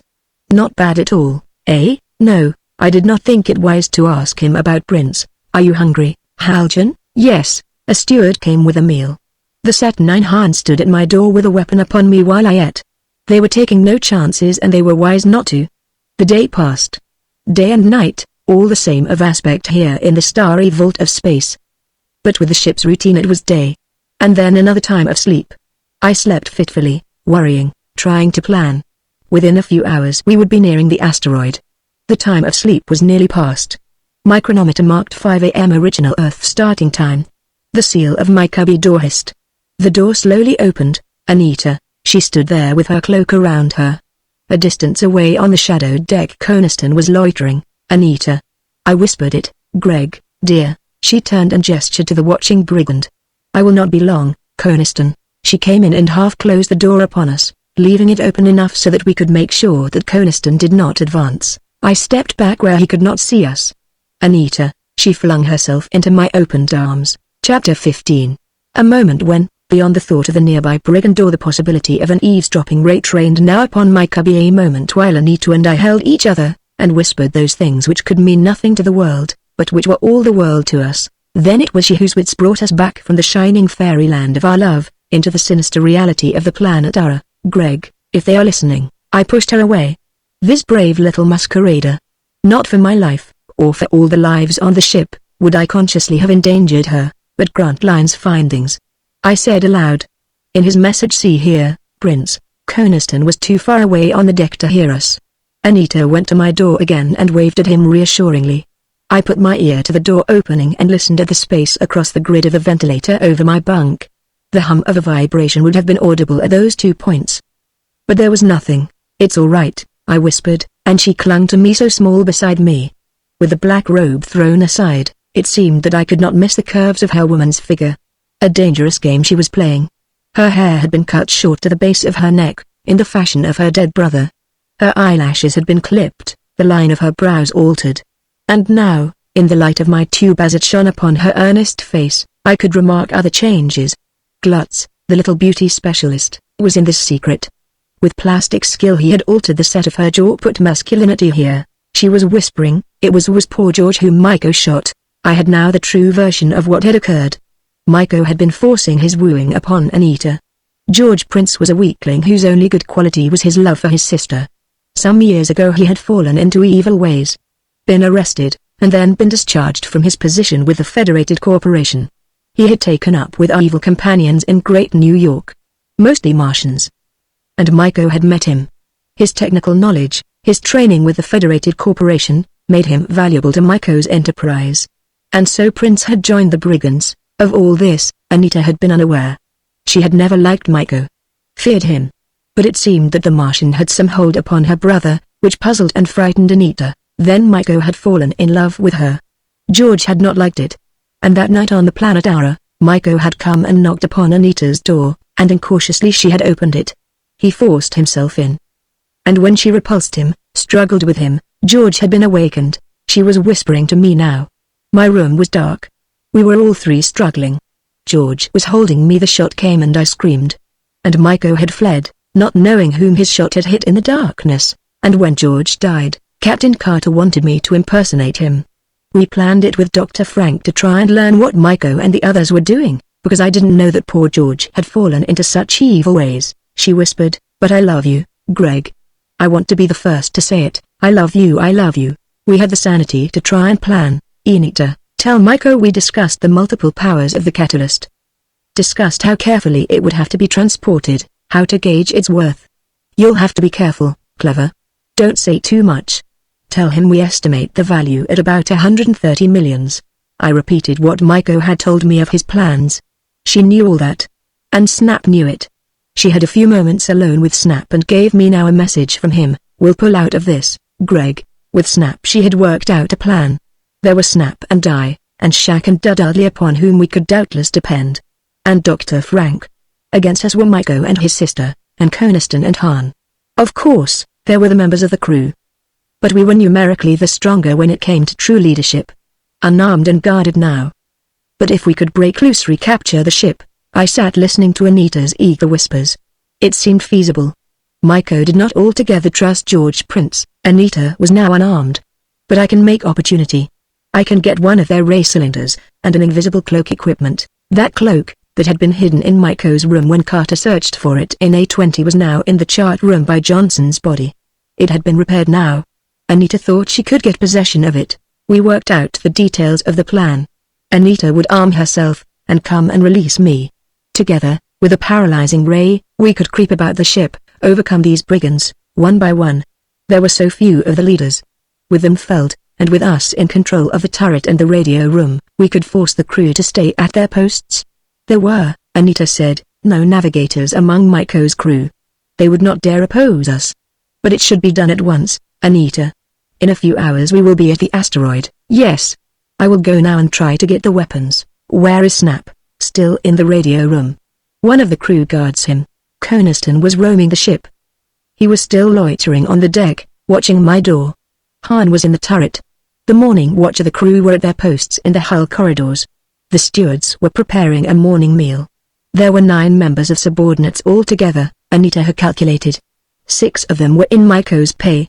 The other 3 our own men who had not been killed in the fighting had joined the brigands. And Dr. Frank, Anita? He was in the lounge. All the passengers were herded there, with Myco and Mo alternating on guard. I will arrange it with Venza, Anita whispered swiftly. She will tell the others. Dr. Frank knows about it now. He thinks it can be done. The possibility of it swept me anew. The brigands were of necessity scattered singly about the ship. One by one, creeping under cover of an invisible cloak, I could fell them, and replace them without alarming others. My thoughts leapt to it. We would strike down the guard in the radio room. Release Snap. At the turret we could assail Han, and replace him with Snap. Coniston's voice outside broke in upon us. Prince. He was coming forward. Anita stood in the doorway. I have the figures, Coniston. By God, this Haljan is with us. And clever. We think it will total 130 millions. What a stake, she whispered. Greg dear, I'll be back soon. We can do it, be ready. Anita, be careful of yourself. If they should suspect you, I'll be careful. In an hour, Greg, or less, I'll come back. All right, Coniston. Where is Maiko? I want to see him. Stay where you are, Haljan. In good time Maiko will trust you with your liberty. You'll be rich like all of us. Never fear. She swaggered out upon the deck, waved at the brigand, and banged my cubby door in my face. I sat upon my bunk, waiting. Would she come back? Would she be successful? Chapter 16. She came. I suppose it was no more than an hour. It seemed an eternity of apprehension. There was the slight hissing of the seal of my door. The panel slid. I had leapt from my bunk where in the darkness I was lying tense. Prince? I did not dare say Anita. Greg. Her voice. My gaze swept the deck as the panel opened. Neither Coniston nor anyone else was in sight, save Anita's dark-robed figure which came into my room. You got it? I asked in a low whisper. I held her for an instant, kissed her. But she pushed me away with quick hands. She was breathless. Yes, I have it. Give us a little light, we must hurry. In the blue dimness I saw that she was holding one of the Martian cylinders. The smaller size, it would paralyze but not kill. Only one. Anita? Yes. And this, the invisible cloak. We laid it on my grid, and I adjusted its mechanism. I donned it and drew its hood, and threw on its current. All right, Anita? Yes. Can you see me? No. She had stepped back a foot or two. Not from here. But you must let no one approach too close. Then she came forward, put out her hand, fumbled until she found me. It was our plan to have me follow her out. Anyone observing us would see only the robed figure of the supposed George Prince, and I would escape unnoticed. The situation about the ship was almost unchanged. Anita had secured the weapon and the cloak and slipped away to my cubby without being observed. You're sure of that? I think so, Greg. I was careful. Mo was now in the lounge, guarding the passengers. Han was asleep in the chart room. Coniston was in the turret. Coniston would be off duty presently, Anita said, with Han taking his place. There were lookouts in the forward and stern watch towers, and a guard upon Snap in the radio room. Is he inside the room, Anita? Snap? Yes. No, the guard. The guard was sitting on the spider bridge at the door. This was unfortunate. That guard could see all the deck clearly. He might be suspicious of George Prince wandering around. It would be difficult to get near enough to assail him. This cylinder, I knew, had an effective range of only some 20 feet. Coniston is the sharpest, Greg. He will be the hardest to get near. Where is Maiko? The brigand leader had gone below a few moments ago, down into the hull corridor. Anita had seized the opportunity to come to me. We can attack Han in the chart room first, I whispered. And get the other weapons. Are they still there? Yes. But the forward deck is very bright, Greg. We were approaching the asteroid. Already its light, like a brilliant moon, was brightening the forward deck space. It made me realize how much haste was necessary. We decided to go down into the hull corridors. Locate Maiko. Fill him and hide him. His non-appearance back on deck would very soon throw the others into confusion, especially now with our impending landing upon the asteroid. And, under cover of this confusion, we would try to release Snap. We were ready. Anita slid my door open. She stepped through, with me soundlessly scurrying after her. The empty, silent deck was alternately dark with shadow patches and bright with blobs of starlight. A sheen of the sun's corona was mingled with it, and from forward came the radiance of the asteroid's mellow silver glow. Anita turned to seal my door. Within my faintly humming cloak I stood beside her. Was I invisible in this light? Almost directly over us, close under the dome, the lookout sat in his little tower. He gazed down at Anita. Amidships, high over the cabin superstructure, the radio room hung dark and silent. The guard on its bridge was visible. He too looked down, a tense instant.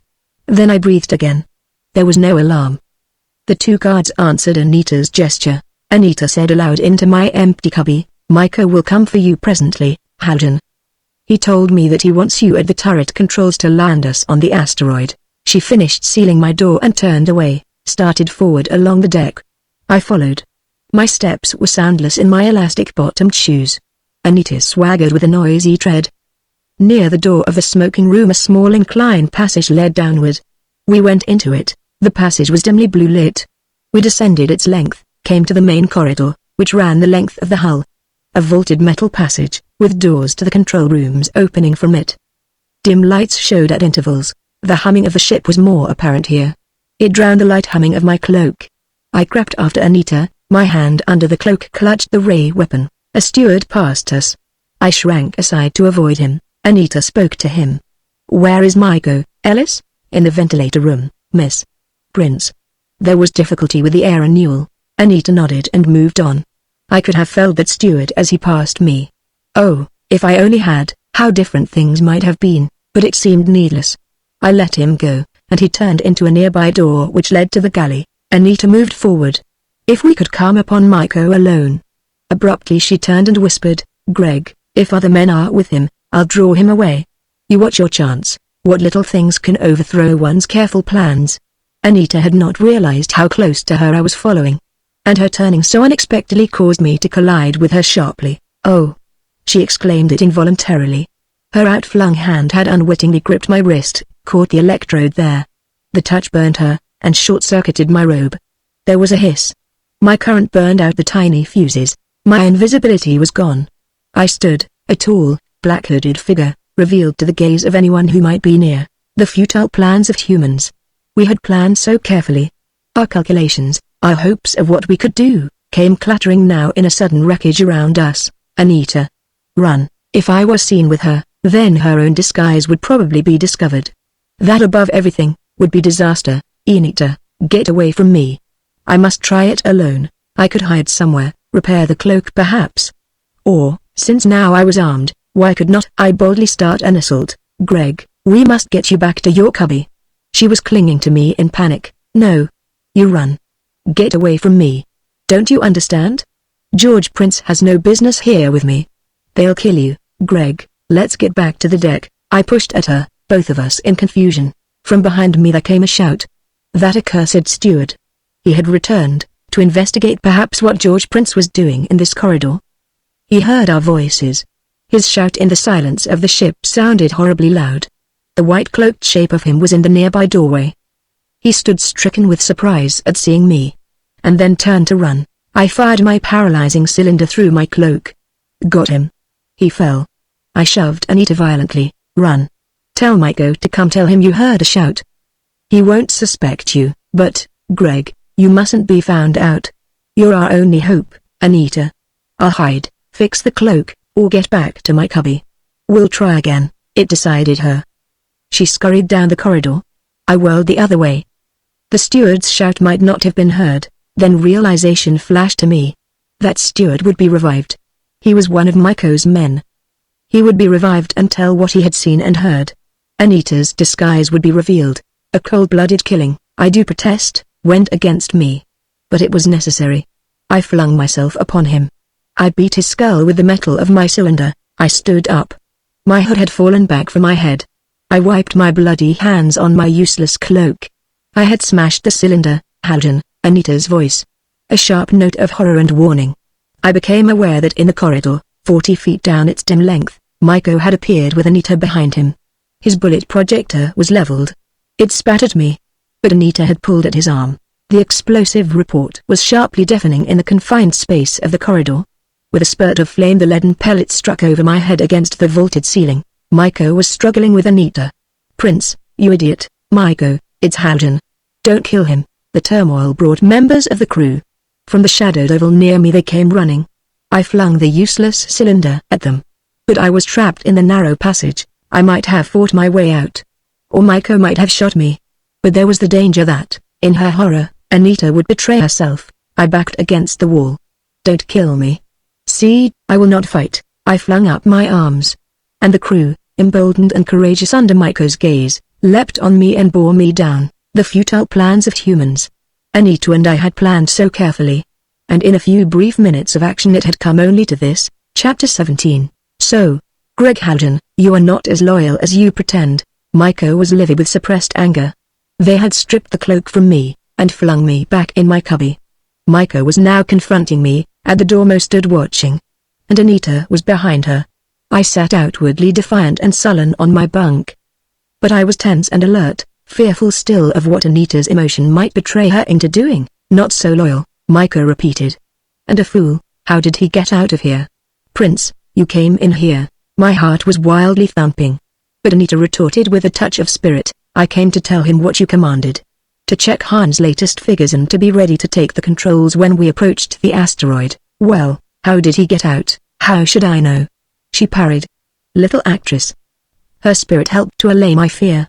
She held her cloak close around her in the fashion they had come to expect from the George prince who had just buried his sister. How should I know, Miko? I sealed his door. But did you? Of course he did, Mo put in. Ask your lookouts, Anita said. They saw me. I waved to them just as I sealed the door. I ventured. I have been taught to open doors. I managed a sly, lugubrious smile. I shall not try it again, Miko. Nothing had been said about my killing of the steward. I thanked my constellations now that he was dead. I shall not try it again, I repeated. A glance passed between Miko and his sister. Miko said abruptly, you seem to realize it is not my purpose to kill you. And you presume upon it. I shall not again. I eyed Mo. She was gazing at me steadily. She said, leave me with him, Miko. She smiled. Greg Haljan, we are no more than 20,000 miles from the asteroid now. The calculations for retarding are now in operation. It was what had taken Miko below, that and trouble with the ventilating system, which was soon rectified. But the retarding of the ship's velocity when nearing a destination required accurate manipulation. These brigands were fearful of their own skill. That was obvious. It gave me confidence. I was really needed. They would not harm me. Except for Miko's impulsive temper, I was in no danger from them. Not now, certainly, Mo was saying. I think I may make you understand, Greg. We have tremendous riches within our grasp. I know it, I said with sudden thought. But there are many with whom to divide this treasure. Miko caught my intended implication. By the infernal, this fellow may have thought he could seize this treasure for himself. Because he is a navigator, Mo said vehemently. Do not be an idiot, Greg. You could not do it. There will be fighting with Grantline. My purpose was accomplished. They seemed to see me a willing outlaw like themselves. As though it were a bond between us. Leave me with him, said Mo. Miko acquiesced. For a few minutes only. He proffered a heat ray cylinder but she refused it. I am not afraid of him, Miko swung on me. Within an hour we will be nearing the atmosphere. Will you take the controls? Yes, he set his heavy jaw. His eyes bored into me. You're a strange fellow, Haljan. I can't make you out. I am not angry now. Do you think, when I am deadly serious, that I mean what I say? His calm words set a sudden chill over me. I checked my smile. Yes, I said. Well then, I will tell you this, not for all of Prince's well-meaning interference, or Mo's liking for you, or my own need of your skill, will I tolerate more trouble from you. The next time, I will kill you. Do you believe me? Yes, that is all I want to say. You kill my men, and my sister says I must not hurt you. I am not a child to be ruled by a woman. He held his huge fist before my face. With these fingers I will twist your neck. Do you believe it? Yes. I did indeed. He swung on his heel. Mo wants to try and put sense in your head. I hope she does it. Bring him to the lounge when you have finished. Come, Prince, Han will need us. He chuckled grimly. Han seems to fear we will plunge into this asteroid like a wild comet gone suddenly tangent. Anita moved aside to let him through the door. I caught a glimpse of her set white face as she followed him down the deck. Then Mo's bulk blocked the doorway. She faced me. Sit where you are, Greg. She turned and closed the door upon us. I am not afraid of you. Should I be? No. She came and sat down beside me. If you should attempt to leave this room, the stern lookout has orders to bore you through. I have no intention of leaving this room, I retorted. I do not want to commit suicide. I thought you did. You seem minded in such a fashion.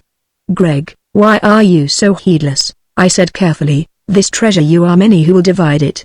You have all these men on the planet Ara. And in Ferokshan, others. I paused. Would she tell me? Could I make her talk of that other brigand ship which Miko had said was waiting on Mars? I wondered if he had been able to signal it. The distance from here to Mars was great, yet upon other voyages Snap's signals had gotten through. My heart sank at the thought. Our situation here was desperate enough. The passengers soon would be cast upon the asteroid. There would be left only Snap, Anita and myself. We might recapture the ship, but I doubted it now. My thoughts were turning to our arrival on the moon. We three might, perhaps, be able to thwart the attack upon Grantline, hold the brigands off until help from the Earth might come. But with another brigand ship, fully manned and armed, coming from Mars, the condition would be immeasurably worse. Grantline had some 20 men, and his camp, I knew, would be reasonably fortified. I knew too, that Johnny Grantline would fight to his last man. Mo was saying, I would like to tell you our plans, Greg. Her gaze was on my face. Keen eyes, but they were luminous now, and emotion in them sweeping her. But outwardly she was calm. Well, why don't you tell me? I said. If I am to help, Greg, I want you with us. Don't you understand? And we are not many, really. My brother and I are guiding this affair. With your help, I would feel differently. The ship at Ferokshan. My fears were realized. She said, I think our signals reached it. Dean tried and Coniston was checking him. You think the ship is coming? Yes. Where will it join us? At the moon. We will be there in 30 hours. Your figures gave that. Did they not? Yes, I said. And the other ship, how fast is it? Quite fast. In 8 days, perhaps 9, it will reach the moon. She seemed willing enough to talk. There was indeed no reason why she shouldn't. I could not, she naturally felt, turn the knowledge to account. Certainly my position seemed desperately helpless. Manned, I prompted. About 40 men. And armed? Long-range projectors? You ask very avid questions, Greg. Why should I not? Don't you suppose I'm interested? I touched her. Mo, did it ever occur to you, if once you and Maiko trusted me, which you don't, I might show more interest in joining you? The look on her face emboldened me. Did you ever think of that, Mo? And some arrangement for my share of this treasure?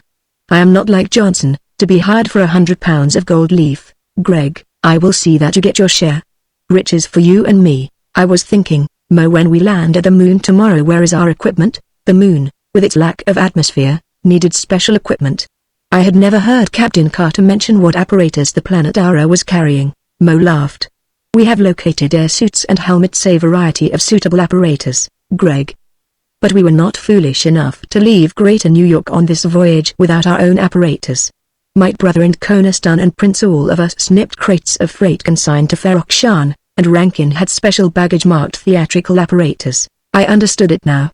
These brigands had boarded the Planetara with their own moon equipment, disguised as freight and personal baggage. Shipped in bond, to be inspected by the tax officials of Mars. It is on board now. We will open it when we leave the asteroid, Greg. We are well equipped. She bent toward me. And suddenly her long, lean fingers were gripping my shoulders. Greg, look at me. I gazed into her eyes. There was passion there, and her voice was intense. Greg, I told you once, a Martian girl goes after what she wants. It is you I want, not for me to play upon a woman's emotions. Mo, you flatter me. I love you. She held me off, gazing at me. Greg, I must have smiled. Abruptly she released me. So you think it amusing? No. But on Earth, we are not on Earth. Nor am I of the Earth. She was gauging me keenly. No note of pleading was in her voice, a stern authority, and the passion was swinging to anger. I'm like my brother, I do not understand you, Greg Haljan. Perhaps you think you are clever, perhaps. There was a moment of silence. Greg, I said I loved you. Have you no answer? No. In truth, I did not know what sort of answer it would be best to make. Whatever she must have read in my eyes, it stirred her to fury. Her fingers, with the strength of a man in them, dug into my shoulders. Her gaze searched me. You think you love someone else? Is that it? That was horribly startling, but she did not mean it just that way. She amended, with caustic venom, that little Anita Prince. You thought you loved her. Was that it? No, but I hardly deceived her. Sacred to her memory. Her rat-like little face, soft voice like a purring, sniveling cat. Is that what you're remembering? Greg Haljan? I tried to laugh. What nonsense, is it? Then why are you cold under my touch? Am I, a girl descended from the Martian flame workers, impotent to awaken a man? A woman scorned. In all the universe there could be no more dangerous an enemy. An incredible venom shot from her eyes, that miserable mouse-like creature. Well for her that my brother killed her, it struck me cold. If Anita were unmasked, beyond all the menace of Maiko's wooing, I knew that the venom of Mo's jealousy was a greater danger. I said sharply, don't be simple, Mo. I shook off her grip. You imagine too much. You forget that I am a man of Earth and you a girl of Mars. Is that reason why we should not love? No. But our instincts are different. Men of Earth are born to the chase. I was smiling. With thought of Anita's danger, I could find it readily in my heart to dupe this Amazon. Give me time, Mo. You attract me. You lie. Do you think so? I gripped her arm with all the power of my fingers.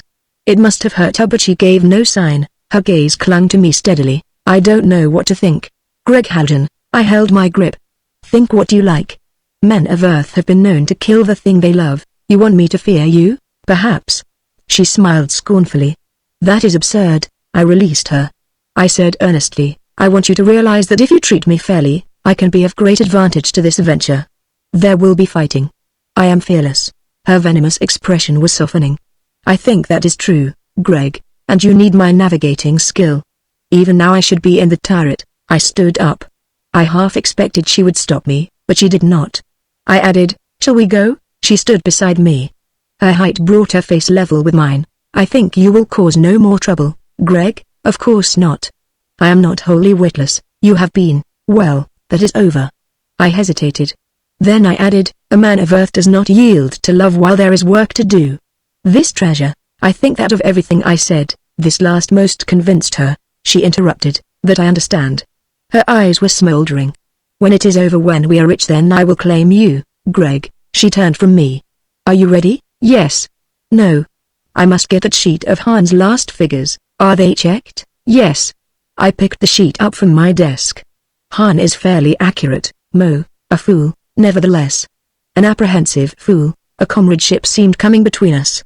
It was my purpose to establish it. Are we going to maroon Dr. Frank with the passengers? I asked. Yes, but he may be of use to us. Mo shook her head decisively. My brother has decided not. We will be well rid of Dr. Frank. Are you ready, Greg? Yes. She opened the door. Her gesture reassured the lookout, who was alertly watching the stern watchtower. I stepped out, and followed her forward along the deck, which now was bright with the radiance of the nearby asteroid. Chapter 18. A Fair Little World. I had thought so before, and I thought so now as I gazed at the asteroid hanging so close before our bow. A huge, thin crescent, with the sun off to one side behind it. A silver crescent, tinged with red. From this near vantage point, all of the little globe's disk was visible. The seas lay in grey patches. The convexity of the disk was sharply defined. So small a world. Fair and beautiful, shrouded with clouded areas. Where is Maiko? In the lounge. Greg, can we stop there? Mo turned into the lounge archway. Strange, tense scene. I saw Anita at once. Her robed figure lurked in an inconspicuous corner. Her eyes were upon me as Mo and I entered, but she did not move. The 30-odd passengers were huddled in a group. Solemn, white-faced men, frightened women. Some of them were sobbing. One Earth woman, a young widow, sat holding her little girl, and wailing with uncontrolled hysteria. The child knew me. As I appeared now, with my gold-laced white coat over my shoulders, the little girl seemed to see in my uniform a mark of authority. She left her mother and ran to me. You please, will you help us? My mom's is crying. I sent her gently back. But there came upon me then a compassion for these innocent passengers, fated to have embarked on this ill-fated voyage. Herded here in this cabin, with brigands like pirates of old, guarding them. Waiting now to be marooned on an uninhabited asteroid roaming in space. A sense of responsibility swept me. I swung upon 99, Maiko. He stood with a nonchalant grace, lounging against the wall with a cylinder dangling in his hand. He anticipated me, and was the first to speak. So, Haljan, she put some sense into your head? No more trouble? Then get into the turret. Mo, stay there with him. Send Han here. Where is that ass, Coniston? We will be in the atmosphere shortly, I said. No more trouble from me, Maiko. But these passengers, what preparation are you making for them on the asteroid? He stared in surprise. Then he laughed. I am no murderer. The crew is preparing food, all we can spare. And tools. They can build themselves shelter. They will be picked up in a few weeks. Dr. Frank was here. I caught his gaze, but he did not speak. On the lounge couches there still lay the 5 bodies. Rankin, who had been killed by Blackstone in the fight, a man passenger killed, a woman and a man wounded, as well. Maiko added, Dr. Frank will take his medical supplies and will care for the wounded. There are other bodies among the crew. His gesture was deprecating. I have not buried them. We will put them ashore. Easier that way, the passengers were all eyeing me. I said. You have nothing to fear. I will guarantee you the best equipment we can spare. I turned to Maiko. You will give them apparatus with which to signal? Yes. Get to the turret. I turned away, with Mo after me. Again the little girl ran forward. Come. Speak to my mums, she is crying. It was across the cabin from Maiko. Coniston had appeared from the deck. It created a slight diversion. He joined Maiko. Wait, I said to Mo. She is afraid of you. This is humanity. I pushed Mo back. I followed the child. I had seen that Venza was sitting with the child's weeping mother. This was a ruse to get a word with me. I stood before the terrified woman while the child clung to my legs. I said gently, don't be so frightened. Dr. Frank will take care of you. There is no danger. You will be safer on the asteroid than here on the ship. I leaned down and touched her shoulder. There is no danger. I was between Venza and the open cabin. Venza whispered swiftly, when we are landing, Greg, I want you to make a commotion, anything, just as the women go ashore. Why? Of course you will have food, Mrs. Francis. Never mind details. An instant just confusion. Go. Greg, don't speak now. I raised the child. You take care of mother. I kissed her. From across the cabin, Maiko's sardonic voice made me turn. Touching sentimentality, Haljan. Get to your post in the turret. His rasping note of annoyance brooked no delay.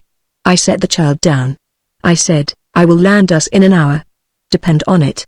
Han was at the controls when Mo and I reached the turret. You will land us safely, Haljan? He demanded anxiously. I pushed him away. Maiko wants you in the lounge. You take command here? Yes. I am no more anxious for a crash than you are, Han. He sighed with relief. That is true, of course. I am no expert at atmospheric entry, have no fear. Sit down, Mo. I waved to the lookout in the forward watchtower, and got his routine gesture. I rang the corridor bells, and the normal signals came promptly back. I turned to Han. Get along, won't you? Tell Maiko that things are all right here. Han's small dark figure, lithe as a leopard in his tight-fitting trousers and jacket with his robe now discarded, went swiftly down the spider incline and across the deck. Mo, where is Snap? By the infernal if he has been injured. Up on the radio room bridge, the brigand guard still sat. Then I saw that Snap was out there sitting with him. I waved from the turret window, and Snap's cheery gesture answered me. His voice carried down through the silver moonlight, land us safely, Greg. These weird amateur navigators. Within the hour I had us dropping into the asteroid's atmosphere. The ship heated steadily. The pressure went up. It kept me busy with the instruments and the calculations. But my signals were always promptly answered from below. The Brigand crew did its part efficiently. At 150,000 feet I shifted the gravity plates to the landing combinations, and started the electronic engines. All safe, Greg? Mo sat at my elbow, her eyes, with what seemed a glow of admiration in them, followed my busy routine activities. Yes. The crew works well. The electronic streams flowed out like a rocket tail behind us. The planet Aura caught their impetus. In the rarefied air, our bow lifted slightly, like a ship riding a gentle ground swell. At 100,000 feet we sailed gently forward, hull down to the asteroid's surface, cruising to seek a landing space. A little sea was now beneath us.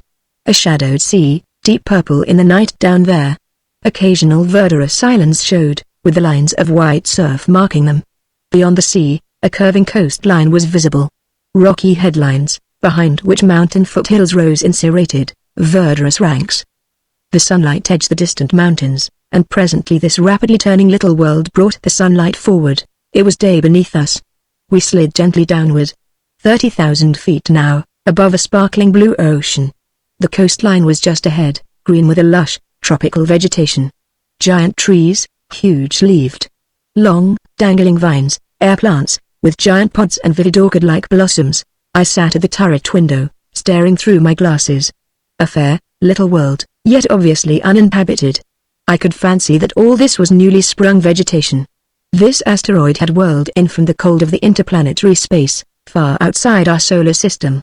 A few years ago, as time might be measured astronomically, it was no more than yesterday this fair landscape was congealed white and bleak with a sweep of glacial ice. But the seeds of life miraculously were here. The miracle of life. Under the warming, germinating sunlight, the verdure had sprung.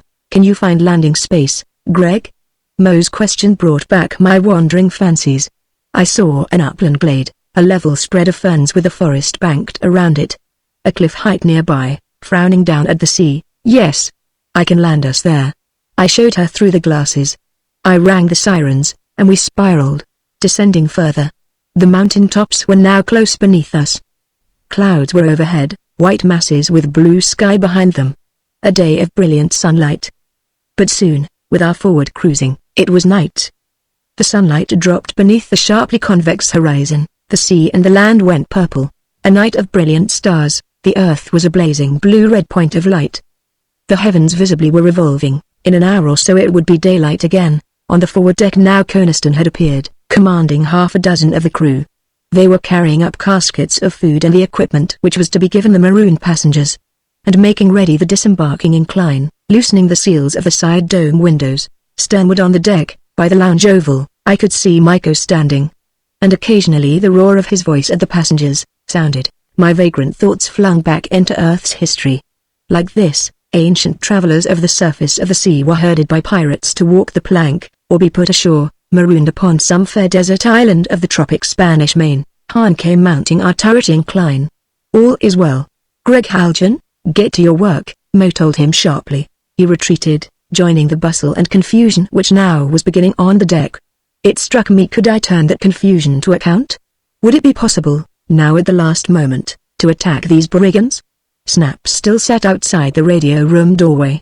But his guard was alert with upraised projector. And that guard, I saw, in his position, commanded all the deck, and I saw too, as the passengers now were herded in a line from the lounge oval, that Myco had roped and bound all the men. A clanking chain connected them.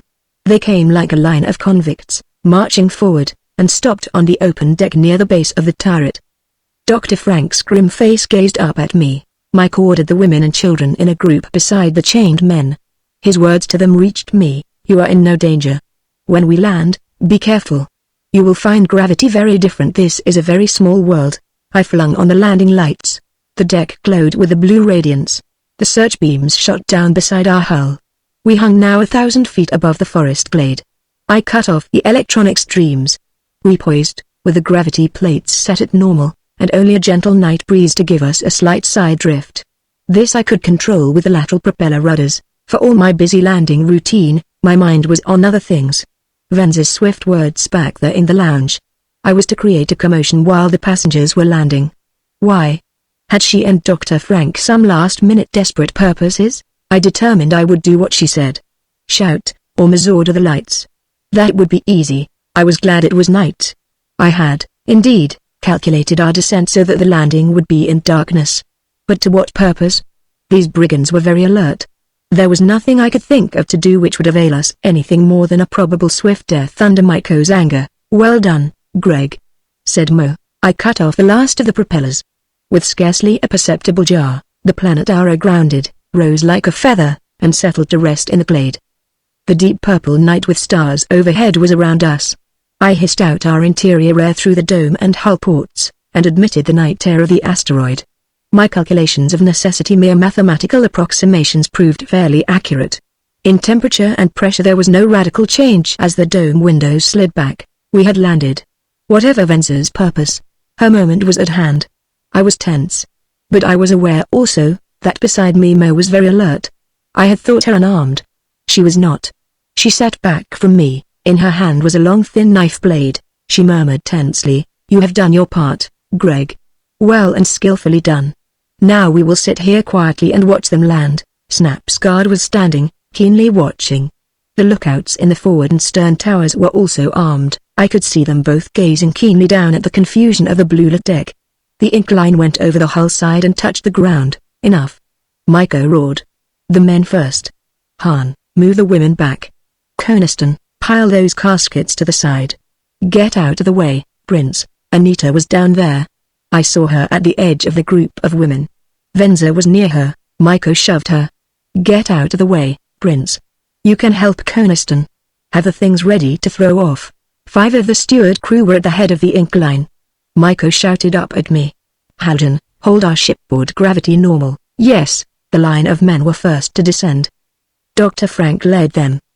He flashed a look of farewell up at me and Snap as he went down the incline with the chained men passengers after him. Motley procession. 20-odd. disheveled, half-clothed men of these worlds. The changing, lightning gravity on the incline caught them. Dr. Frank bounded up to the rail under the impetus of his step, caught and held himself. Drew himself back. The line swayed. In the dim, blue-lit glare it seemed unreal, crazy. A grotesque dream of men descending a plank. They reached the forest glade. Stood swaying, afraid at first to move. The purple night crowded them. They stood gazing at this strange world, their new prison. Now the women. Micah was shoving the women to the head of the incline. I could feel Mo's gaze upon me.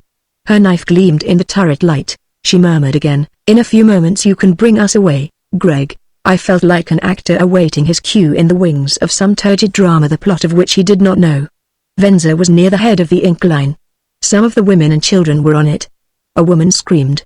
Her child had slipped from her hand, bounded up over the rail and fallen.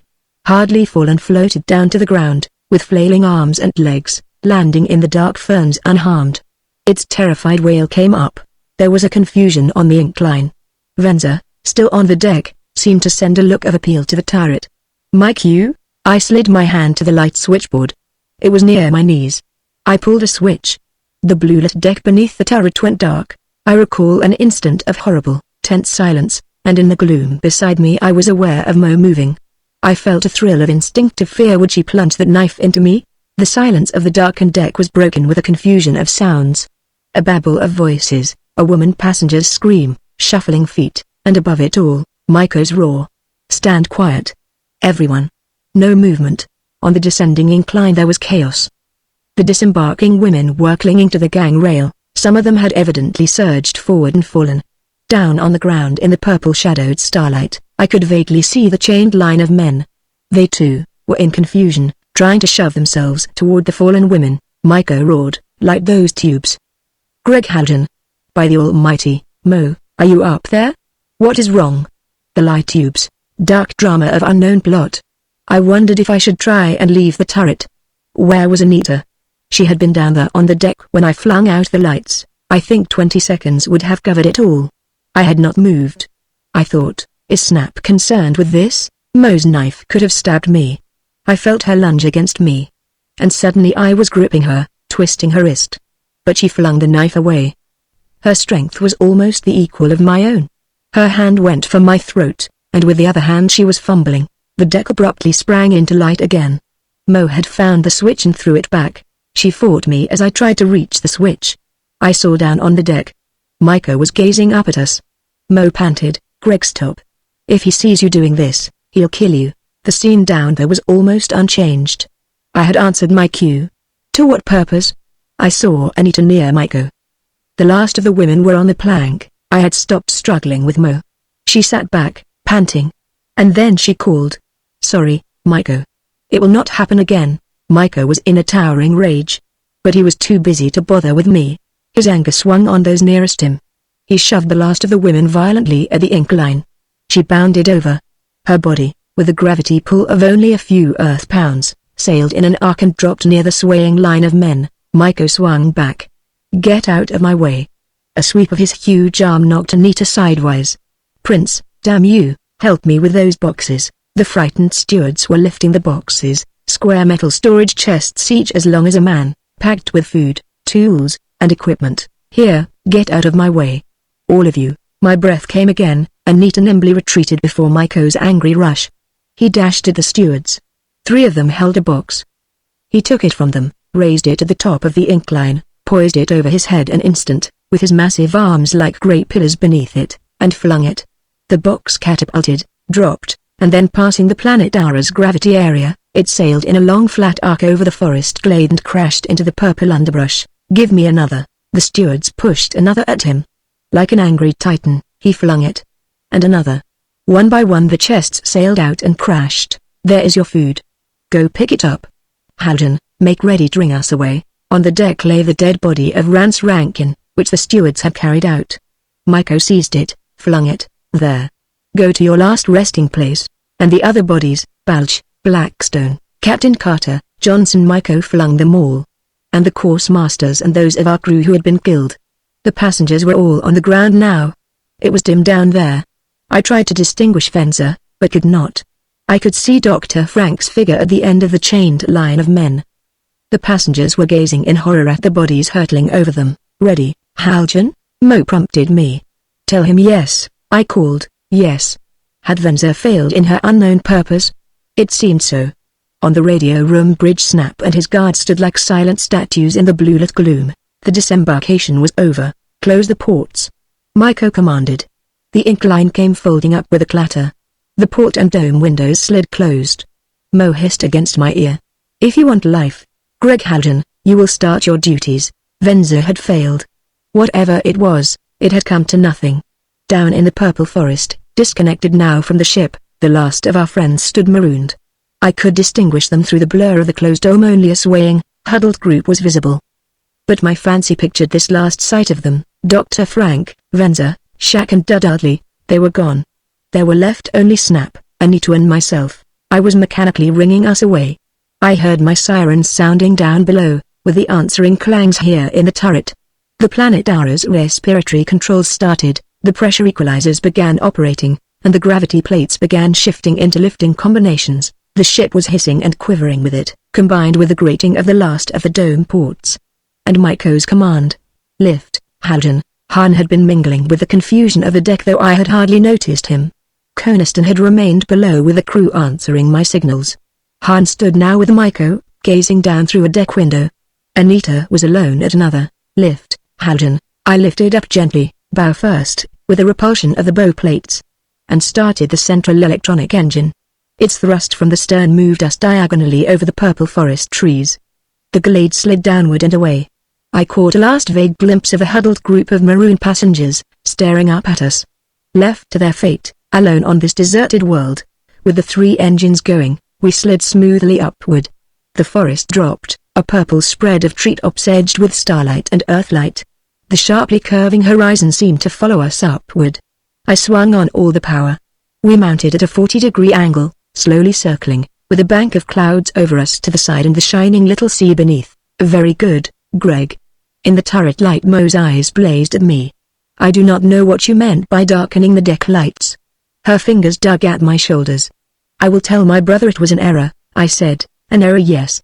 I didn't know what it was. But you have me to deal with now. You understand? I will tell my brother so. You said, on Earth a man may kill the thing he loves. A woman of Mars may do that. Beware of me, Greg Haljan." Her passion-filled eyes bored into me. Love? Hate? The venom of a woman scorned, a mingling of turgid emotions. I twisted back from her grip and ignored her. She sat back, silently watching my busy activities. The calculations of the shifting conditions of gravity, pressures, temperatures, a checking of the instruments on the board before me, mechanical routine. My mind went to Venza, back there on the asteroid. The wandering little world was already shrinking to a convex surface beneath us. Venza, with her last unknown play, gone to failure. Had I missed my cue? Whatever my part, it seemed now that I must have horribly misacted it.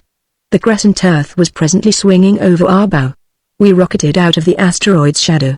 The glowing, flaming sun appeared, making a crescent of the Earth. With the glass I could see our tiny moon, visually seeming to hug the limb of its parent Earth. We were on our course to the moon. My mind flung ahead. Grantline with his treasure, unsuspecting this brigand ship. And suddenly, beyond all thought of Grantline, there came to me a fear for Anita. In God's truth, I had been, so far, a very stumbling, inept champion, doomed to failure with everything I tried. Why had I not contrived to have Anita desert at the asteroid? Would it not have been far better for her there, taking her chance for rescue with Dr. Frank, Venza and the others? But no. I had, like a fool, never thought of that. Had let her remain here on board at the mercy of these outlaws, and I swore now, that beyond everything, I would protect her. Futile oath. If I could have seen ahead a few hours. But I sensed the catastrophe. There was a shudder within me as I sat in that turret, docilely guiding us out through the asteroid's atmosphere, heading us upon our course for the moon. Chapter 19. Try again. By the infernal, snapped Dean, if you do anything to balk us, you die. Maiko scanned the apparatus with keen eyes. How much technical knowledge of signaling instruments did this brigand leader have? I was tense and cold with apprehension as I sat in a corner of the radio room, watching Snap. Could Maiko be fooled? Snap, I knew, was trying to fool him. The moon spread close beneath us. My log chart, computed up to 30 minutes past, showed us barely some 30,000 miles over the moon's surface. A silver quadrant. The sunset caught the lunar mountains, flung slanting shadows over the lunar plains. All the disk was plainly visible. The mellow earthlight glowed serene and pale to illumine the lunar night. The planet Aura was bathed in silver. A brilliant silver glare swept the forward deck, clean white and splashed with black shadows. We had partly circled the moon so as now to approach it from the earthward side. Maiko for a time had been at my side in the turret. I had not seen Coniston or Han of recent hours. I had slept, awakened refreshed, and had a meal. Coniston and Han remained below, one or other of them always with the crew to execute my signed orders. Then Coniston came to take my place in the turret, and I went with Maiko to the radio room. "You are skillful, Haljan." A measure of grim approval was in his voice. "You evidently have no wish to try and fool me in this navigation." I had not, indeed. It is delicate work at best, coping with the intricacies of celestial mechanics upon a semicircular trajectory with retarding velocity, and with a makeshift crew we could easily have come upon real difficulty. We hung at last, hull down, facing the earthward hemisphere of the lunar disk. The giant ball of the earth lay behind and above us, the sun over our stern quarter. With forward velocity almost checked, we poised, and Snap began his signals to the unsuspecting grunt line. My work momentarily was over. I sat watching the radio room. Mo was here, close beside me. I felt always her watchful gaze, so that even the play of my emotions needed reining. Maiko worked with Snap. Anita too was here. To Maiko and Mo it was the somber, taciturn George Prince, shrouded always in his black mourning cloak, disinclined to talk, sitting alone, brooding and sullen. "This is how they thought of Anita," Maiko repeated. "By the infernal, if you try to fool me," snapped Dean. The small metal room, with its grid floor and low-arched ceiling, glared with moonlight through its window. The moving figures of Snap and Maiko were aped by the grotesque, misshapen shadows of them on the walls. Maiko gigantic, a great menacing ogre. Snap small and alert, a trim, pale figure in his tight-fitting white trousers, broad flowing belt, and white shirt open at the throat. His face was pale and drawn from lack of sleep and the torture to which Maiko had subjected him earlier on the voyage. But he grinned at the brigand's words, and pushed his straggling hair closer under the red eye shade. The room over long periods was deadly silent, with Maiko and Snap bending watchfully at the crowded banks of instruments. A silence in which my own pounding heart seemed to echo. I did not dare look at Anita, nor she at me. Snap was trying to signal Earth, not the moon. His main grids were set in the reverse. The infrared waves, flung from the bow window, were of a frequency which Snap and I believed that Gruntline could not pick up. And over against the wall, close beside me and seemingly ignored by Snap, there was a tiny ultraviolet sender. Its faint hum and the quivering of its mirrors had so far passed unnoticed. Would some Earth station pick it up? I prayed so. There was a thumbnail mirror here which would bring an answer. Would some Earth telescope be able to see us? I doubted it. The pinpoint of the planet Aura's infinitesimal bulk would be beyond vision. Long silences, broken only by the faint hiss and murmur of Snap's instruments. "Shall I try the graphs, Maiko?" "Yes." I helped him with the spectro. At every level the plates showed us nothing save the scarred and pitted moon surface. We worked for an hour. There was nothing. Bleak cold night on the moon here beneath us. A touch of fading sunlight upon the Apennines. Up near the South Pole, Tycho with its radiating open rills stood like a grim dark maw. Maiko bent over a plate. "Something here? Is there an abnormality upon the frowning ragged cliffs of Tycho?" We thought so. But then it seemed not. Another hour. No signal came from Earth. If Snap's calls were getting through, we had no evidence of it. Abruptly Maiko strode at me from across the room. I went cold and tense. Mo shifted, alert to my every movement. But Maiko was not interested in me. A sweep of his clenched fist knocked the ultraviolet sender and its coils and mirrors in a tinkling crash to the grid at my feet. "We don't need that, whatever it is." He rubbed his knuckles where the violet waves had tinged them, and turned grimly back to Snap. "Where are your ray mirrors? If the treasure lies exposed." This Martian's knowledge was far greater than we believed. He grinned sardonically at Anita. "If our treasure is here on this hemisphere, Prince, we should pick up its rays. Don't you think so? Or is Gruntline too cautious to leave it exposed?" Anita spoke in a careful, throaty drawl. "The rays came through enough and we passed here on the way out, you should know," grinned Maiko.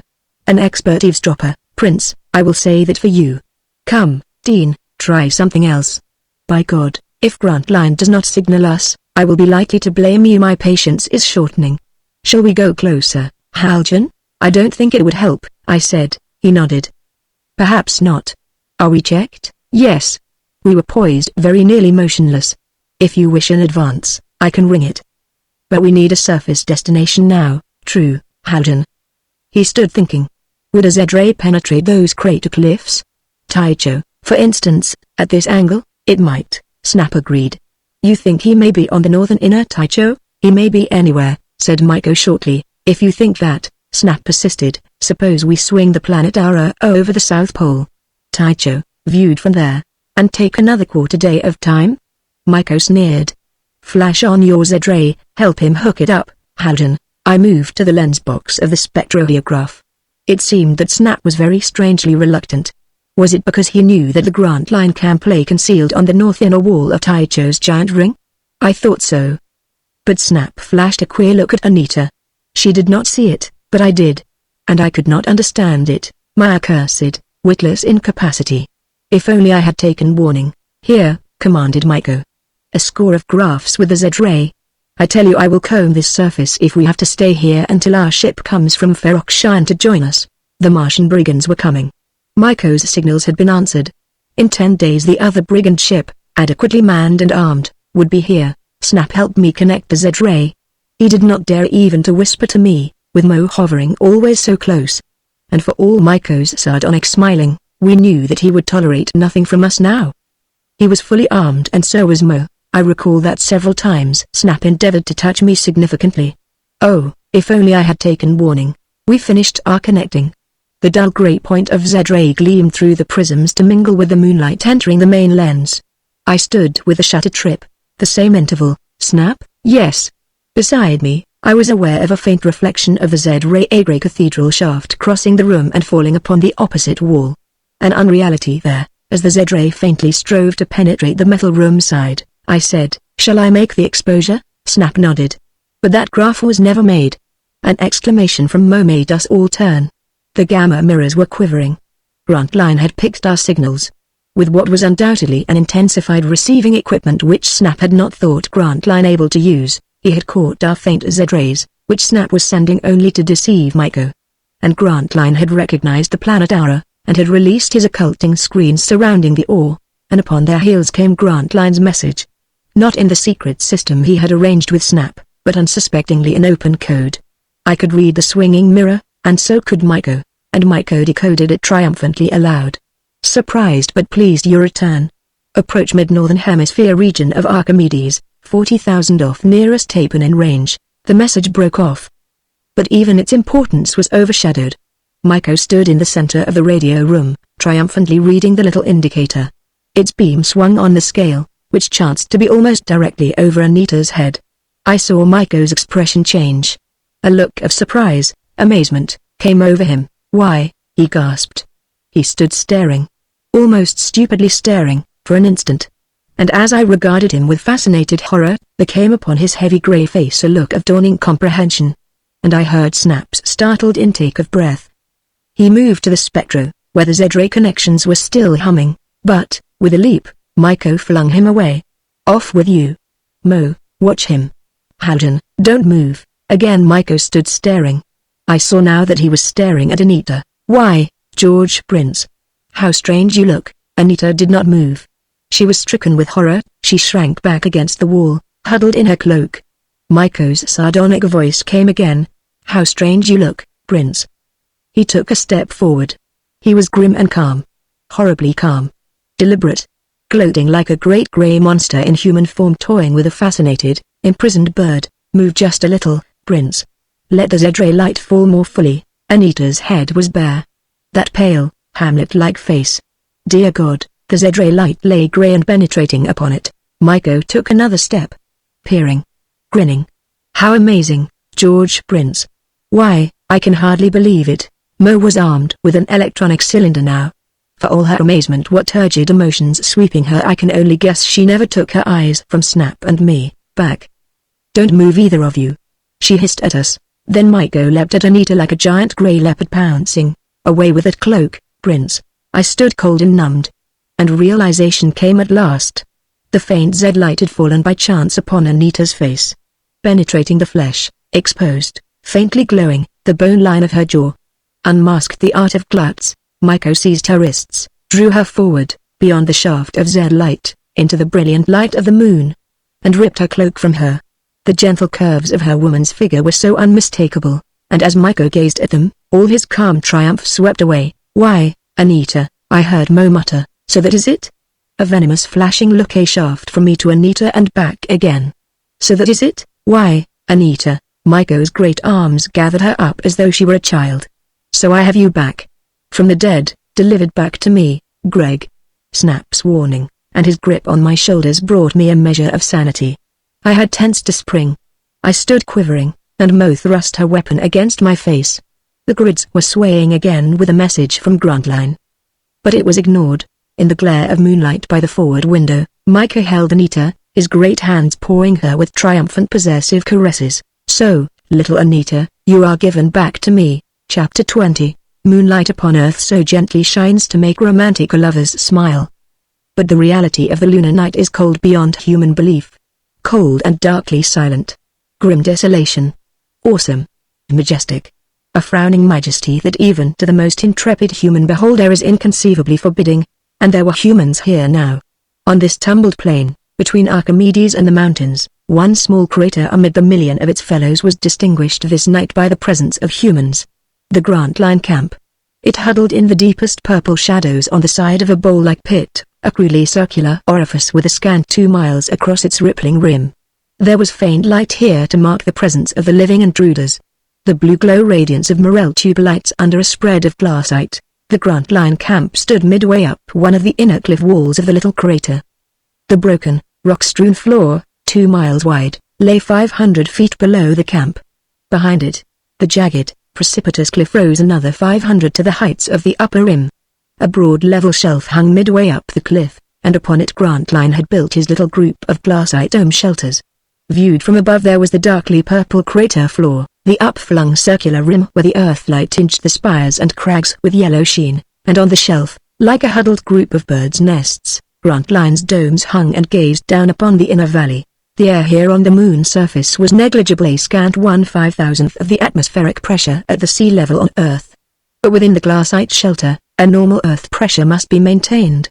Rigidly braced double walls to withstand the explosive tendency, with no external pressure to counteract it. A tremendous necessity for mechanical equipment had burdened Grantline's small ship to capacity. The chemistry of manufactured air, the pressure equalizers, renewers, respirators, the lighting and temperature maintenance of a space flyer was here. There was this main Grantline building, stretched low and rectangular along the front edge of the ledge. Within it were living rooms, mess hall and kitchen. 50 feet behind it, connected by a narrow passage of glassite, was a similar though smaller structure. The mechanical control rooms, with their humming, vibrating mechanisms were here. And an instrument room with signaling apparatus, senders, receivers, mirror grids and audiphones of several varieties. And an electro-telescope, small but modern, with dome overhead like a little Earth observatory. From this instrument building, beside the connecting pedestrian passage, wire cables for light, and air tubes and strings and bundles of instrument wires ran to the main structure, gray snakes upon the porous, gray lunar rock. The third building seemed a lean-to banked against the cliff wall, a slanting shed wall of glassite 50 feet high and 200 in length. Under it, for months Grantline's bores had dug into the cliff. Brace tunnels were here, penetrating back and downward into the vein of rock. The work was over. The borers had been dismantled and packed away. At one end of the cliff the mining equipment lay piled in a litter. There was a heap of discarded ore where Grantline had carted and dumped it after his first crude refining process had yielded it as waste. The ore slag lay like grey powder flakes strewn down the cliff. Trucks and ore carts along the ledge stood discarded, mute evidence of the weeks and months of work these helmeted miners had undergone, struggling upon this airless, frowning world. But now all that was finished. The catalytic ore was sufficiently concentrated. It lay this treasure in a 70-foot barrel behind the glassite lean-to, with a cage of wires over it and an insulation barrage hiding its presence. The ore shelter was dark, the other 2 buildings were lighted. And there were small lights mounted at intervals about the camp and along the edge of the ledge. A spider ladder, with tiny platforms some 20 feet one above the other, hung precariously to the cliff face. It descended the 500 feet to the crater floor, and, behind the camp, it mounted the jagged cliff face to the upper rim height, where a small observatory platform was placed. Such was the outer aspect of the Grantline treasure camp near the beginning of this lunar night, when, unknown to Grantline and his men, the planet Aura with its brigands was approaching. The night was perhaps a sixth advanced. Full night. No breath of cloud to mar the brilliant starry heavens. The quadrant Earth hung poised like a giant mellow moon over Grantline's crater. A bright Earth, yet no air was here on this lunar surface to spread its light. Only a glow, mingling with the spots of blue tube light on the poles along the cliff, and the radiance from the lighted buildings. No evidence of movement showed about the silent camp. Then a pressure door in an end of the main building opened its tiny series of locks. A bent figure came out. The lock closed. The figure straightened and gazed about the camp.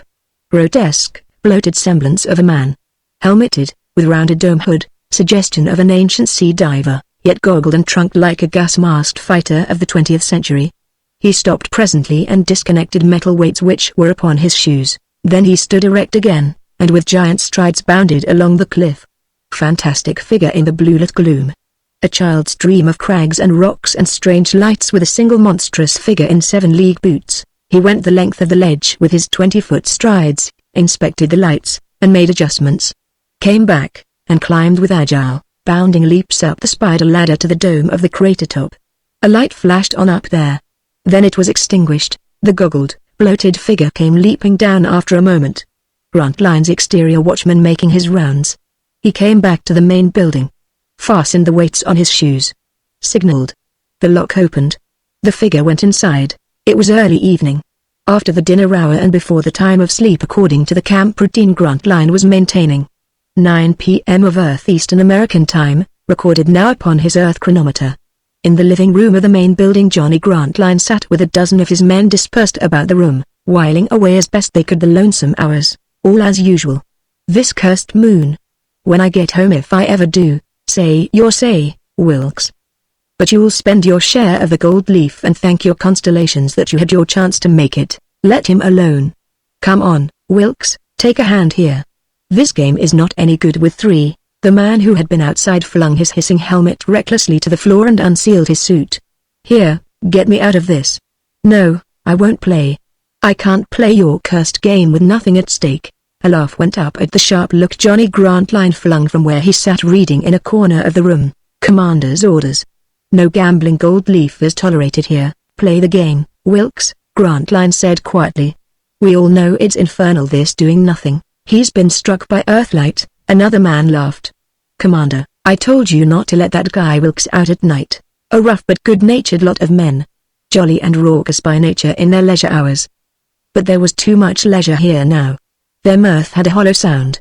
In older times, explorers of the frozen polar zones had to cope with inactivity, loneliness and despair.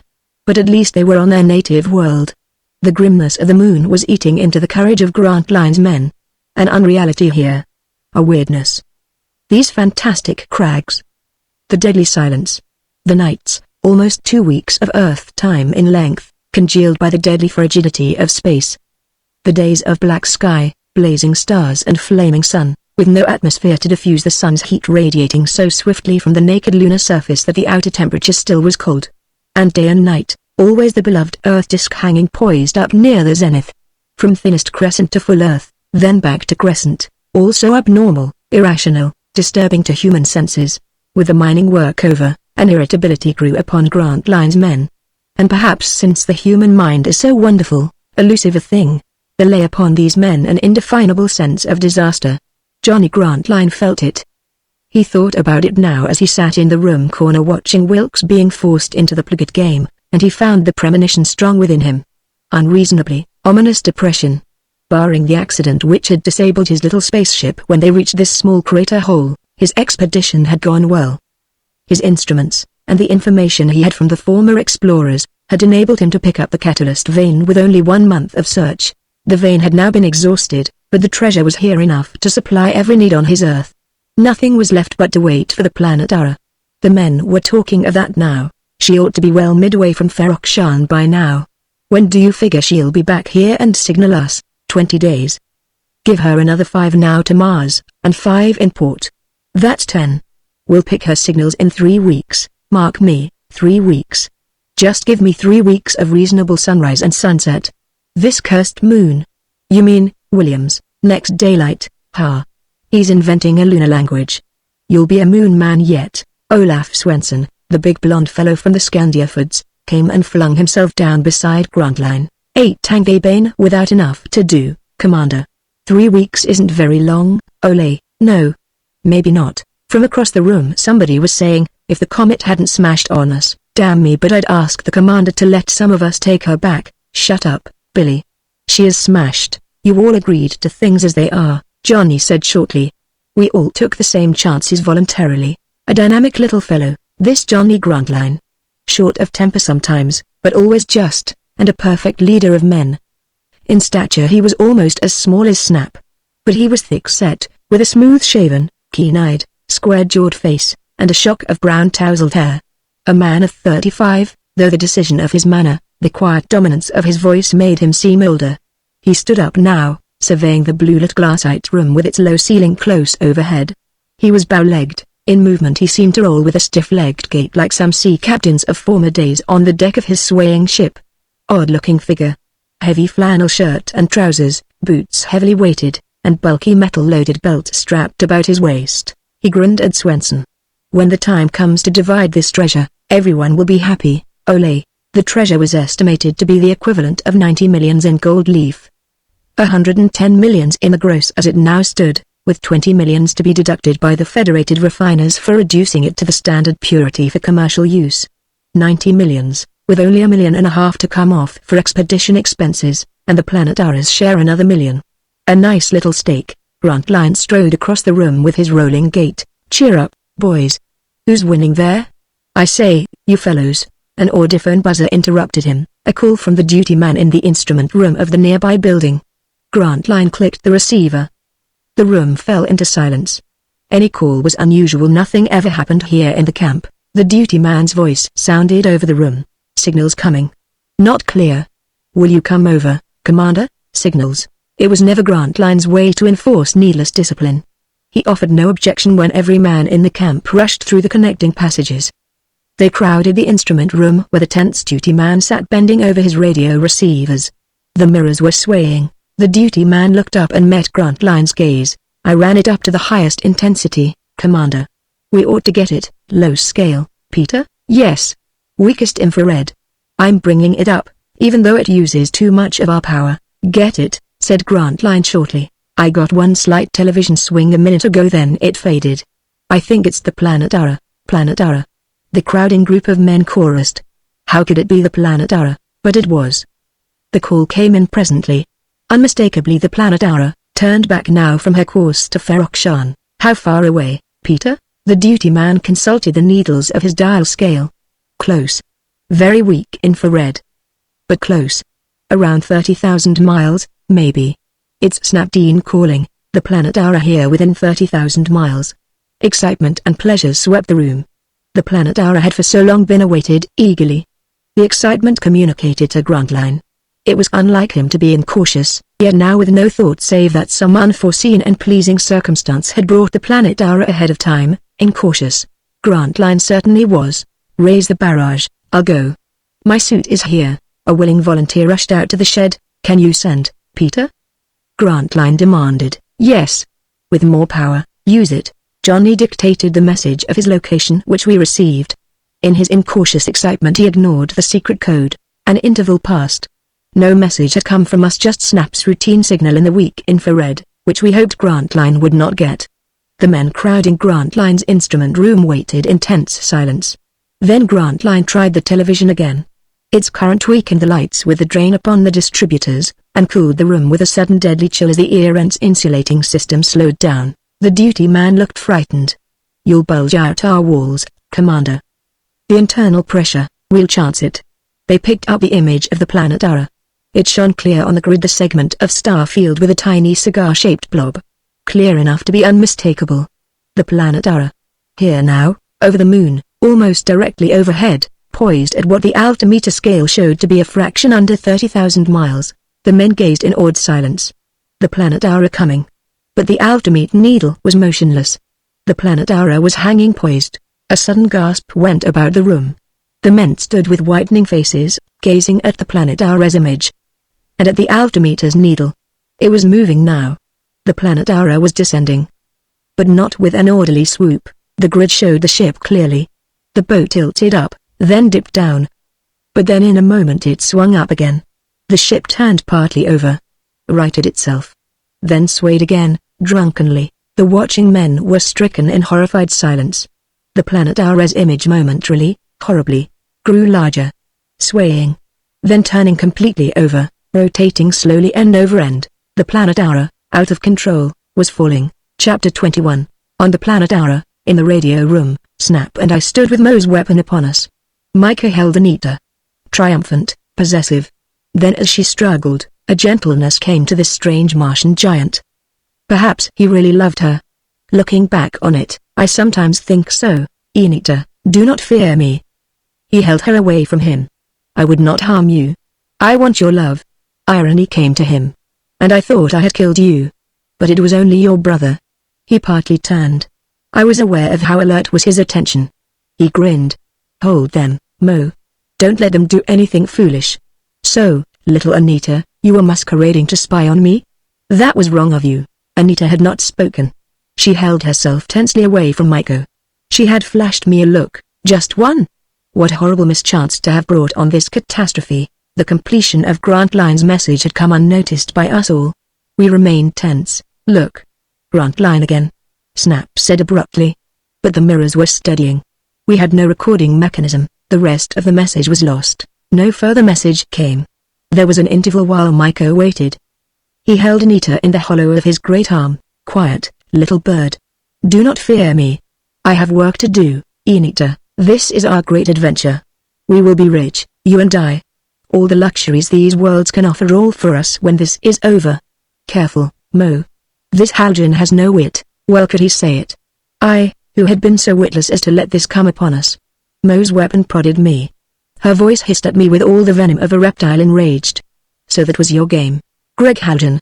And I was so graceless as to admit love for you, Snap murmured in my ear. Don't move, Greg. She's reckless, she heard it. She whirled on him. We have lost George Prince, it seems. Well, we will survive without his scientific knowledge. And you, Dean and this Haljan, mark me, I will kill you both if you cause trouble. Micah was gloating. Don't kill them yet, Mo. What was it Grantline said? Near the crater of Archimedes.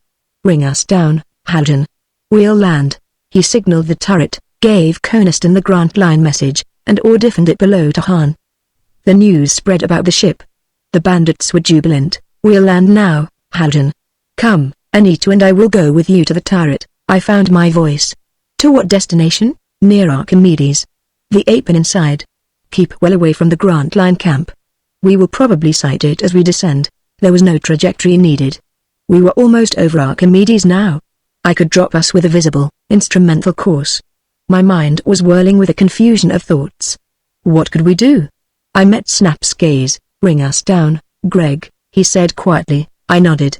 I pushed Mo's weapon away. You don't need that. We went to the turret. Mo watched me and Snap, a grim, cold Amazon.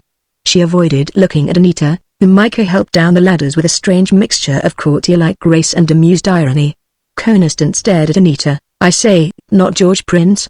The girl. No time for explanations, Micah commanded. It's the girl, masquerading as her brother. Get below, Coniston. Haljan takes us down. The astounded Englishman continued to gaze at Anita. But he said, I mean to say, where to on the moon? Not to encounter Grantline at once, Micah. Our equipment is not ready, of course not. We will land well away. The reluctant Coniston left us. I took the controls. Micah, still holding Anita as though she were a child, sat beside me. We will watch him, Anita. A skilled fellow at this sort of work. I rang my signals for the shifting of the gravity plates. The answer should have come from below within a second or two. But it did not. Micah regarded me with his great bushy eyebrows upraised. Ring again, Haljan. I duplicated. No answer. The silence was ominous. Micah muttered, that accursed Han. Ring again. I sent the imperative emergency demand. No answer. A second or two. Then all of us in the turret were startled. Transfixed. From below came a sudden hiss. It sounded in the turret. It came from the shifting room called grid. The hissing of the pneumatic valves of the plate shifters in the lower control room. The valves were opening, the plates automatically shifting into neutral, and disconnecting. An instant of startled silence. Maiko may have realized the significance of what had happened. Certainly Snap and I did. The hissing ceased. I gripped the emergency plate shifter switch which hung over my head. Its disc was dead. The plates were dead in neutral, in the position they were placed only in port. And their shifting mechanisms were imperative. I was on my feet. We're in neutral. The moon disk moved visibly as the planet hour lurched. The vault of the heavens was slowly swinging. Maiko ripped out a heavy oath. Haljan. What is this? The heavens turned with a giant swoop. The moon was over us. It swung in a dizzying arc. Overhead, then back past our stern, under us, then appearing over our bow. The planet hour had turned over. Upending. Rotating, end over end. For a moment I think all of us in the turret stood and clung. The moon disk, the earth, sun and all the stars were swinging past our windows. So horribly dizzying. The planet hour seemed lurching and tumbling. But it was an optical effect only. I stared with grim determination at my feet. The turret seemed to steady, then I looked again. That horrible swoop of all the heavens. And the moon, as it went past seemed expanded. We were falling. Out of control, with the moon gravity pulling us down. That accursed Han. A moment only had passed. My fancy that the moon disk was enlarged was merely the horror of my imagination. We had not fallen far enough for that. But we were falling. Unless I could do something, we would crash upon the lunar surface. Enita, killed in this turret, the end of everything, every hope. Action came to me. I gasped, Maiko, you stay here. The controls are dead. You stay here and hold Anita. I ignored Mo's weapon. Snap thrust her away. We're falling, you fool, let us alone. Maiko gasped, can you check us? What happened? I don't know. I stood clinging. This dizzying whirl. From the audiphone grid Coniston's voice sounded, I say, Haljan, something's wrong. Han doesn't signal. The lookout in the forward tower was clinging to our window. On the deck below our turret a member of the crew appeared, stood lurching for a moment, then shouted and ran, swaying, aimless. From the lower hull corridors our grids sounded with the tramping of running steps. Panic among the crew was spreading over the ship. A chaos below deck. I pulled at the emergency switch again. Dead, Snap, we must get down. The signals, Coniston's voice came like a scream from the grid. Han is dead. The controls are broken, I shouted, Maiko, hold Anita. Come on, Snap. We clung to the ladders. Snap was behind me. Careful, Greg. Good God, this dizzying whirl. I tried not to look. The deck under me was now a blurred kaleidoscope of swinging patches of moonlight and shadow. We reached the deck. It seemed that from the turret Anita's voice followed us. Be careful. Once inside the ship, our senses steadied. With the rotating, reeling heavens shut out, there were only the shouts and tramping steps of the panic-stricken crew to mark that there was anything amiss. That, and a pseudo-sensation of lurching caused by the pulsing of gravity, a pull when the moon was beneath our hull to combine its forces with our magnetizers, a lightening, when it was overhead. A throbbing, pendulum lurch. We ran down to the corridor incline. A white-faced member of the crew came running up. What's happened, Haljan? What's happened? We're falling. I gripped him. Get below. Come with us. But he jerked away from me. Falling? A steward came running. Falling? My God, Snap swung at them. Get ahead of us. The manual controls our only chance. We need all you men at the compressor pumps. But it was instinct to try and get on deck, as though here below we were rats caught in a trap. The men tore away from us and ran.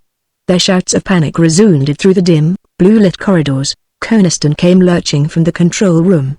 I say falling. Haljan, my God, look. Han was sprawled at the gravity plate switchboard. Sprawled, head down. Dead. Killed? Or a suicide? I bent over him. His hands gripped the main switch. He had ripped it loose. And his left hand had reached and broken the fragile line of tubes that intensified the current of the pneumatic plate shifters. A suicide. With his last frenzy. Determined to kill us all? Why, then I saw that Han had been killed. Not a suicide. In his hand he gripped a small segment of black fabric, a piece torn from an invisible cloak. Snap was rigging the hand compressors. If he could get the pressure back in the tanks, I swung on Coniston. You armed? Yes. He was white-faced and confused, but not in a panic. He showed me his heat ray cylinder. "What do you want me to do?" "Round up the crew. Get all you can. Bring them here to man the pumps." He dashed away.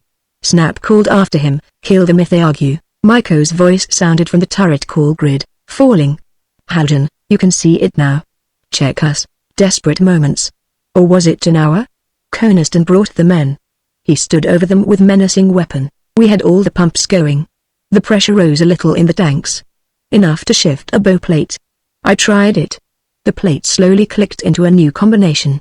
A gravity repulsion just in the bow tip. I signaled Maiko. "Have we stopped swinging?" "No. But slower." I could feel it, that lurch of the gravity. But not steady now. A limp. The tendency of our bow was to stay up. More pressure. Snap. One of the crew rebelled, tried to bolt from the room. Coniston shot him down. I shifted another bow plate. Then two in the stern. The stern plates seemed to move more readily than the others. "Run all the stern plates," Snap advised. I tried it. The lurching stopped. Maiko called, "We're bow down." Falling, but not falling free. The moon gravity pull on us was more than half neutralized. "I'll go up, Snap, and try the engines. You don't mind staying down here?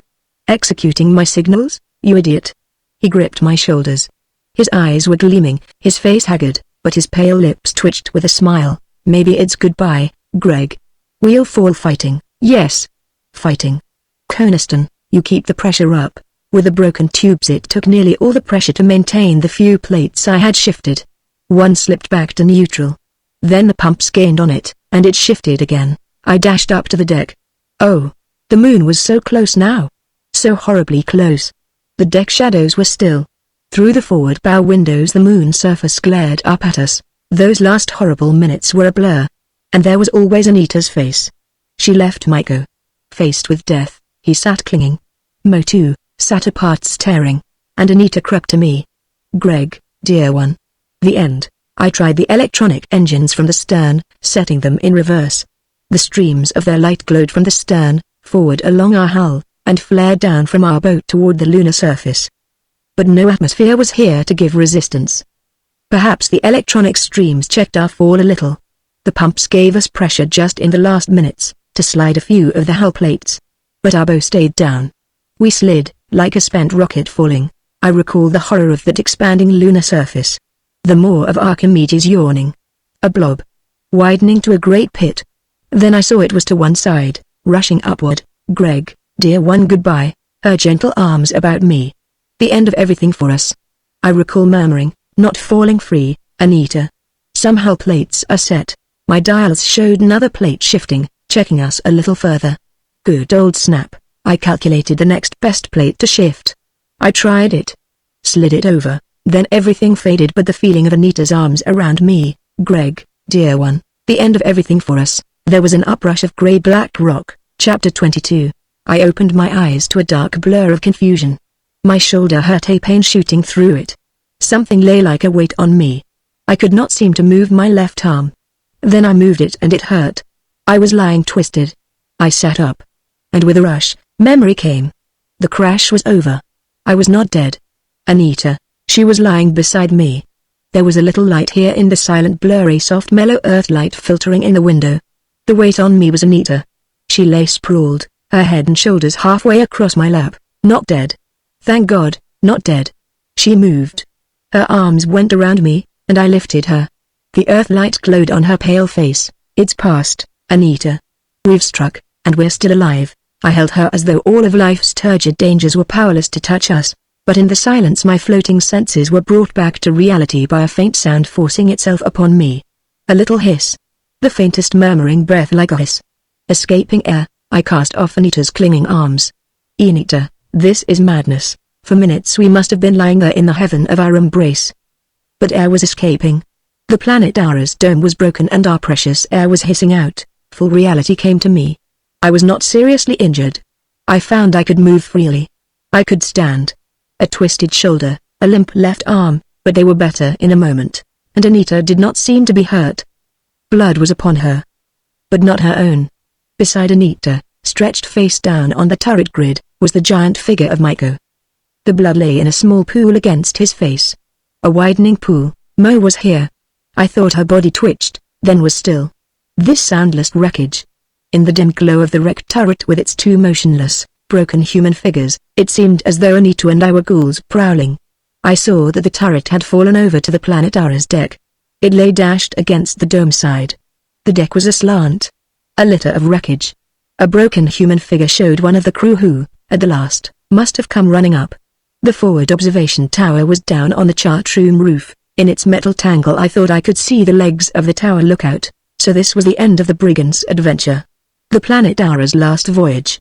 How small and futile are human struggles. Maiko's daring enterprise so villainous brought all in a few moments to this silent tragedy. The Planetara had fallen 30,000 miles. But why? What had happened to Han?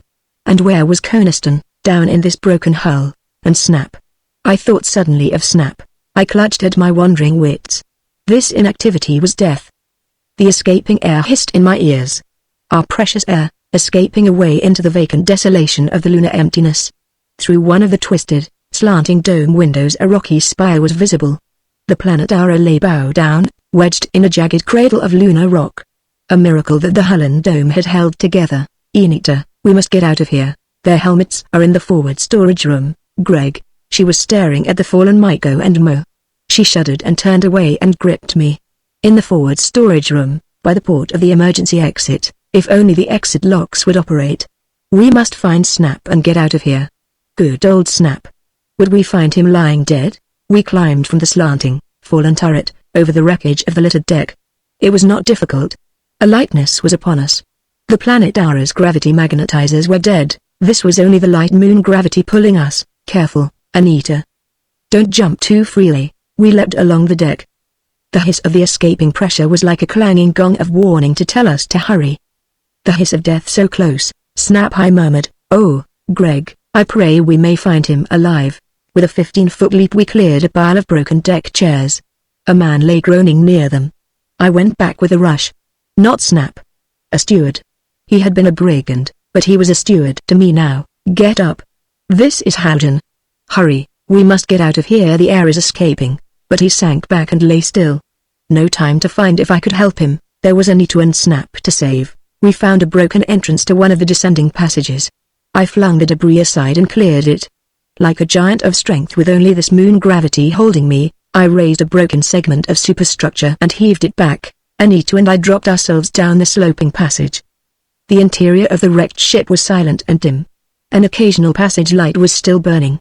The passage and all the rooms lay askew. Wreckage everywhere, but the double dome and hull shell had withstood the shock.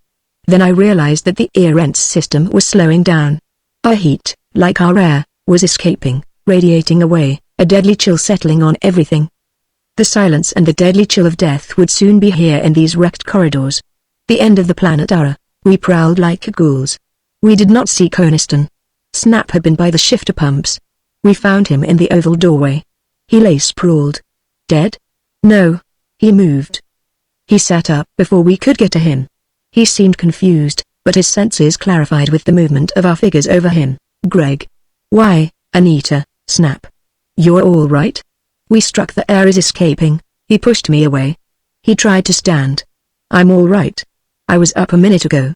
Greg, it's getting cold. Where is she? I had her here, she wasn't killed. I spoke to her, irrational, Snap. I held him. Shook him. Snap, old fellow. He said normally, easy, Greg. I'm all right. Anita gripped him. Who, Snap? She, there she is. Another figure was here. On the grid floor by the door oval. A figure partly shrouded in a broken invisible cloak and hook. An invisible cloak. I saw a white face with opened eyes regarding me, Venza. I bent down. You, Venza here? Why? How? My thoughts swept on. Venza here dying? Her eyes closed. But she murmured to Anita, where is he? I want him, I murmured impulsively. Here I am, Venza dear. Gently, as one would speak with gentle sympathy to humor the dying. Here I am, Venza. But it was only the confusion of the shock upon her. And it was upon us all. She pushed at Anita. I want him. She saw me, this whimsical Venus girl. Even here as we gathered, all of us blurred by shock, confused in the dim, wrecked ship with a chill of death coming, even here she could jest. Her pale lips smiled. You, Greg. I'm not hurt. I don't think I'm hurt. She managed to get herself up on one elbow. Did you think I wanted you with my dying breath? What conceit. Not you, handsome Howden. I was calling Snap. He was down to her. We're all right, Venza. It's over. We must get out of the ship. The air is escaping. We gathered in the oval doorway. We fought the confusion of panic. The exit port is this way, or was it? I answered Snap. Yes, I think so. The ship suddenly seemed a stranger to me. So cold. So vibrationless. Broken lights. These slanting wrecked corridors. With the ventilating fans stilled, the air was turning fetid. Chilling. And thinning, with escaping pressure, rarefying so that I could feel the grasp of it in my lungs and the pinpricks in my cheeks. We started off. 4 of us, still alive in this silent ship of death. My blurred thoughts tried to cope with it all. Venza here. I remembered how she had bade me create a diversion when the women passengers were landing on the asteroid. She had carried out her purpose. In the confusion she had not gone ashore. A stowaway here. She had secured the cloak. Prowling, to try and help us, she had come upon Han. Had seized his ray cylinder and struck him down, and been herself knocked unconscious by his dying lunge, which also had broken the tubes and wrecked the planet Ara. And Venza, unconscious, had been lying here with the mechanism of her cloak still operating, so that we did not see her when he came and found why Han did not answer my signals. It's here, Greg, Snap and I lifted the pile of moon equipment to which she referred. We located 4 suits and helmets and the mechanisms to operate them. More are in the chart room, Anita said. But we needed no others. I roped Anita and showed her the mechanisms. Snap was helping Venza. We were all stiff from the cold, but within the suits and their pulsing currents, the blessed warmth came again. The helmets had ports through which food and drink could be taken.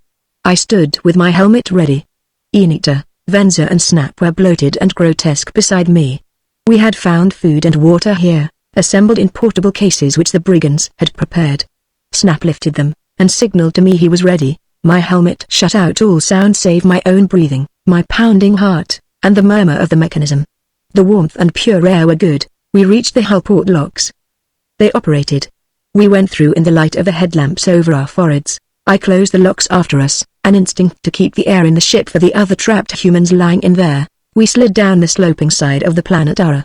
We were unweighted, irrationally agile with this slight gravity. I fell a dozen feet and landed with barely a jar. We were out on the lunar surface. A great sloping ramp of crags stretched down before us. Grey-black rock tinged with earthlight. The earth hung amid the stars in the blackness overhead like a huge section of a glowing yellow ball. This grim, desolate, silent landscape. Beyond the ramp, 50 feet below us, a tumbled naked plain stretched away into blurred distance. But I could see mountains off there. Behind us, the towering, frowning rampart wall of Archimedes loomed against the sky. I had turned to look back at the planet Ara. She lay broken, wedged between spires of upstanding rock. A few of her lights still gleamed. The end of the planet Ara, the 3 grotesque figures of Anita, Venza and Snap had started off. Hunchback figures with the tanks mounted on their shoulders. I bounded and caught them. I touched Snap. We made audiphone contact. Which way do you think? I demanded. I think this way, down the ramp. Away from Archimedes, toward the mountains. It shouldn't be too far. You run with Venza. I'll hold Anita, he nodded. But we must keep together, Greg. We could soon run freely. Down the ramp, out over the tumbled plain. Bounding, grotesque, leaping strides. The girls were more agile, more skillful. They were soon leading us. The earth shadows of their figures leapt beside them. The planet Ara faded into the distance behind us. Archimedes stood back there. Ahead, the mountains came closer, an hour perhaps. I lost track of time. Occasionally we stopped to rest. Were we going toward the Grant Line camp? Would they see our tiny waving headlights? Another interval. Then far ahead of us on the ragged plain, lights showed. Moving, tiny spots of light. Headlights on helmeted figures. We ran, monstrously leaping. A group of figures were off there. Grantline's party. Snap gripped me. Grantline. We're safe, Greg. Safe. He took his bulb light from his helmet. We stood in a group while he waved it. A semaphore signal, Grantline, and the answer came, yes. You, Dean, their personal code. No doubt of this, it was Grantline, who had seen the planet Ara fall and had come to help us. I stood then with my hand holding Anita. And I whispered, It's Grantline. We're safe, Enita, my darling. Death had been so close. Those horrible last minutes on the planet Aura had shocked us, marked us. We stood trembling. And Grantline and his men came bounding up, weird, inflated figures. A helmeted figure touched me. I saw through the helmet pane the visage of a stern-faced, square-jawed young man. Grantline? Johnny Grantline? Yes, said his voice at my ear grid. I'm Grantline. You're Haljan? Greg Haljan? They crowded around us. Gripped us, to hear our explanations. Brigands. It was amazing to Johnny Grantline. But the menace was over now, over as soon as Grantline realized its existence. We stood for a brief time discussing it. Then I drew apart, leaving Snap with Grantline. And Enita joined me. I held her arm so that we had audiphone contact. Enita, mine. Greg dear one, murmured nothings which mean so much to lovers. As we stood in the fantastic gloom of lunar desolation, with the blessed Earthlight on us, I sent up a prayer of thankfulness. Not that the enormous treasure was saved. Not that the attack upon Grantline had been averted. But only that Enita was given back to me. In moments of greatest emotion the human mind individualizes. To me, there was only Enita. Life is very strange. The gate to the shining garden of our love seemed swinging wide to let us in. Yet I recall that a vague fear still lay on me. A premonition? I felt a touch on my arm. A bloated helmet visor was thrust near my own. I saw Snap's face peering at me. Grantline thinks we should return to the planet Aura. Might find some of them alive. Grantline touched me. It's only human. Yes, I said. We went back. Some 10 of us, a line of grotesque figures bounding with slow, easy strides over the jagged, rock-strewn plain. Our lights danced before us. The planet Aura came at last into view. My ship. Again that pang swept me as I saw her. This, her last resting place. She lay here, in her open tomb, shattered, broken, unbreathing. The lights on her were extinguished. The Erentz system had ceased to pulse the heart of the dying ship, for a while beating faintly, but now at rest. We left the 2 girls with some of Grantline's men at the admission port. Snap, Grantline and I, with 3 others, went inside. There still seemed to be air, but not enough so that we dared remove our helmets. It was dark inside the wrecked ship. The corridors were black. The hull control rooms were dimly with earthlight straggling through the windows. This littered tomb. Cold and silent with death. We stumbled over a fallen figure. A member of the crew. Grantline straightened from examining it. Dead, he said. Earthlight fell on the horrible face. Puffed flesh, bloated red from the blood which had oozed from its pores in the thinning air. I looked away. We prowled further. Han lay dead in the pump room. The body of Coniston should have been near here. We did not see it. We climbed up to the slanting, littered deck. The air up here had all almost hissed away. Again Grantline touched me. The turret? No wonder he asked me. The wreckage was also formless. Yes, we climbed after Snap into the broken turret room. We passed the body of that steward who just at the end had appealed to me and I had left dying. The legs of the forward lookout still poked grotesquely up from the wreckage of the observatory tower where it lay smashed down against the roof of the chart room. We shoved ourselves into the turret. What was this? No bodies here. The giant Miko was gone. The pool of blood lay congealed into a frozen dark splotch on the metal grid. And Mo was gone. They had not been dead. Had dragged themselves out of here, fighting desperately for life. We would find them somewhere around here, but we did not. Nor Coniston. I recalled what Enita had said. Other suits and helmets had been here in the nearby chart room. The brigands had taken them, and food and water doubtless, and escaped from the ship, following us through the lower admission ports only a few minutes after we were gone. We made careful search of the entire ship. 8 of the bodies which should have been here were missing. Miko, Mo, Coniston and 5 of the crew. We did not find them outside. They were hiding near here, no doubt, more willing to take their chances than to yield to us now. But how, in all this lunar desolation, could we hope to locate them? No use, said Grantline. Let them go. If they want death, well, they deserve it, but we were saved. Then, as I stood there, realization leapt at me. Saved? Were we not indeed fatuous fools? In all these emotion-swept moments since we had encountered Grantline, memory of that brigand ship coming from Mars had never once occurred to Snap and me. I told Grantline now. He stared at me. What? I told him again. It would be here in 8 days. Fully manned and armed, but Haljan, we have almost no weapons. All my comet's space was taken with equipment and the mechanisms for my camp. I can't signal Earth. I was depending on the planet Ara. It surged upon us. The brigand menace passed? We were blindly congratulating ourselves on our safety. But it would be 8 days or more before in distant Ferokshan the non-arrival of the planet Ara would cause any real comment. No one was searching for us, no one was worried over us. No wonder the crafty Maiko was willing to take his chances out here in the lunar wilds. His ship, his reinforcements, his weapons were coming rapidly, and we were helpless. Almost unarmed. Marooned here on the moon, Chapter 23. Try it again, Snap urged. Good God, Johnny, we've got to raise some Earth station. Chance it. Use the power on it up full. Chance it. We were gathered in Grantline's instrument room. The duty man, with blanched grim face, sat at his senders. The Grantline crew shoved close around us. There were very few observers in the high-powered Earth stations who knew that an exploring party was on the moon. Perhaps none of them. The government officials who had sanctioned the expedition and Halsey and his confreres in the Detective Bureau were not anticipating trouble at this point. The planet Ara was supposed to be well on her course to Ferokshan. It was when she was due to return that Halsey would be alert. Grantline used his power far beyond the limits of safety. He cut down the lights, the telescope intensifiers and television were completely disconnected, the ventilators were momentarily stilled, so that the air here in the little room crowded with men rapidly grew fetid. All, to save power pressure, that the vital Earence system might survive. Even so, it was strained to the danger point. Our heat was radiating away, the deadly chill of space crept in, again. Ordered Grantline, the duty man flung on the power in rhythmic pulses. In the silence, the tubes hissed. The light sprang through the banks of rotating prisms, intensified up the scale until, with a vague, almost invisible beam, it left the last swaying mirror and leapt through our overhead dome and into space. Enough, said Grantline. Switch it off.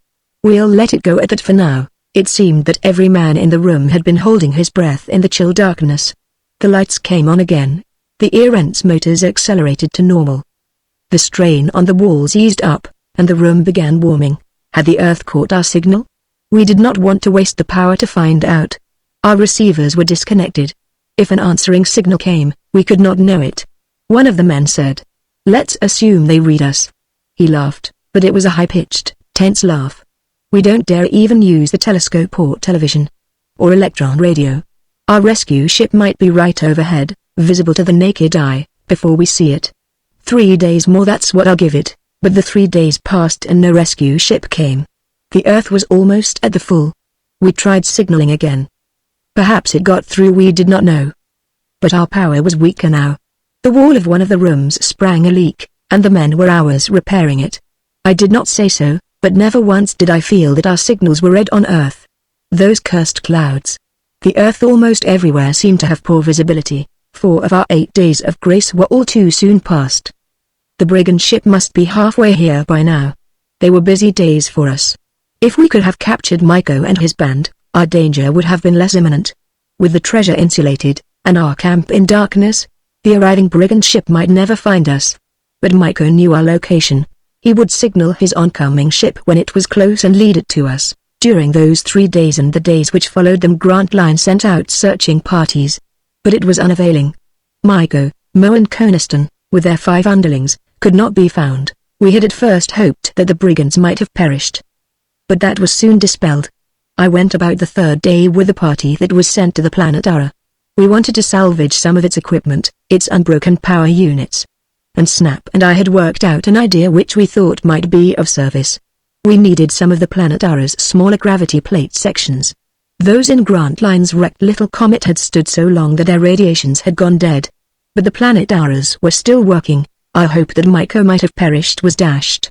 He too had returned to the planet Ara. The evidence was clear before us. The vessel was stripped of all its power units save those which were dead and useless. The last of the food and water stores were taken. The weapons in the chart room, the Benson curve lights, projectors and heat rays had vanished. Other days passed. Earth reached the full and was waning.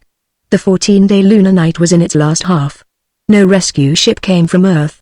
We had ceased our efforts to signal, for we needed all our power to maintain ourselves. The camp would be in a state of siege before long. That was the best we could hope for. We had a few short-range weapons, such as Bensons, heat rays and projectors. A few hundred feet of effective range was the most any of them could obtain.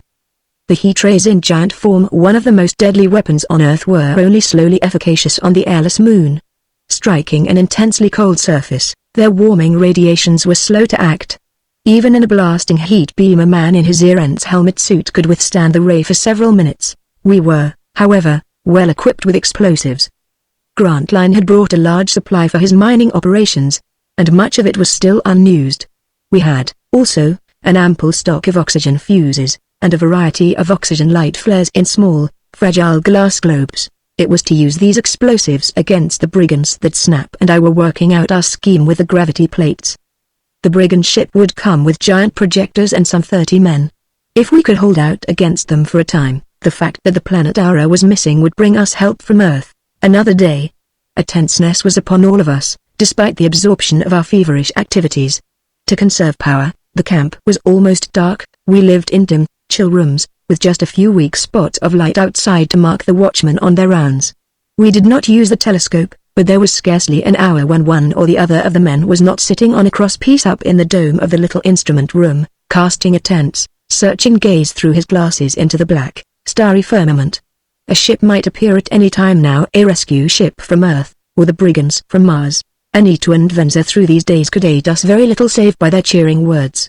They moved about the rooms, trying to inspire us, so that all the men, when they might have been humanly sullen and cursing their fate, were turned to grim activity, or grim laughter, making a joke of the coming siege. The morale of the camp now was perfect. An improvement indeed over the inactivity of their former peaceful weeks. Grantline mentioned it to me. Well, put up a good fight, Haljan. These fellows from Mars will know they've had a task before they ever sail off with the treasure. I had many moments alone with Anita. I need not mention them. It seemed that our love was crossed by the stars, with an adverse fate dooming it. And Snap and Venza must have felt the same. Among the men, we were always quietly, grimly active. But alone. I came upon Snap once with his arms around the little Venus girl. I heard him say, "Accursed luck. That you and I should find each other too late, Venza. We could have a lot of fun in Great New York together, Snap." "We will." As I turned away, I murmured, "And pray God, so will Anita and I." The girls slept together in a small room of the main building. Often during the time of sleep, when the camp was still except for the night watch, Snap and I would sit in the corridor near the girls' door, talking of that time when we would all be back on our blessed Earth. Our 8 days of grace were past. The brigand ship was due now, tomorrow, or the next day. I recall, that night, my sleep was fitfully uneasy. Snap and I had a cubby together. We talked, and made futile plans. I went to sleep, but awakened after a few hours. Impending disaster lay heavily upon me. But there was nothing abnormal nor unusual in that. Snap was asleep. I was restless, but I did not have the heart to awaken him. He needed what little repose he could get. I dressed, left our cubby and wandered out into the corridor of the main building. It was cold in the corridor, and gloomy with a week's blue light. An interior watchman passed me. "All as usual, Haljan." "Nothing in sight?" "No. They're watching." I went through the connecting corridor to the adjacent building. In the instrument room several of the men were gathered, scanning the vault overhead. "Nothing, Haljan." I stayed with them a while, then wandered away. An outside man met me near the admission lock chambers of the main building. The duty man here sat at his controls, raising the air pressure in the locks through which the outside watchman was coming. The relief sat here in his bloated suit, with his helmet on his knees.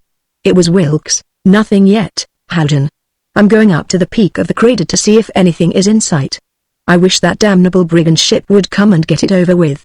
Instinctively we all spoke in half whispers, the tenseness bearing in on us.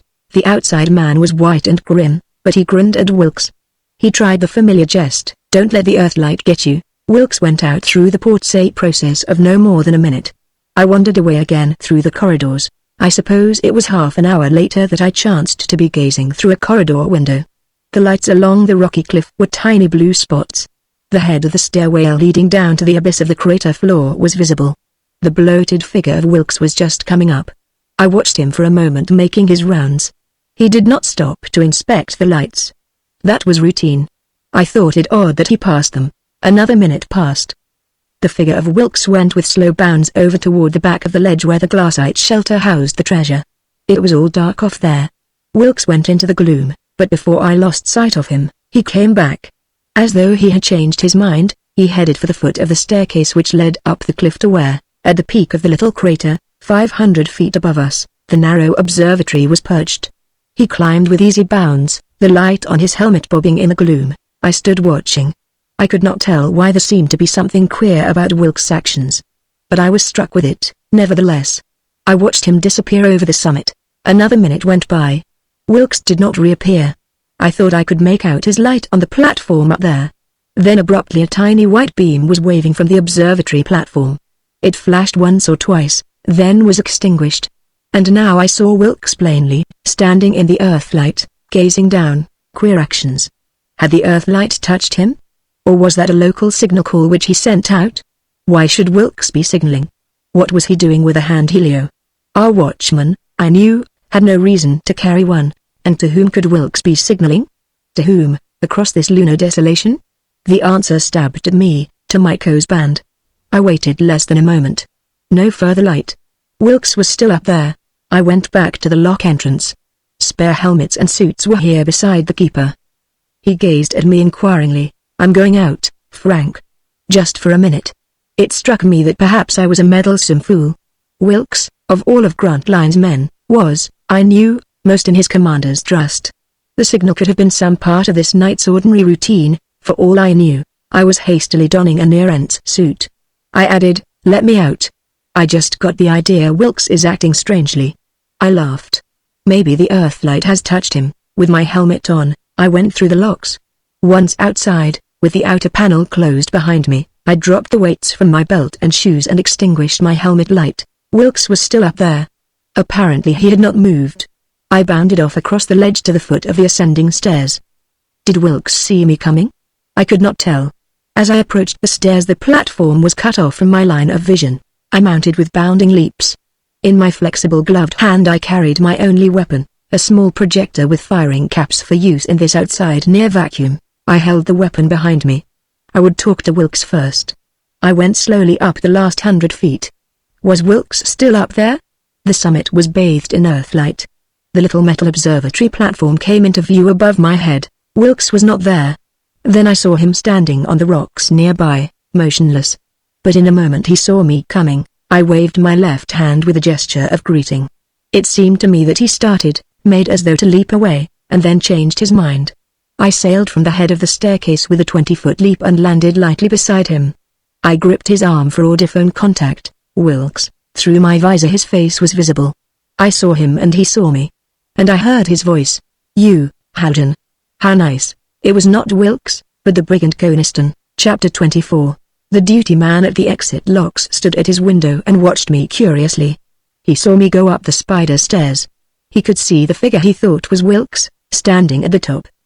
He saw me join Wilkes, saw us locked together in combat. For a brief instant the duty man stood amazed. There were two fantastic figures, fighting at the very brink of the cliff. They were small, dwarfed by distance, alternately dim and bright as they swayed in and out of the shadows. The duty man could not tell one from the other. To him it was Haljan and Wilkes, fighting to the death. The duty man sprang into action. An interior siren call was on the instrument panel near him. He rang it frantically. The men came rushing to him, Grantline among them. What's this? Good God, Frank. They had seen the silent, deadly combat up there on the cliff. Grantline stood stricken with amazement. That's Wilkes. And Haljan, the duty man gasped. He went out. Something wrong with Wilkes' actions. The interior of the camp was in a turmoil. The men, awakened from sleep, ran out into the corridors shouting questions. An attack? Is it an attack? The brigands? But it was Wilkes and Haljan in a fight up there on the cliff. The men crowded at the bullseye windows, and over all the confusion the alarm siren, with no one thinking to shut it off, was screaming. Grantline, momentarily stricken, stood gazing. One of the figures broke away from the other, bounded up to the summit from the stair platform to which they had both fallen. The other followed. They locked together, swaying at the brink.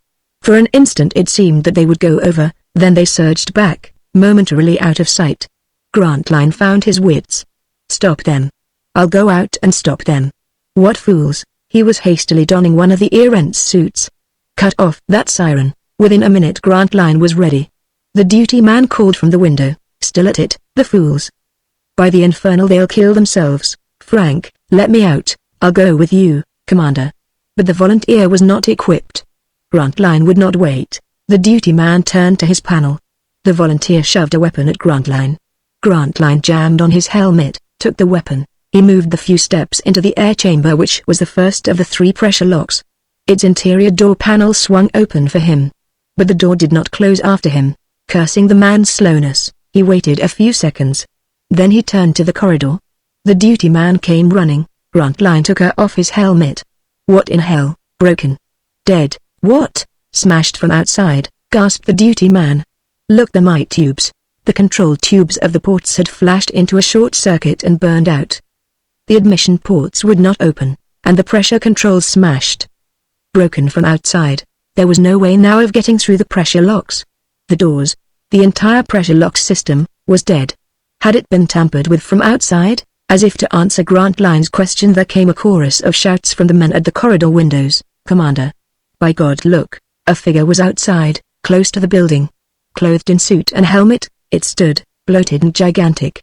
It had evidently been lurking at the port entrance, had ripped out the wires there. It moved past the windows, saw the staring faces of the men, and made off with giant bounds. Grantline reached the window in time to see it vanish around the building corner. It was a giant figure, larger than an Earthman. A Martian. Up on the summit of the crater, the 2 small figures were still fighting. All this turmoil had taken no more than a minute or 2. A lurking Martian outside? The brigand, Myko. More than ever, Grantline was determined to get out.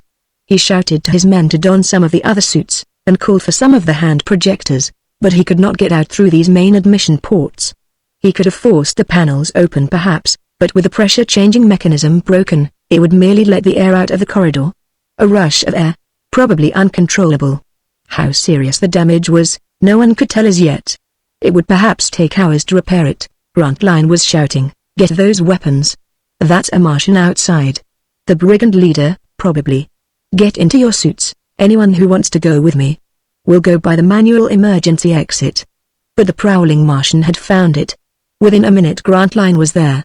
It was a smaller 2-lock gateway of manual control, so that the person going out could operate it himself. It was in a corridor at the other end of the main building. But Grantline was too late. The lever would not open the panels. Had someone gone out this way and broken the mechanisms after him? A traitor in the camp? Or had someone come in from outside? Or had the skulking Martian outside broken this lock as he had broken the other? The question surged on Grantline. His men crowded around him. The news spread. The camp was a prison. No one could get out, and outside, the skulking Martian had disappeared. But Wilkes and Haljan were still fighting. Grantline could see the 2 figures up on the observatory platform. They bounded apart, then together again. Crazily swaying, bouncing, striking the rail. They went together in a great leap off the platform onto the rocks, and rolled in a bright patch of earthlight. First one on top, then the other, they rolled unheeding to the brink. Here, beyond the midway ledge which held the camp, it was a sheer drop of 1,000 feet, on down to the crater floor. The figures were rolling, then one shook himself loose, rose up, seized the other and, with desperate strength, shoved him. The victorious figure drew back to safety. The other fell, hurtling down into the shadows past the camp level, down out of sight in the darkness of the crater floor. Snap, who was in the group near Grantline at the window, gasped, "God! Was that Greg who fell?" No one could say. No one answered. Outside, on the camp ledge, another helmeted figure now became visible. It was not far from the main building when Grantline first noticed it. It was running fast, bounding toward the spider staircase. It began mounting, and now still another figure became visible, the giant Martian again. He appeared from around the corner of the main Grantline building. He evidently saw the winner of the combat on the cliff, who now was standing in the earthlight, gazing down. And he saw too, no doubt, the second figure mounting the stairs. He stood quite near the window through which Grantline and his men were gazing, with his back to the building, looking up to the summit. Then he ran with tremendous leaps toward the ascending staircase. Was it Haljan standing up there on the summit? Who was it climbing the stairs? And was the third figure Myko? Grantline's mind framed the questions. But his attention was torn from them, and torn even from the swift silent drama outside. The corridor was ringing with shouts. "We're imprisoned. Can't get out. Was Haljan killed? The brigands are outside." And then an interior audiphone blared a calling for Grantline. Someone in the instrument room of the adjoining building was talking. "Commander, I tried the telescope to see who got killed." But he did not say who got killed, for he had greater news. "Commander." The brigand ship, Maiko's reinforcements had come. Chapter 25. Not Wilkes, but Coniston. His drawling, British voice. "You, Greg Halden. How nice." His voice broke off as he jerked his arm from me. My hand with the projector came up, but with a sweeping blow he struck my wrist. The weapon dropped to the rocks. I fought instinctively. Those first moments, my mind was whirling with the shock of surprise. This was not Wilkes, but the brigand Coniston. It was an eerie combat. We swayed, shoving, kicking, wrestling. His hold around my middle shut off the ear-rent circulation. The warning buzz rang in my ears, to mingle with the rasp of his curses. I flung him off, and my ear-rent's motors recovered. He staggered away, but in a great leap came at me again. I was taller, heavier and far stronger than Coniston. But I found him crafty, and where I was awkward in handling my lightness, he seemed more skillfully agile. I became aware that we were on the 20-foot square grid of the observatory platform. It had a low metal railing. We surged against it. I caught a dizzying glimpse of the abyss. Then it receded as we bounced the other way. And then we fell to the grid. His helmet bashed against mine, striking as though butting with the side of his head to puncture my visor panel. His gloved fingers were clutching at my throat. As we regained our feet, I flung him off, and bounded like a diver, head first, into him. He went backward, but skillfully kept his feet under him, gripped me again and shoved me. I was tottering at the head of the staircase falling. But I clutched at him. We fell some 20 or 30 feet to be next lower spider landing. The impact must have dazed us both. I recall my vague idea that we must have fallen down the cliff. My air shut off, then it came again. The roaring in my ears was stilled, my head cleared, and I found that we were on the landing, fighting. He presently broke away from me, bounded to the summit with me after him. In the close confines of the suit I was bathed in sweat and gasping. I had no thought to increase the oxygen control.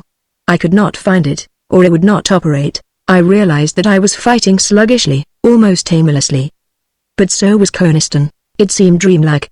A phantasmagoria of blows and staggering steps. A nightmare with only the horrible vision of this goggled helmet always before my eyes. It seemed that we were rolling on the ground, back on the summit. The unshadowed earthlight was clear and bright. The abyss was beside me. Coniston, rolling, was now on top, now under me, trying to shove me over the brink. It was all like a dream, as though I were asleep, dreaming that I did not have enough air. I strove to keep my senses. He was struggling to roll me over the brink. God, that would not do. But I was so tired. One cannot fight without oxygen. I suddenly knew that I had shaken him off and gained my feet. He rose, swaying. He was as tired, confused, as nearly asphyxiated as I. The brink of the abyss was behind us. I lunged, desperately shoving, avoiding his clutch. He went over, and fell soundlessly. His body whirling end over end down into the shadows, far below. I drew back. My senses faded as I sank panting to the rocks. But with inactivity, my heart quieted. My respiration slowed. The ear-rent circulation gained on my poisoned air. It purified that blessed oxygen. My head cleared. Strength came. I felt better. Coniston had fallen to his death. I was victor. I went to the brink cautiously, for I was still dizzy. I could see, far down there on the crater floor, a little patch of earthlight in which a mashed human figure was lying. I staggered back again. A moment or two must have passed while I stood there on the summit, with my senses clearing and my strength renewed as the bloodstream cleared in my veins. I was victor. Coniston was dead. I saw now, down on the lower staircase below the camp ledge, another goggled figure lying huddled. That was Wilkes, no doubt. Coniston had probably caught him there, surprised him, killed him. My attention, as I stood gazing, went down to the camp buildings. Another figure was outside. It bounded along the ledge, reached the foot of the stairs at the top of which I was standing. With agile leaps, it came mounting at me. Another brigand. Maiko? No, it was not large enough to be Maiko. I was still confused. I thought of Han.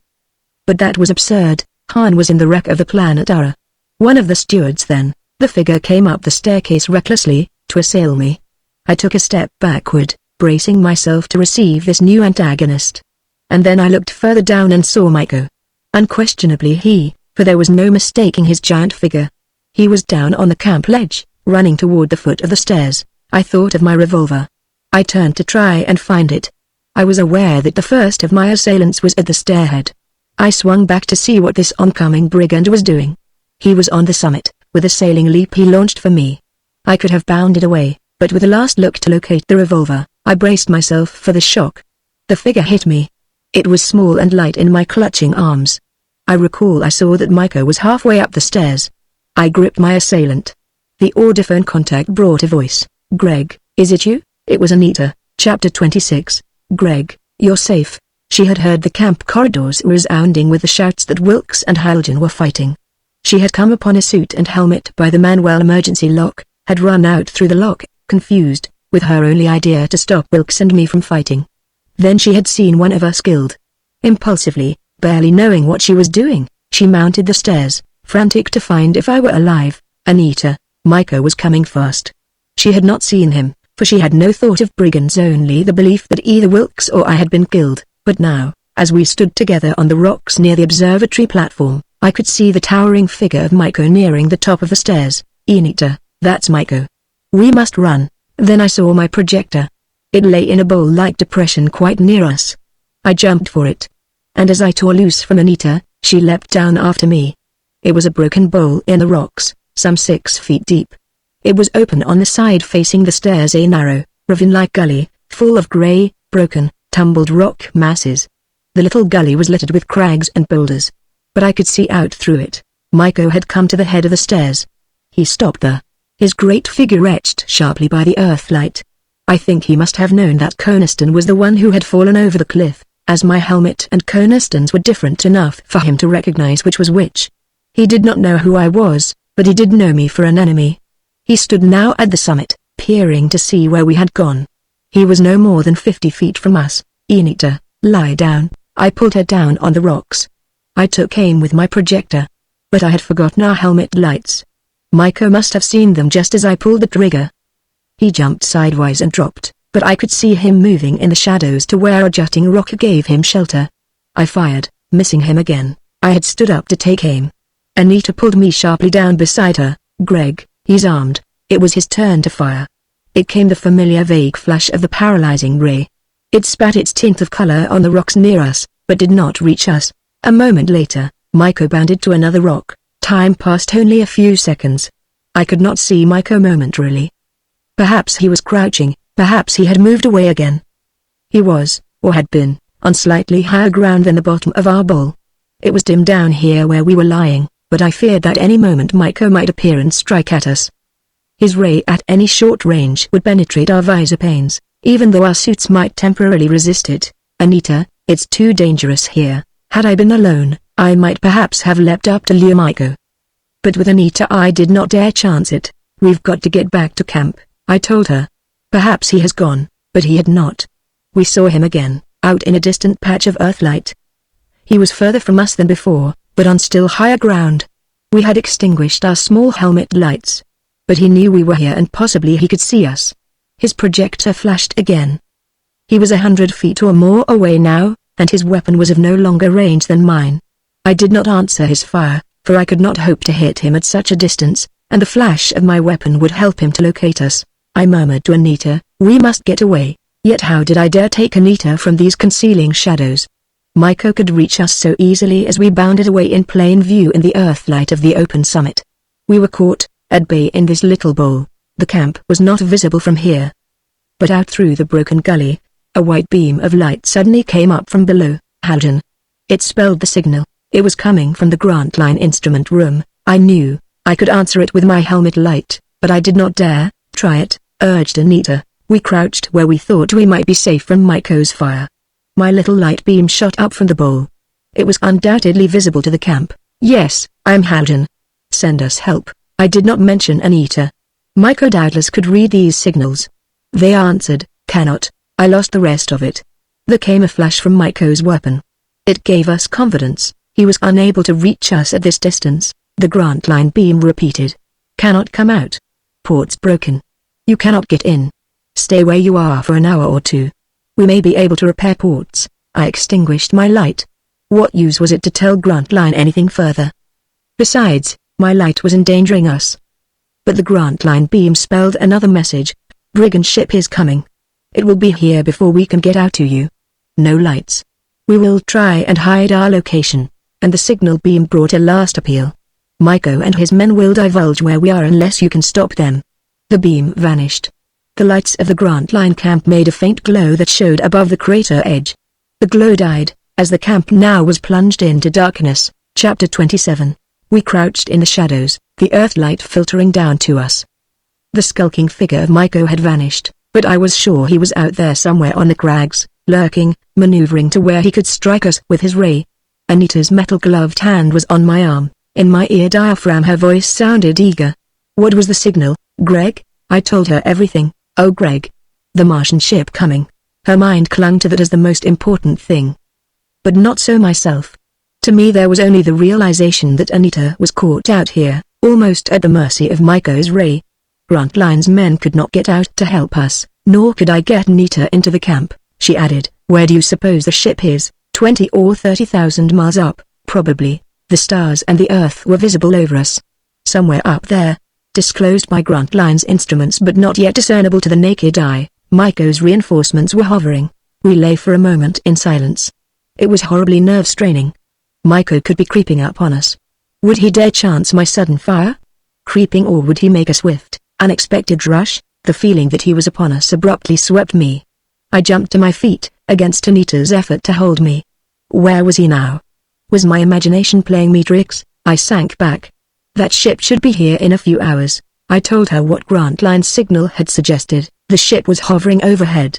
It must be fairly close, for Grant Line's telescope had revealed its identity as an outlaw flyer, unmarked by any of the standard code identification lights.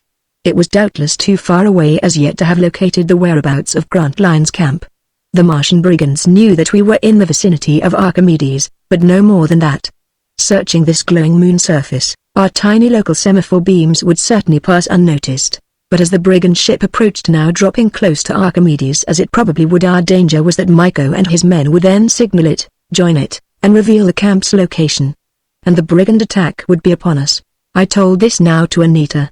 The signal from Grant Line said, "Unless you can stop them." It was an appeal to me. But how could I stop them? What could I do, alone out here with Anita, to cope with this enemy? Anita made no comment. I added, "That ship will land near Archimedes, within an hour or two. If Grant Line can repair the ports, and I can get you inside." Again she made no comment. Then suddenly she gripped me. "Greg, look there." Out through the gully break in our bowl the figure of Maiko showed. He was running. But not at us. Circling the summit, leaping to keep himself behind the upstanding crags. He passed the head of the staircase. He did not descend it, but headed off along the summit of the crater rim. I stood up to watch him. Where's he going? I let Anita stand up beside me, cautiously at first, for it occurred to me it might be a ruse to cover some other of Maiko's men who might be lurking near, but the summit seemed clear. The figure of Maiko was 1,000 feet away now. We could see the tiny blob of it bobbing over the rocks. Then it plunged down, not into the crater valley, but out toward the open moon surface. Maiko had abandoned his attack on us. The reason seemed plain. He had come here from his encampment with Coniston ahead to lure and kill Wilkes. When this was done, Coniston had flashed his signal to Maiko, who was hiding nearby. It was not like the brigand leader to remain in the background. Maiko was no coward. But Coniston could impersonate Wilkes, whereas Maiko's giant stature at once would reveal his identity. Maiko had been engaged in smashing the ports. He had looked up and seen me kill Coniston. He had come to assail me. And then he had read Grant Line's message to me. It was his first knowledge that his ship was at hand. With the camp exits inoperative, Grant Line and his men were imprisoned. Maiko had made an effort to kill me. He did not know my companion was Anita. But the effort was taking too long. With his ship at hand, it was Maiko's best move to return to his own camp, rejoin his men, and await their opportunity to signal the ship. At least, so I reasoned it. Anita and I stood alone. What could we do? We went to the brink of the cliff. The unlighted Grant Line buildings showed vaguely in the earthlight. I said, "We'll go down. I'll leave you there. You can wait at the port. They'll repair it soon." "And what will you do, Greg?" I did not intend to tell her. "Hurry, Anita, Greg, let me go with you." She jerked away from me and bounded back up the stairs. I caught her on the summit. "Anita, I'm going with you. You're going to stay here." "I'm not." This exasperating controversy, Anita, please, I'll be safer with you than waiting here, Greg." And she added, "Besides, I won't stay and you can't make me." We ran along the crater top. At its distant edge the lower plane spread before us. Far down, and far away on the distant broken surface, the leaping figure of Maiko showed. He plunged down the broken outer slope, reached the level. Soon, as we ran, the little Grantline crater faded behind us. Anita ran more skillfully than I. 10 minutes or so passed. We had seen Maiko and the direction he was taking, but down here on the plane we could no longer see him. It struck me that our chase was purposeless and dangerous. Suppose Maiko were to see us following him? Suppose he stopped and lay in ambush to fire at us as we came leaping heedlessly by? "Anita, wait." I drew her down amid a group of tumbled boulders. And then abruptly she clung to me. "Greg, I know what we can do." "Greg, don't tell me you won't let me try it." I listened to her plan. Incredible. Incredibly dangerous. Yet, as I pondered it, the very daring of the scheme seemed the measure of its possible success. The Brigands would never imagine we could be so rash, but Anita, "Greg, you're stupid." It was her turn to be exasperated, but I was in no mood for daring. My mind was obsessed with Anita's safety. I had been planning that we might see the glow of Maiko's encampment and decide on some course of action, but, Greg, the safety of the treasure of all the Grantline men, to the infernal with that. It's you, your safety, my safety, then. If you put me in the camp and the Brigands attack it and I am killed, what then? But this plan of mine, if we can do it, Greg, will mean safety in the end for all of us, and it seemed possible. We crouched, discussing it. So daring a thing. The brigand ship would come down near Archimedes. That was 50 miles from Grantline.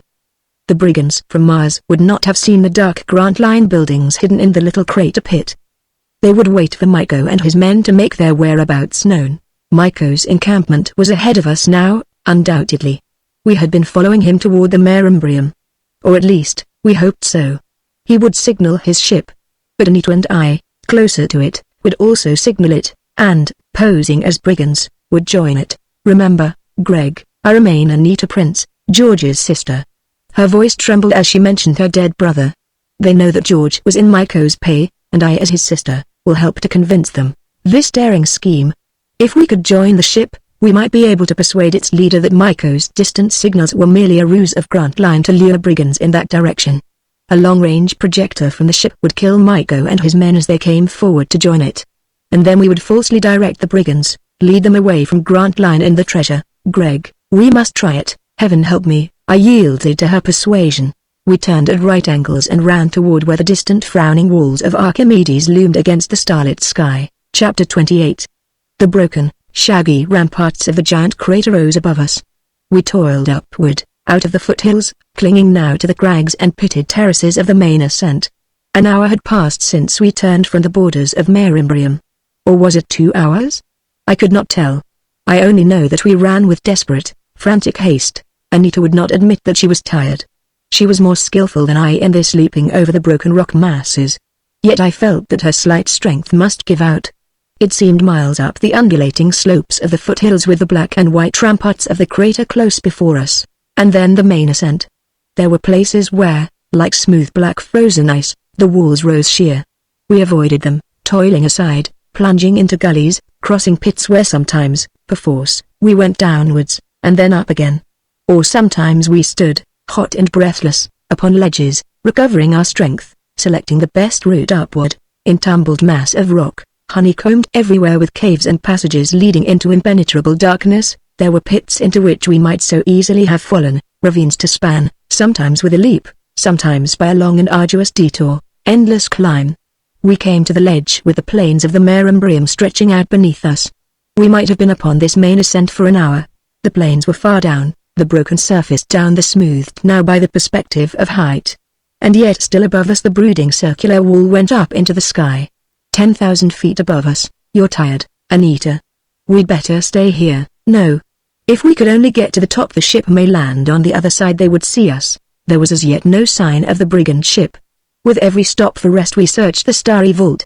The earth hung over us, flattened beyond the full. The stars blazed to mingle with the earthlight and illumine these massive crags of the Archimedes walls.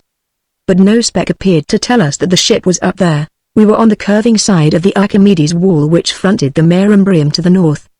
The plains lay like a great frozen sea, congealed ripples shining in the light of the earth, with dark patches to mark the hollows. Somewhere down the 6,000 or 8,000 feet below us now Maiko's encampment lay concealed. We searched for lights of it, but could see none. Had Maiko rejoined his party, left his camp and come here like ourselves to climb Archimedes?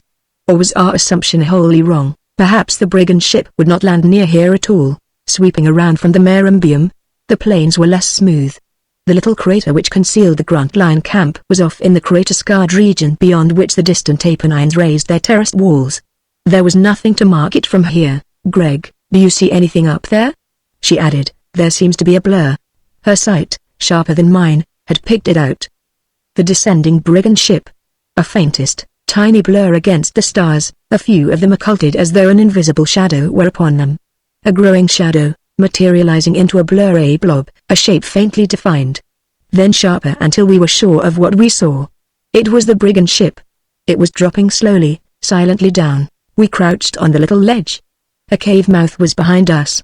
A gully was beside us, a break in the ledge, and at our feet the sheer wall dropped. We had extinguished our lights.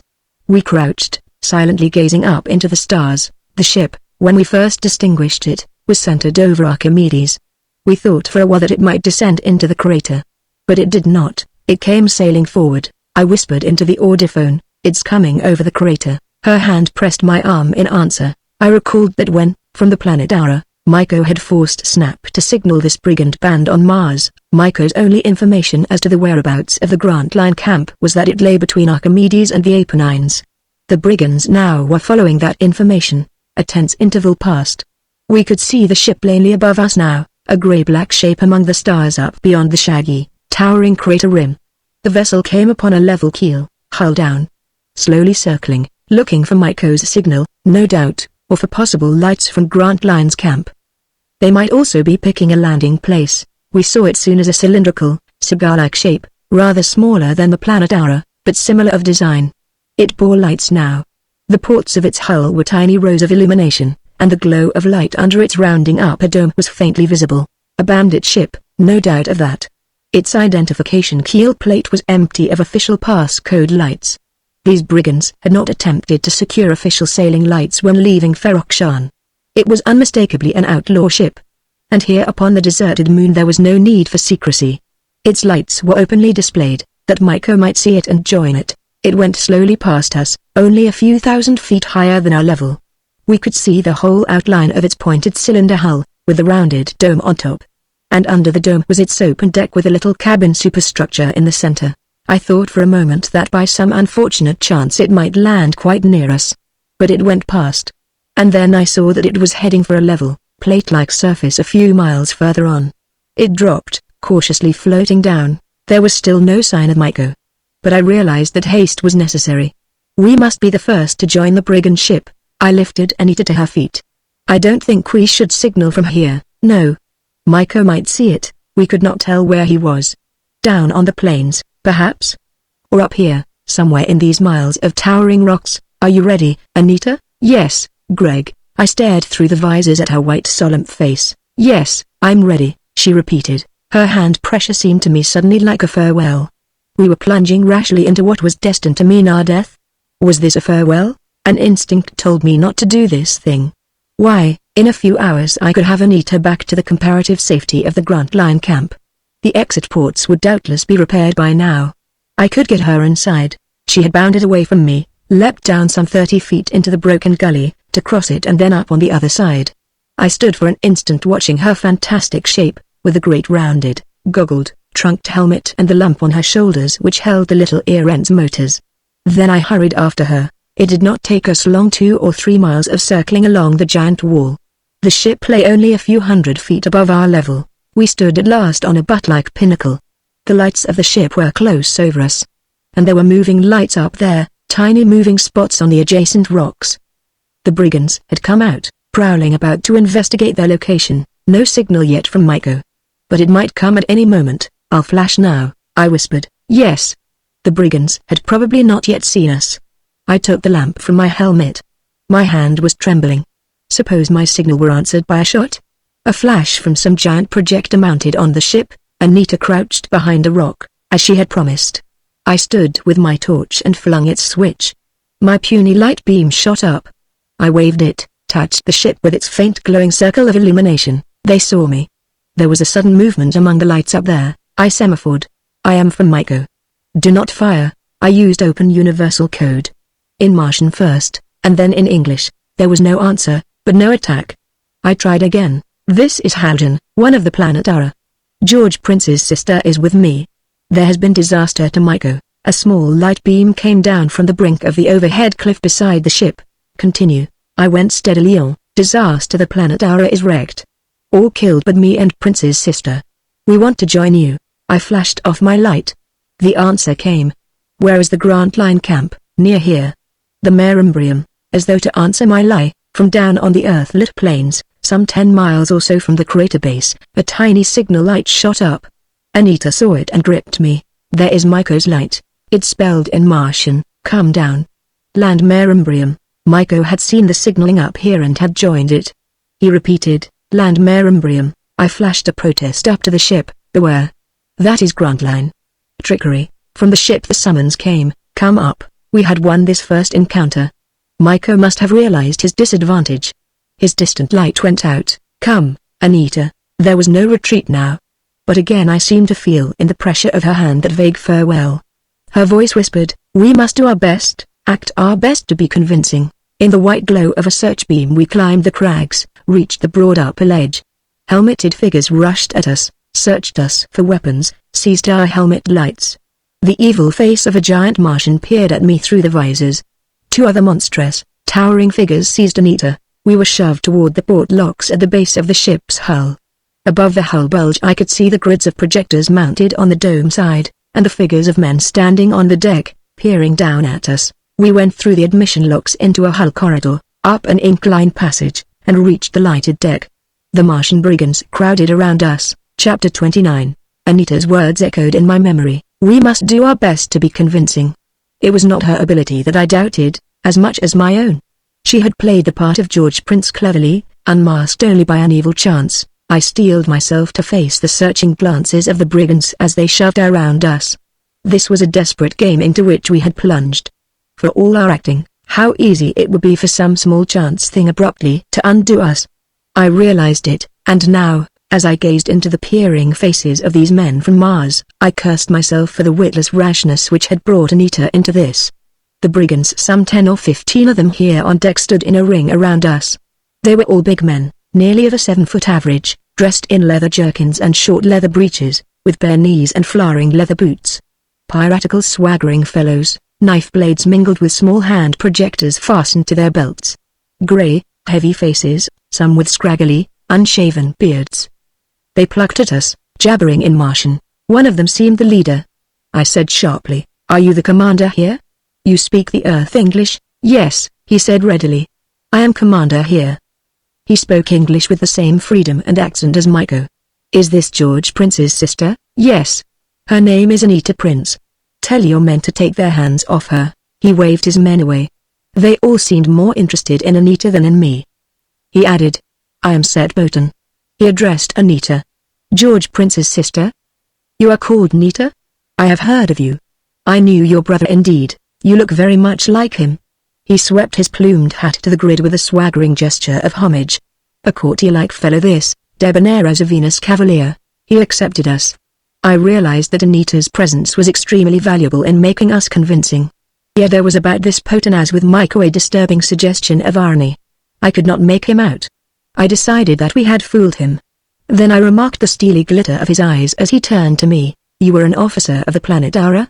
The insignia of my rank was visible on my white jacket collar, which showed beneath the ear-rent suit now that my helmet was off. "Yes. I was supposed to be. But a year ago I embarked upon this adventure with Myco. He was leading us to his cabin. The Planetara wrecked? Myco dead? And Han and Coniston? George Prince too? We are the only survivors." While we divested ourselves of the ear-rent suits, at his command, I told him briefly of the Planetara's fall. All had been killed on board, save Anita and me. We had escaped. Awaited his coming. The treasure was here, we had located the Grantline camp, and were ready to lead him to it. Did he believe me? He listened quietly. He seemed not shocked at the death of his comrades, nor yet pleased, merely imperturbable. I added with a sly, sidelong glance, there were too many of us on the planet Ara. The purser had joined us and many of the crew. And there was Maiko's sister, the Setamo. Too many. The treasure divides better among less. An amused smile played on his thin grey lips. But he nodded. The fear which had leapt at me was allayed by his next words. True enough, Haljan. He was a domineering fellow, Maiko. A third of it all was for him alone. But now, the third would go to this sub-leader, Poten. The implication was obvious. I said, before we go any further, I can trust you for my share. Of course, I figured that my very boldness in bargaining so prematurely would convince him. I insisted, Miss Prince will have her brother's share? Clever Anita. She put in swiftly, oh, I give no information until you promise. We know the location of the Grant Line camp, its weapons, its defenses, the amount and location of the treasure. I warn you, if you do not play us fair. He laughed heartily. He seemed to like us. He spread his huge legs as he lounged in his settle, and drank of the bowl which one of his men set before him. Little tigress. Fear me not, I play fair. He pushed two of the bowls across the table. Drink, Haljan. All is well with us and I am glad to know it. Miss Prince, drink my health as your leader. I waved it away from Anita. We need all our wits, your strong Martian drinks are dangerous. Look here, I'll tell you just how the situation stands. I plunged into a glib account of our supposed wanderings to find the Grant Line camp, its location off the MagneonBooks hidden in a cavern there. Poten, with a drink, and under the gaze of Anita's eyes, was in high good humor. He laughed when I told him that we had dared to invade the Grant Line camp, had smashed its exit ports, had even gotten up to have a look where the treasure was piled. Well done, Haljan. You're a fellow to my liking. But his gaze was on Anita. You dress like a man or a charming boy. She still wore the dark clothes of her brother. She said, I am used to action. Man's garb pleases me. You shall treat me like a man and give me my share of gold leaf. He had already demanded the reason for the signal from the MagneonBooks. Maiko's signal. It had not come again, though any moment I feared it. I told him the Grant Line doubtless had repaired his damaged ports and sallied out to assail me in reprisal. And, seeing the brigand ship landing on Archimedes, had tried to lure him into a trap. I wondered if my explanation was convincing. It did not sound so. But he was flushed now with drink, and Anita added. Grant Line knows the territory near his camp very well. But he is equipped only for short-range fighting. I took it up. It's like this, Poten, if he could get you to land unsuspectingly near his cavern. I pictured how Grant Line might have figured on a sudden surprise attack upon the ship. It was his only chance to catch it unprepared. We were all three in friendly, intimate mood now. Poten said, we'll land down the right enough. But I need a few hours for my assembling. He will not dare advance, I said. Anita put in, smiling, he knows by now that we have unmasked his lure? Haljan and I, joining you. That silenced him. His light went out very promptly, didn't it? She flashed me a side gaze. Were we acting convincingly? But if Maiko started up his signals again, they might so quickly betray us. Anita's thoughts were upon that, for she added, Grant Line will not dare show his light. If he does, said Poten, we can blast him from here with a ray. Can't we? Yes, Poten agreed. If he comes within 10 miles, I have one powerful enough. We are assembling it now, and we have 30 men? Anita persisted. When we sail down to attack him, it should not be difficult to kill all the Grant Line party. By heaven, Haljan, this girl of yours is small, but very bloodthirsty, and I'm glad Maiko is dead, Anita added. I explained, that accursed Maiko murdered her brother, acting. And never once did we dare relax. If only Maiko's signals would hold off and give us time. We may have talked for half an hour. We were in a small steel-lined cubby, located in the forward deck of the ship. The dome was over it. I could see from where I sat at the table that there was a forward observatory tower under the dome quite near here. The ship was laid out in rather similar fashion to the planet Ara, though considerably smaller. Poten had dismissed his men from the cubby so as to be alone with us. Out on the deck I could see them dragging apparatus about, bringing the mechanisms of giant projectors up from below and beginning to assemble them. Occasionally some of the men would come to our cubby windows to peer in curiously. My mind was roaming as I talked. For all my manner of casualness, I knew that haste was necessary. Whatever Anita and I were to do must be quickly done. But to win this fellow's utter confidence first was necessary, so that we might have the freedom of the ship, might move about unnoticed, unwatched. I was horribly tense inside. Through the dome windows across the deck from the cubby, the rocks of the lunar landscape were visible. I could see the brink of this ledge upon which the ship lay, the descending crags down the precipitous wall of Archimedes to the earth-lit plains far below. Maiko, Mo, and a few of the Planetara's crew were down there somewhere. Anita and I had a fairly definite plan. We were now in Poten's confidence. This interview at an end, I felt that our status among the Brigands would be established. We would be free to move about the ship, join in its activities. It ought to be possible to locate the signal room, get friendly with the operator there. Perhaps we could find a secret opportunity to flash a signal to Earth. This ship, I was confident, would have the power for a long-range signal, if not of too sustained a length. It would be a desperate thing to attempt, but our whole procedure was desperate. Anita could lure duty man from the signal room. I might send a single flash or two that would reach the Earth. Just a distress signal, signed Grantline. If I could do that and not get caught. Anita was engaging Poten in talking of his plans. The brigand leader was boasting of them, of his well-equipped ship, the daring of his men, and questioning her about the size of the treasure. My thoughts were free to roam. While we were making friends with this brigand, the longer-range electronic projector was being assembled. Maiko then could flash his signal and be damned to him. I would be on the deck with that projector. Its operator and I would turn it upon Maiko. One flash of it and he and his little band would be wiped out. But there was our escape to be thought of. We could not remain very long with these brigands. We could tell them that the Grantline camp was on the Merumbrium. It would delay them for a time, but our lie would soon be discovered. We must escape from them, get away and back to Grantline. With Maiko dead, a distress signal to Earth, and Poten in ignorance of Grantline's location, the treasure would be safe until help arrived from Earth. By the infernal, little Anita, you look like a dove, but you're a tigress. A comrade after my own heart, bloodthirsty as a fire worshipper. Her laugh rang out to mingle with his. Oh no, said Poten. I am treasure thirsty. We'll get the treasure. Never fear, little Anita, with you to lead us, I'm sure we will. A man entered the cubby. Poten looked frowningly around. What is it, Argyll? The fellow answered in Martian, leered at Anita and withdrew. Poten stood up. I noticed that he was unsteady with the drink. They want me with the work at the projectors. Go ahead, I said. He nodded. We were comrades now. Amuse yourself, Haljan. Or come out on deck if you wish. I will tell my men you are one of us, and tell them to keep their hands off Miss Prince. He stared at me. I had not thought of that, a woman among so many men. His own gaze at Anita was as offensive as any of his men could have given. He said, have no fear, little tigress. Anita laughed. I'm afraid of nothing, but when he had lurched from the cabin, she touched me. Smiled with her mannish swagger, for fear we were still observed, and murmured, Oh Greg, I am afraid. We stayed in the cubby a few moments, whispering and planning. You think the signal room is in the tower, Greg? This tower outside our window here? Yes, I think so. Shall we go out and see? Yes. Keep near me always. Oh Greg, I will. We deposited our ear-rent suits carefully in a corner of the cubby. We might need them so suddenly. Then we swaggered out to join the brigands working on the deck. Chapter 30. The deck glowed lurid in the queer blue-greenish glare of Martian electro-fuse lights. It was in a bustle of ordered activity. Some 20 of the crew were scattered about, working in little groups.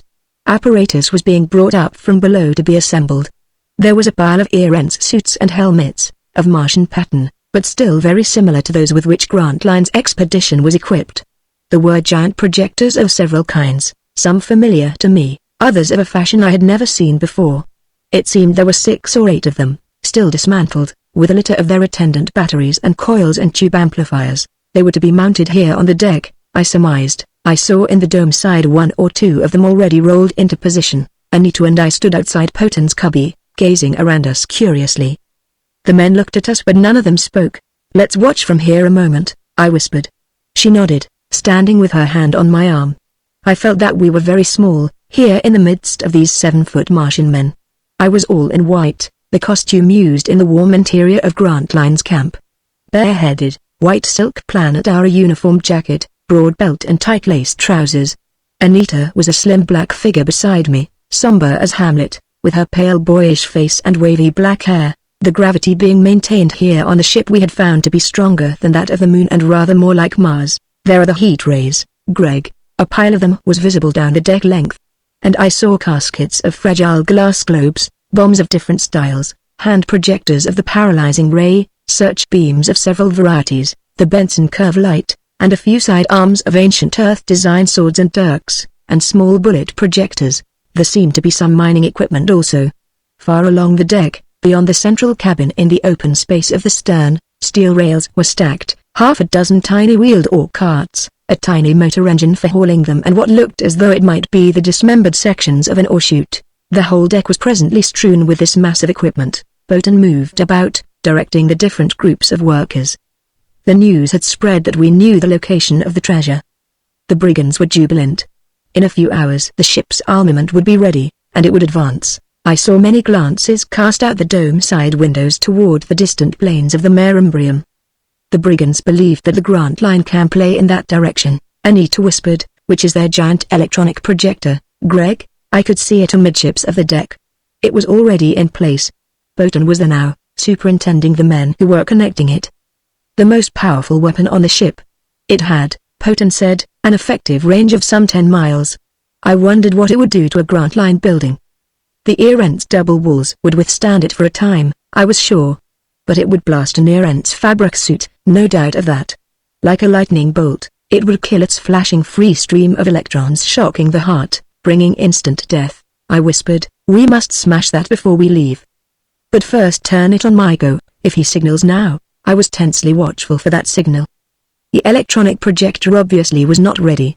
But when it was connected, I must be near it, to persuade its duty man to fire it on Maiko. With this done we would have more time to plan our other tasks.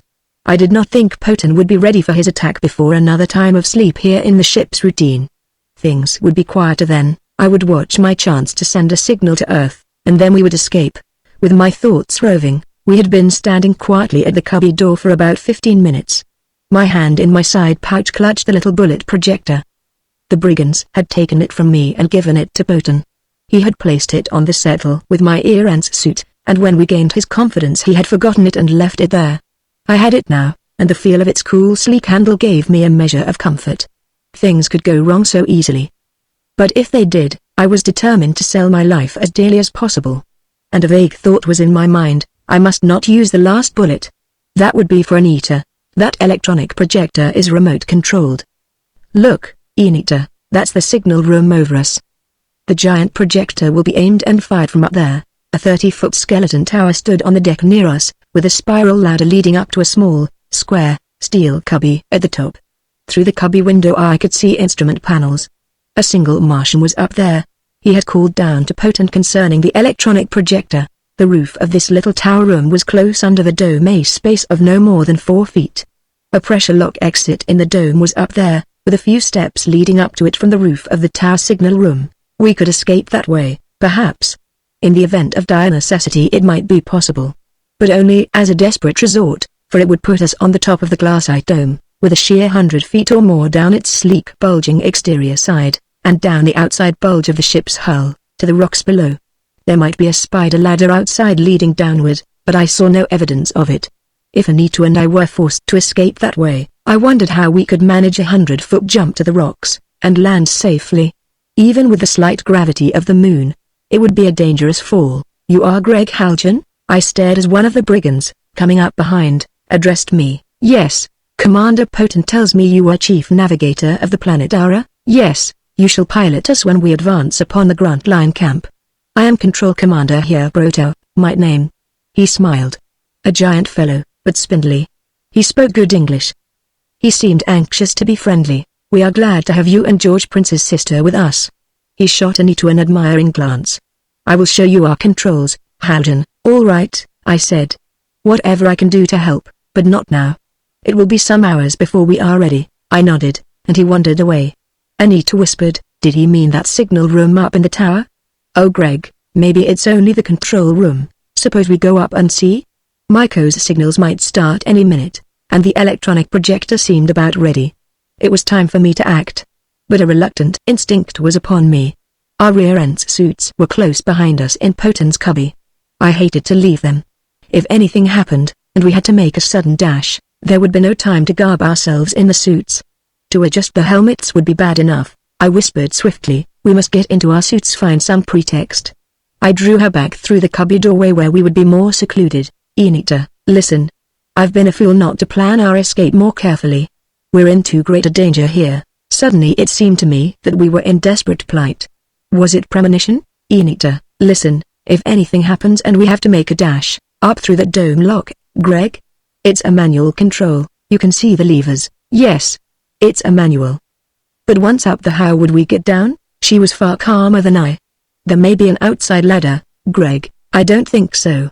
I haven't seen it. Then we can get out the way they brought us in. The hull port, it's a manual, too. Yes, I think I can find our way down through the hull corridors. There are guards outside on the rocks. We had seen them through the dome windows. But there were not many, only 2 or 3.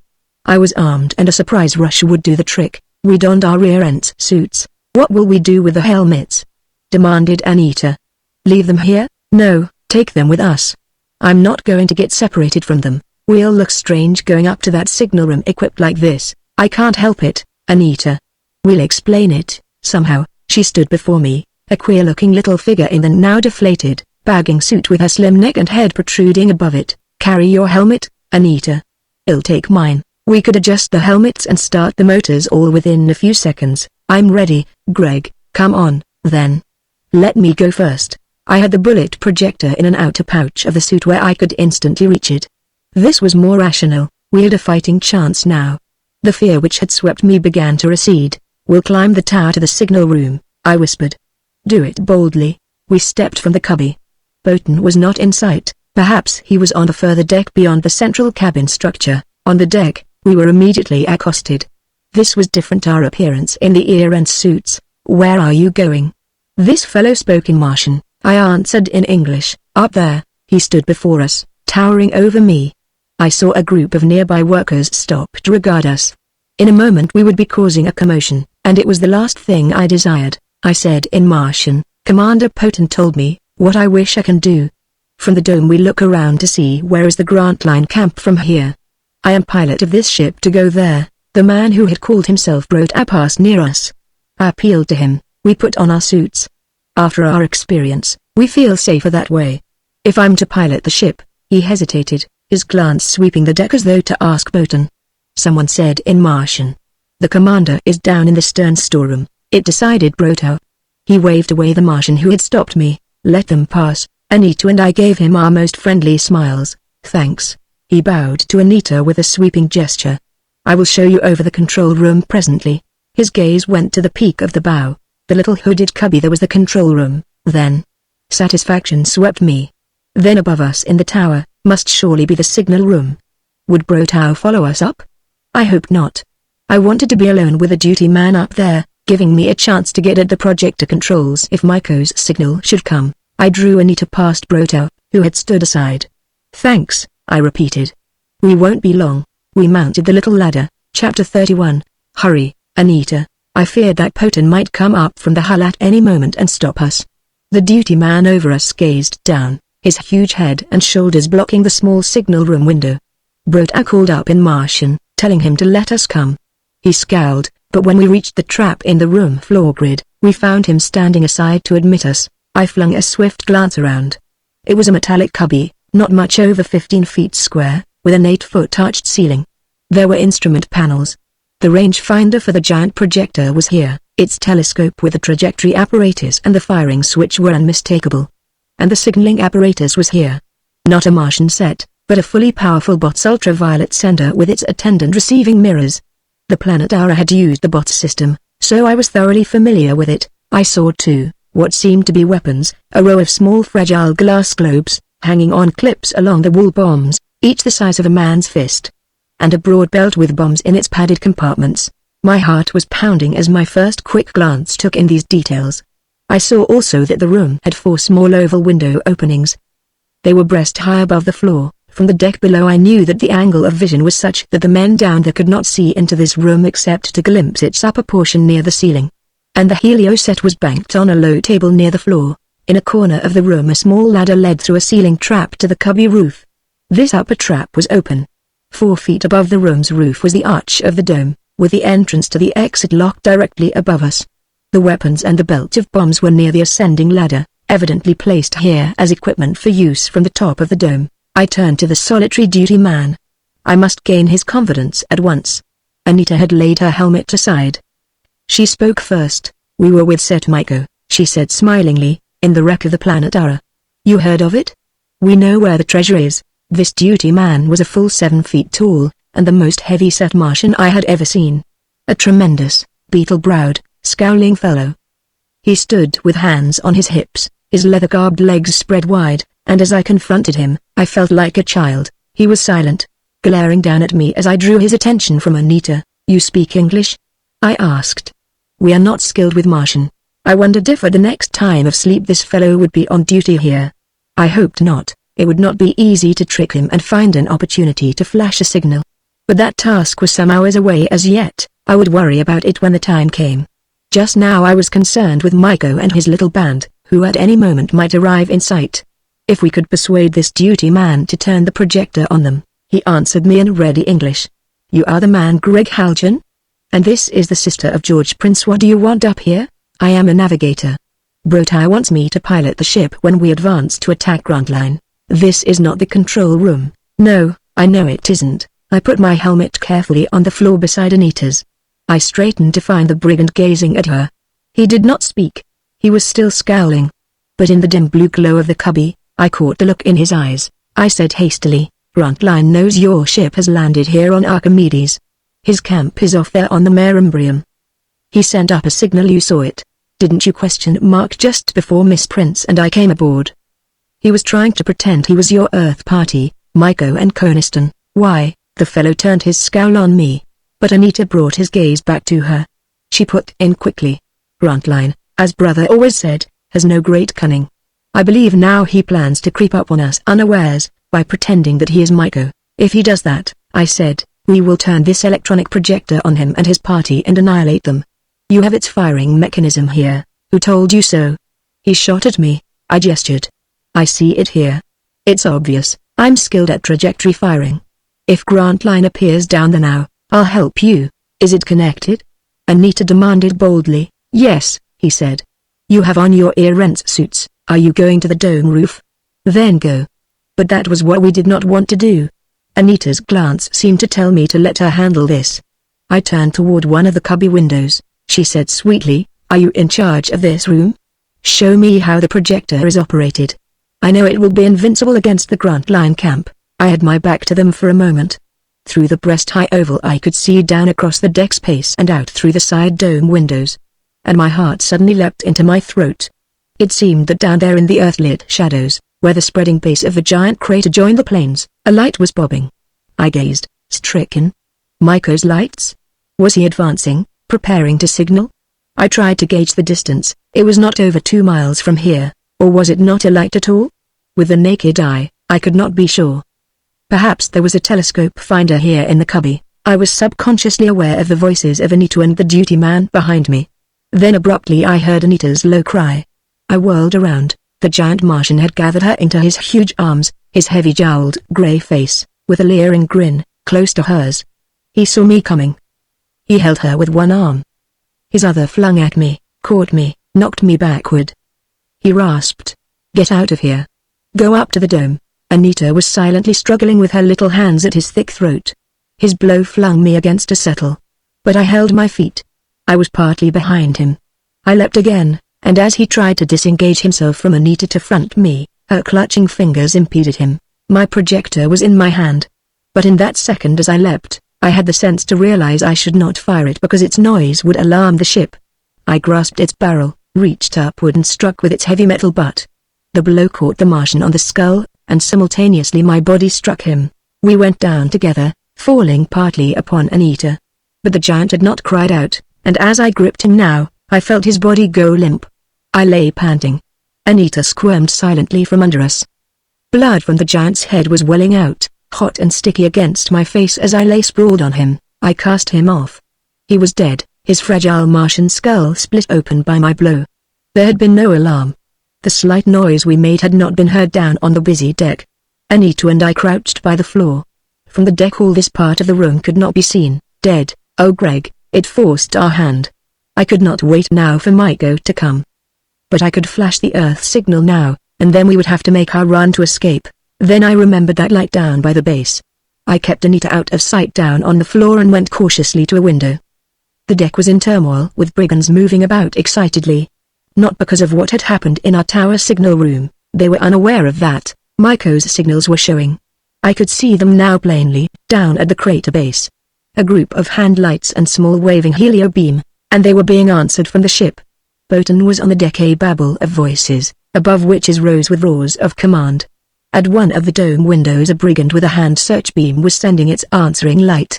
And I saw that Poten was working over a deck telescope finder. It had all come so suddenly that I was stunned. But I did not wait to read the signals. I swung back at Anita, who stared helplessly at me. It's Maiko. And they are answering him. Get your helmet, I'll try firing the projector. Or would I instead try and send a brief flash signal to Earth? There would be no time to do both. We must escape out of here. The route up through the dome was the only feasible one now. This range mechanism of the projector was reasonably familiar, and I felt that I could operate it. The rangefinder and the switch were on a ledge at one of the windows. I rushed to it. As I swung the telescope, training it down on Maiko's lights, I could see the huge projector on the deck swinging similarly. Its movement surprised the men who were attending it. One of them called up to me, but I ignored him. Then Poten looked up and saw me. He shouted in Martian at the duty man, whom he doubtless thought was behind me, "Be ready. We may fire on them. I'll give you the word." The signals were proceeding. It had only been a moment. I caught something like, "Haljan is imposter." I was aiming the projector. I was aware of Anita at my elbow. I pushed her back. "Put on your helmet." I had the range. I flung the firing switch. At the deck window the giant projector spat its deadly electronic stream. The men down the leapt away from it in surprise. I heard Poten's voice, his shout of protest and anger, but down in the earth glow at the crater base, Maiko's lights had not vanished. I had missed. An error in the range? Abruptly I knew it was not that. Maiko's lights were still there. His signals still coming. And I noticed now a faint distortion about them. The glow of his little group of hand lights faintly distorted and vaguely shot with a greenish cast. Benson curve lights. My thoughts whirled in the few seconds while I stood there at the tower window. Maiko had feared he might be summarily fired on. He had gone back to his camp, equipped all his lights with the Benson curve. He was somewhere at the crater base now. But not where I thought I saw him. The Benson curve light changed the path of the light rays traveling from him to me. I could not even approximate his true position. Anita was plucking at me.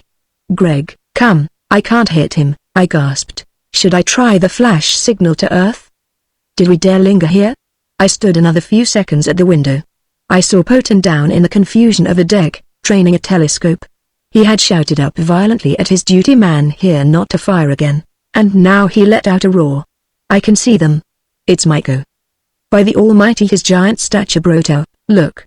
That's not an Earth man." He flung aside his telescope finder. "Disconnect that projector. It's Maiko down there. This Haljan is a trickster. Where is he?" Braille, you accursed fool. Are Haljan and the girl up there with you?" But the duty man lay in his blood at our feet. I had dropped back from the window. Anita and I crouched for an instant in confusion, fumbling with our helmets. The ship rang with the alarm.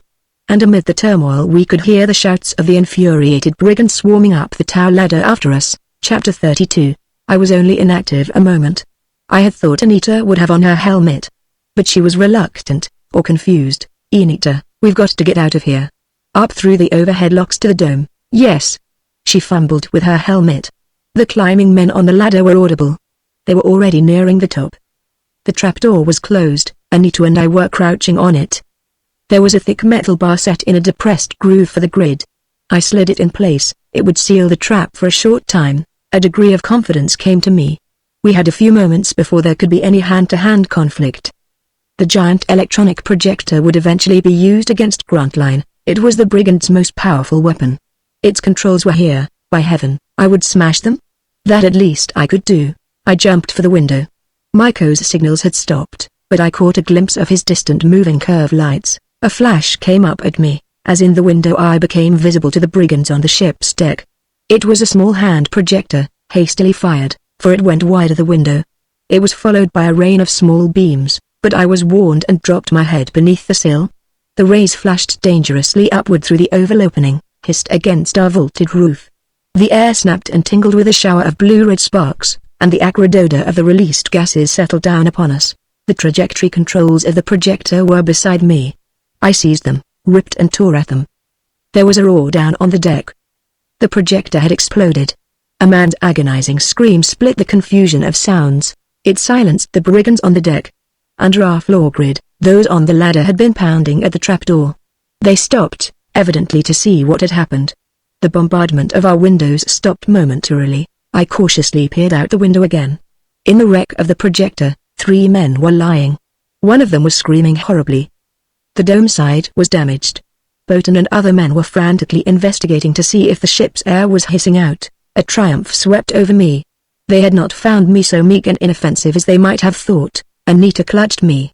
She still had not donned her helmet. "Put on your helmet." "But Greg, put it on." I don't want to put it on until you put yours on. I've smashed the projector." We've stopped them coming up for a while, but they were still on the ladder under our floor. They heard our voices. They began thumping again. Then pounding. They seemed now to have heavy implements. They rammed against the trap. The floor seemed holding. The square of metal grid trembled, yielded a little. But it was good for a few minutes longer. I called down, "The first one who comes through will be shot." My words mingled with their oaths. There was a moment's pause, then the ramming went on. The dying man on the deck was still screaming. I whispered, "I'll try an earth signal." She nodded. Pale, tense, but calm. "Yes, Greg." And I was thinking, it won't take a minute. "Have your helmet ready." I was thinking. She hurried across the room. I swung on the bot's signaling apparatus. It was connected. Within a moment I had it humming. The fluorescent tubes lighted with their lurid glare. They painted purple the body of the giant duty man who lay sprawled at my feet. I drew on all the ship's power. The tube lights in the room quivered and went dim. I would have to hurry. Boaton could shut this off from the main hull control room. I could see, through the room's upper trap, the primary sending mirror mounted in the peak of the dome. It was quivering, radiant with its light energy. I sent the flash. The flattened past full Earth was up there. I knew that the Western Hemisphere faced the moon at this hour. I flashed in English, with the open Universal Earth code. "Help. Grantline." And again, "Help. Archimedes region near Apennines. Attacked by brigands. Send help at once." Grantline, if only it would be received. I flung off the current. Anita stood watching me intently. "Greg, look." I saw that she had taken some of the glass globe bombs which lay by the foot of the ascending ladder. "Greg." I threw some of them. At the window we gazed down. The globes she flung had shattered on the deck. They were darkness bombs. Through the blackness of the deck, the shouts of the brigands came up. They were stumbling about. But the ramming of our trap went on, and I saw that it was beginning to yield. "We've got to go, Anita." From out of the darkness which hung like a shroud over the deck an occasional flash came up, unaimed, wide of our windows. But the darkness was dissipating. I could see now the dim glow of the deck lights, blurred as through a heavy fog. I dropped another of the bombs. "Put on your helmet." Yes, I will." "You put yours on." We had them adjusted in a moment.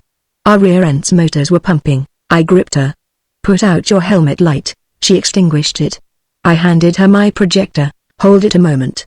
I'm going to take that belt of bombs." The trapdoor was all but broken under the ramming blows of the men.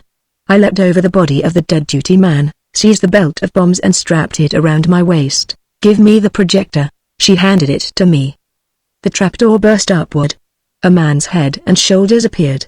I fired a bullet into him, the leaden pellet singing down through the yellow powder flash that spat from the projector's muzzle. The brigand screamed, and dropped back out of sight. There was confusion at the ladder top. I flung a bomb at the broken trap. A tiny heat ray came wavering up through the opening, but went wide of us. The instrument room was in darkness. I clung to Anita. "Hold on to my hand. You go first. Here is the ladder." We found it in the blackness, mounted it and went through the cubby's roof trap. I took another look and dropped another bomb beside us. The 4-foot space up here between the cubby roof and the overhead dome went black. We were momentarily concealed. Anita located the manual levers of the lock entrance. "Here, Greg." I shoved at them. Fear leapt in me that they would not operate. But they swung. The tiny port opened wide to receive us. We clambered into the small air chamber. The door slid closed, just as a flash from below struck at it. The brigands had seen our cloud of darkness and were firing up through it. In a moment we were out on the dome top. A sleek, rounded spread of glassite, with broad aluminite girders. There were cross ribs which gave us a footing, and occasionally projection streamline fin tips, the casings of the upper rudder shafts, and the upstanding stubby funnels into which helicopters were folded. We moved along the central footpath and crouched by a 6-foot casing. The stars and the glowing earth were over us.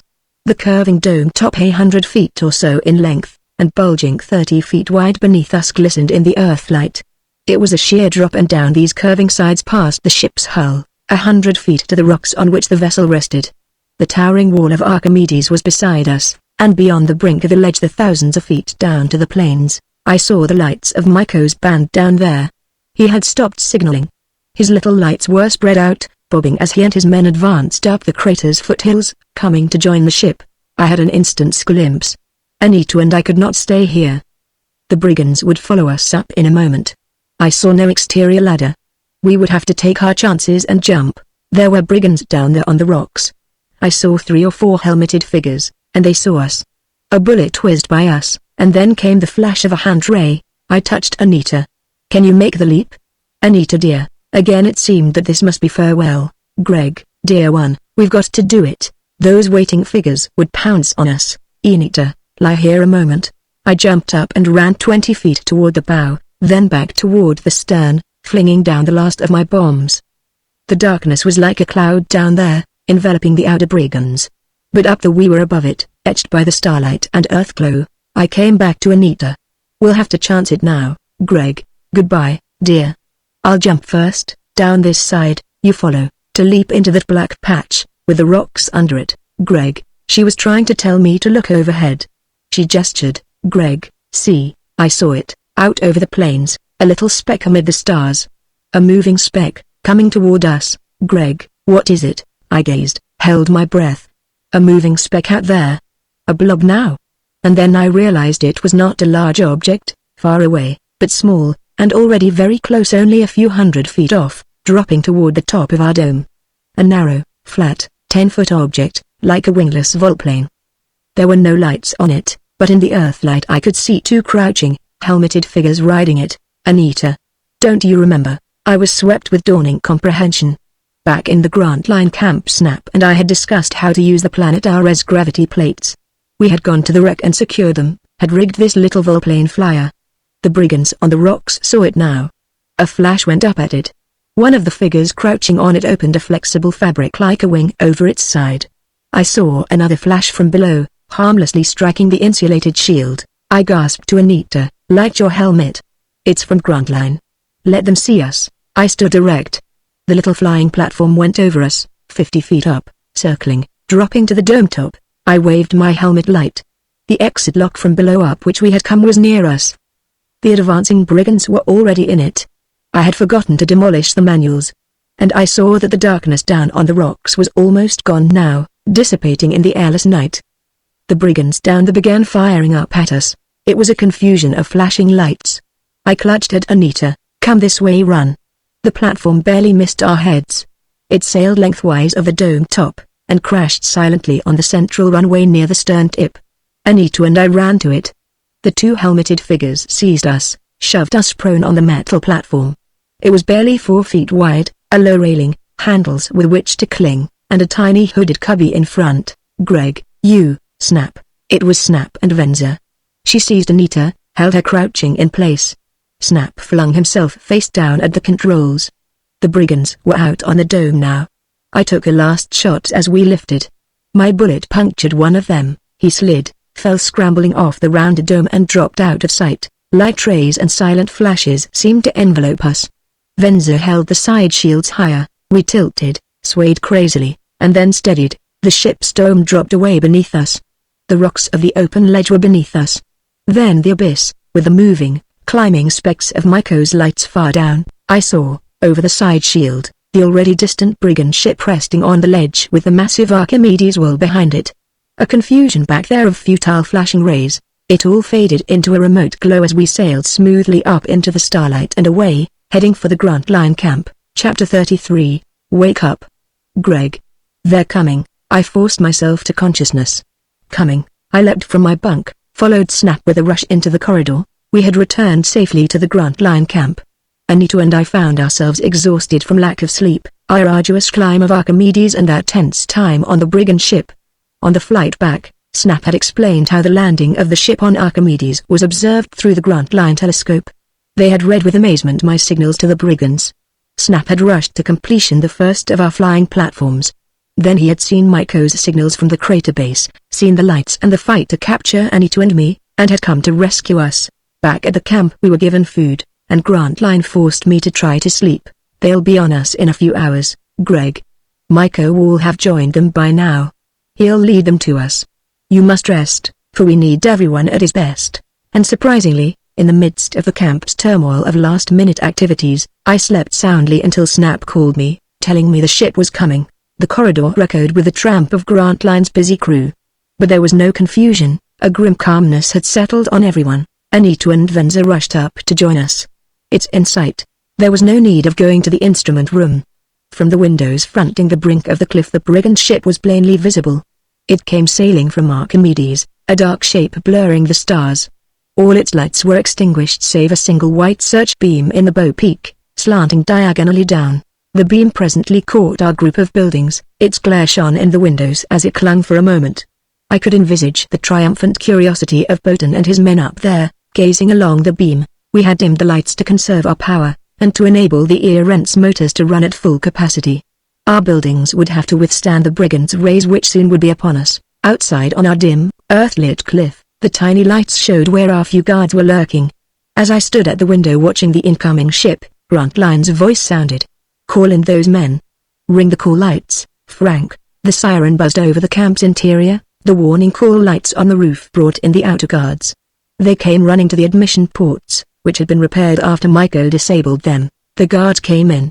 We dimmed our lights further. The treasure sheds were black against the cliff behind us. No need for a guard, though we reasoned the brigands would not attempt to move it until our buildings were captured. But, if they should try it, we were prepared to defend it. In the dim light we crouched.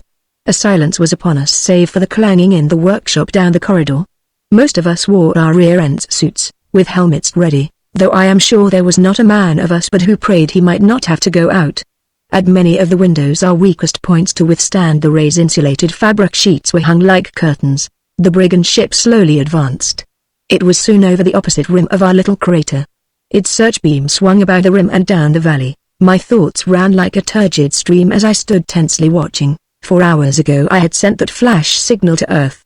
If it was received, a patrol ship could come to our rescue and arrive here in another 8 hours or perhaps even less. Ah, that if. If the signal was received. If the patrol ship were immediately available. If it started at once, 8 hours at the very least. I tried to assure myself that we could hold out that long. The brigand ship crossed the opposite crater rim. It dropped lower. It seemed poised over the crater valley, almost at our own level and less than 2 miles from us. Its search beam vanished. For a moment it hung, a sleek, cylindrical silver shape, gleaming in the earthlight. Snap looked at me and murmured, "It's descending." It slowly settled, cautiously picked its landing place amid the crags and pits of the tumbled, scarred valley floor. It came to rest, a vague, menacing silver shape lurking in the lower shadows, close at the foot of the inner opposite crater wall. A few moments of tense waiting passed. Soon tiny lights were moving down there, some out on the rocks near the ship, others up under its deck dome. A stab of searchlight shot across the valley, swung along our ledge and clung with its glaring 10-foot circle to the front of our main building. Then a ray flashed. The assault had begun. Chapter 34. It seemed, with that first shot from the enemy, that a great relief came to us and apprehension fallen away. We had anticipated this moment for so long, dreaded it. I think all our men felt it. A shout went up. Harmless. It was not that. But our building withstood it better than I had feared. It was a flash from a large electronic projector mounted on the deck of the brigand ship. It stabbed up from the shadows across the valley at the foot of the opposite crater wall, a beam of vaguely fluorescent light. Simultaneously the searchlight vanished. The stream of electrons caught the front face of our main building in a 6-foot circle. It held a few seconds, vanished, then stabbed again, and still again. 3 bolts. A total, I suppose, of 9 or 10 seconds. I was standing with Grantline at a front window. We had rigged an oblong of insulated fabric like a curtain. We stood peering, holding the curtain cautiously aside. The ray struck some 20 feet away from us, harmless. The men shouted it with derision. But Grantline swung on them. "Don't get that idea." An interior signal panel was beside Grantline. He called the duty men in the instrument room. "It's over." "What are your readings?" The bombarding electrons had passed through the outer shell of the building's double wall, and been absorbed in the rarefied, magnetized air current of the Erentz circulation. Like poison in a man's veins, reaching his heart, the free alien electrons had disturbed the motors. They accelerated, then retarded, pulsed unevenly, and drew added power from the reserve tanks. But they had normalized at once when the shot was past. The duty man's voice sounded from the grid in answer to Grantline's question. 5 degrees colder in your building. Can't you feel it? The disturbed, weakened Erentz system had allowed the outer cold to radiate through a trifle. The walls had had a trifle extra explosive pressure from the air. A strain, but that was all. "It's probably their most powerful single weapon, Greg," said Grantline. I nodded. "Yes, I think so." I had smashed the real giant, with its 10-mile range. The ship was only 2 miles from us, but it seemed as though this projector were exerted to its distance limit. I had noticed on the deck only one of this type. The others, paralyzing rays and heat rays, were less deadly. Grantline commented, "We can withstand a lot of that bombardment. If we stay inside, that ray, striking a man outside, would penetrate his Erentz suit within a few seconds, we could not doubt." We had, however, no intention of going out unless for dire necessity. "Even so," said Grantline, "a hand shield would hold it off for a certain length of time." We had an opportunity a moment later to test our insulated shields. The bolt came again. It darted along the front face of the building, caught our window, and clung. The double window shelves were our weakest points. The sheet of flashing Erentz current was transparent. We could see through it as though it were glass. It moved faster, but was thinner at the windows than the walls. We feared the bombarding electrons might cross it, penetrate the inner shell and, like a lightning bolt, enter the room. We dropped the curtain corner. The radiance of the bolt was dimly visible. A few seconds, then it vanished again, and behind the shield we had not felt a tingle, harmless. But our power had been drained nearly an aeron, to neutralize the shock to the Erentz current. Grantline said, "If they kept that up, it would be a question of whose power supply would last longer. And it would not be ours. You saw our lights fade when the bolt was striking, but the Brigands did not know we were short of power. And to fire the projector with a continuous bolt would, in 30 minutes, perhaps, have exhausted their own power reserve." "I won't answer them," Grantline declared. "Our game is to sit defensive. Conserve everything. Let them make the leading moves." We waited half an hour, but no other shot came. The valley floor was patched with earth light and shadow. We could see the vague outline of the brigand ship backed up at the foot of the opposite crater wall. The form of its dome over the illuminated deck was visible, and the line of its tiny hull ovals. On the rocks near the ship, helmet lights of prowling brigands occasionally showed. Whatever activity was going on down there we could not see with the naked eye. Grantline did not use our telescope at first.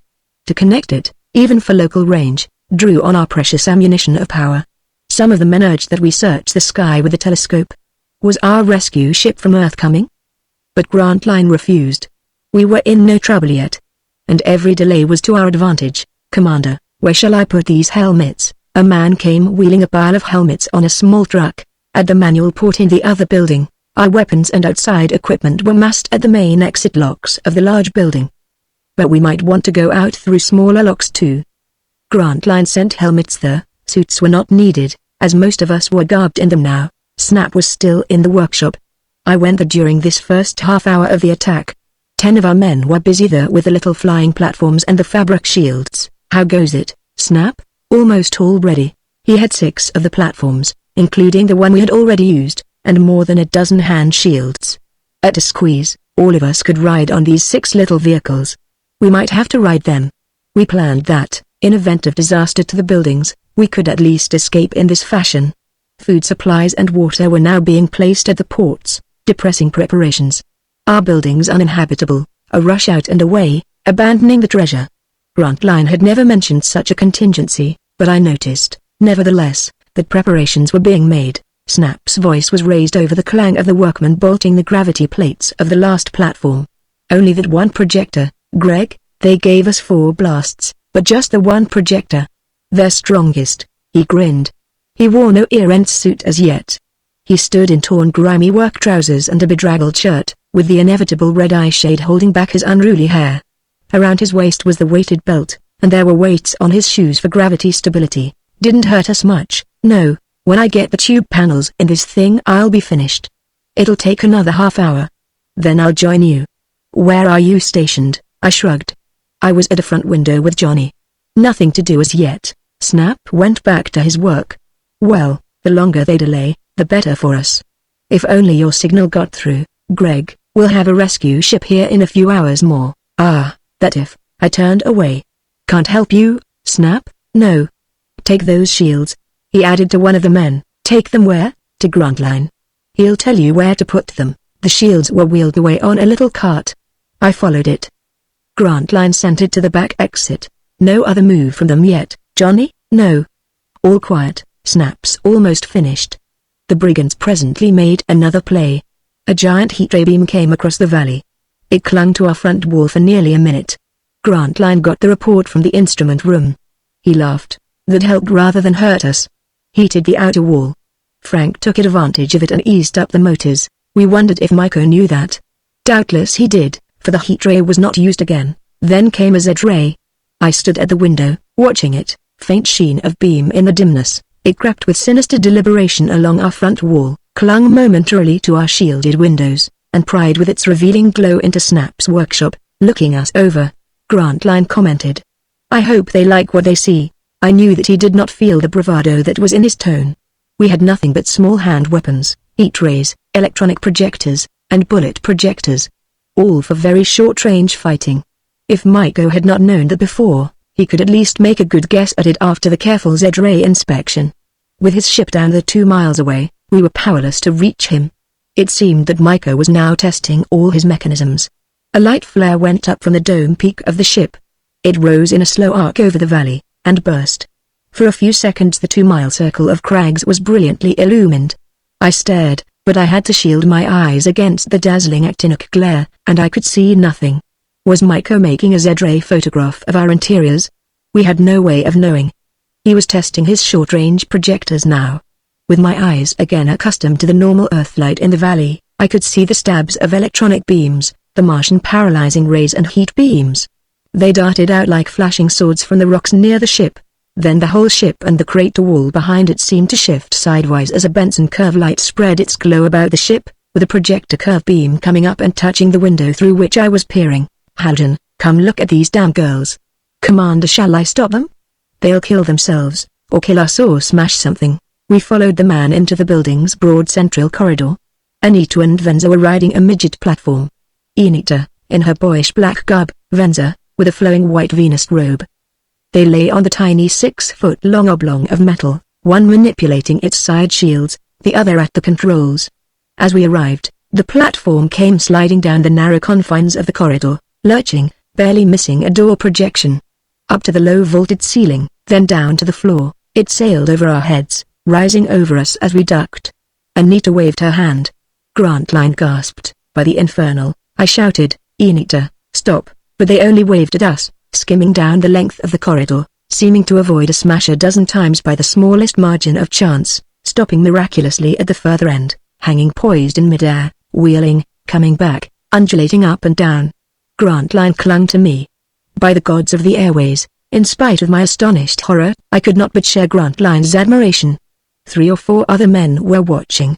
The girls were amazingly skillful, no doubt of that.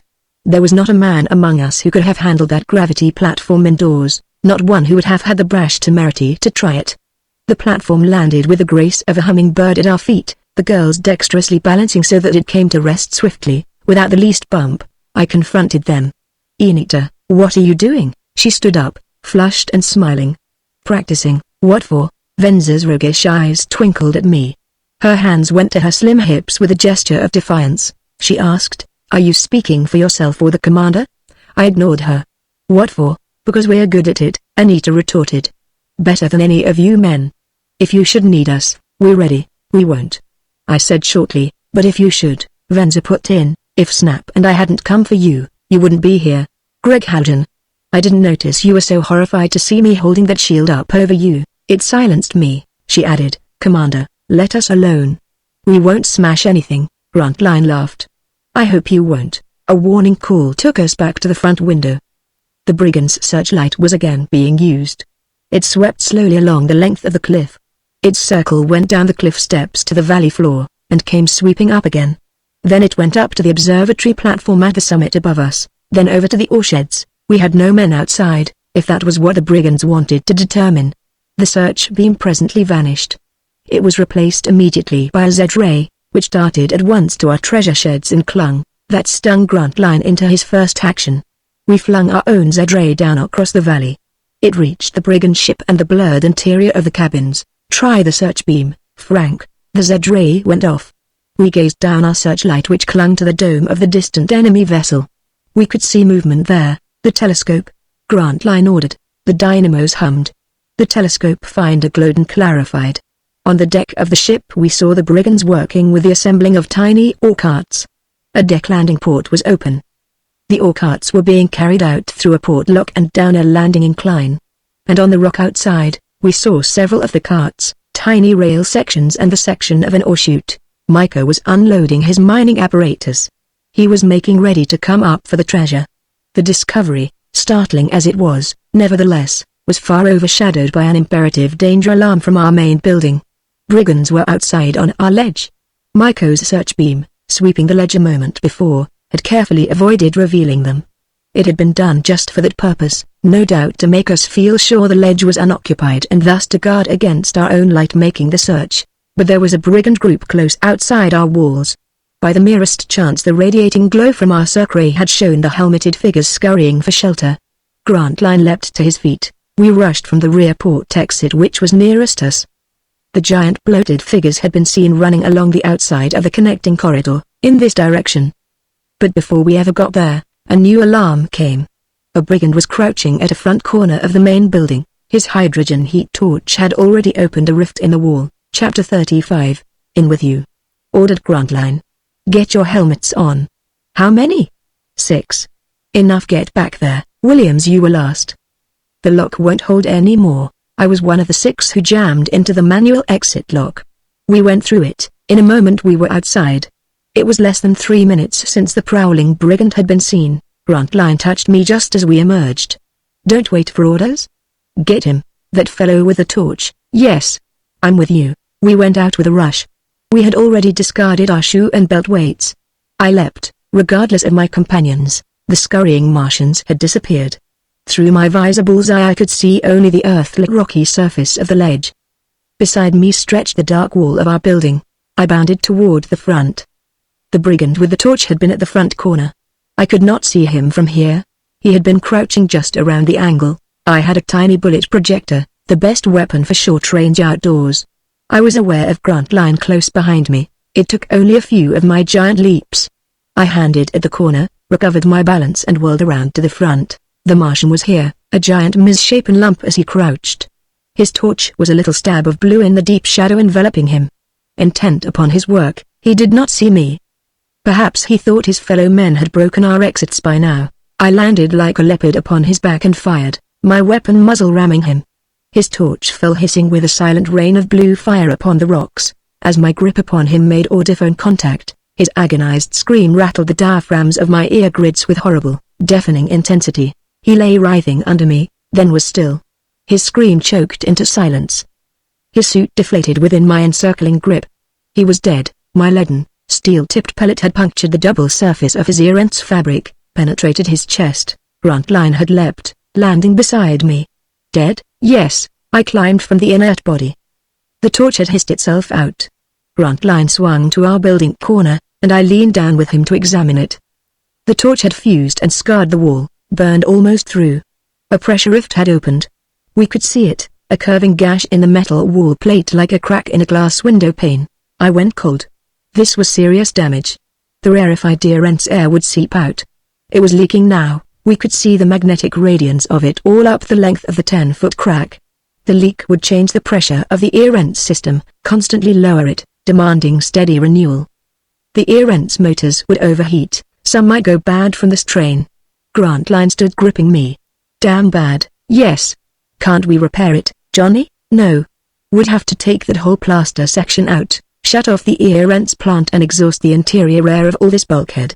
Day's job, maybe more. And the crack would get worse, I knew. It would gradually spread and widen. The ear vent's circulation would fail.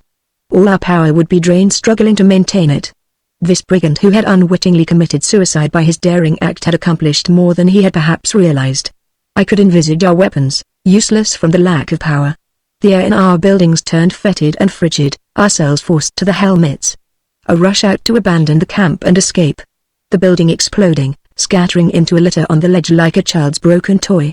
The treasure abandoned, with the brigands coming up and loading it on their ship, our defeat. In a few hours now or minutes.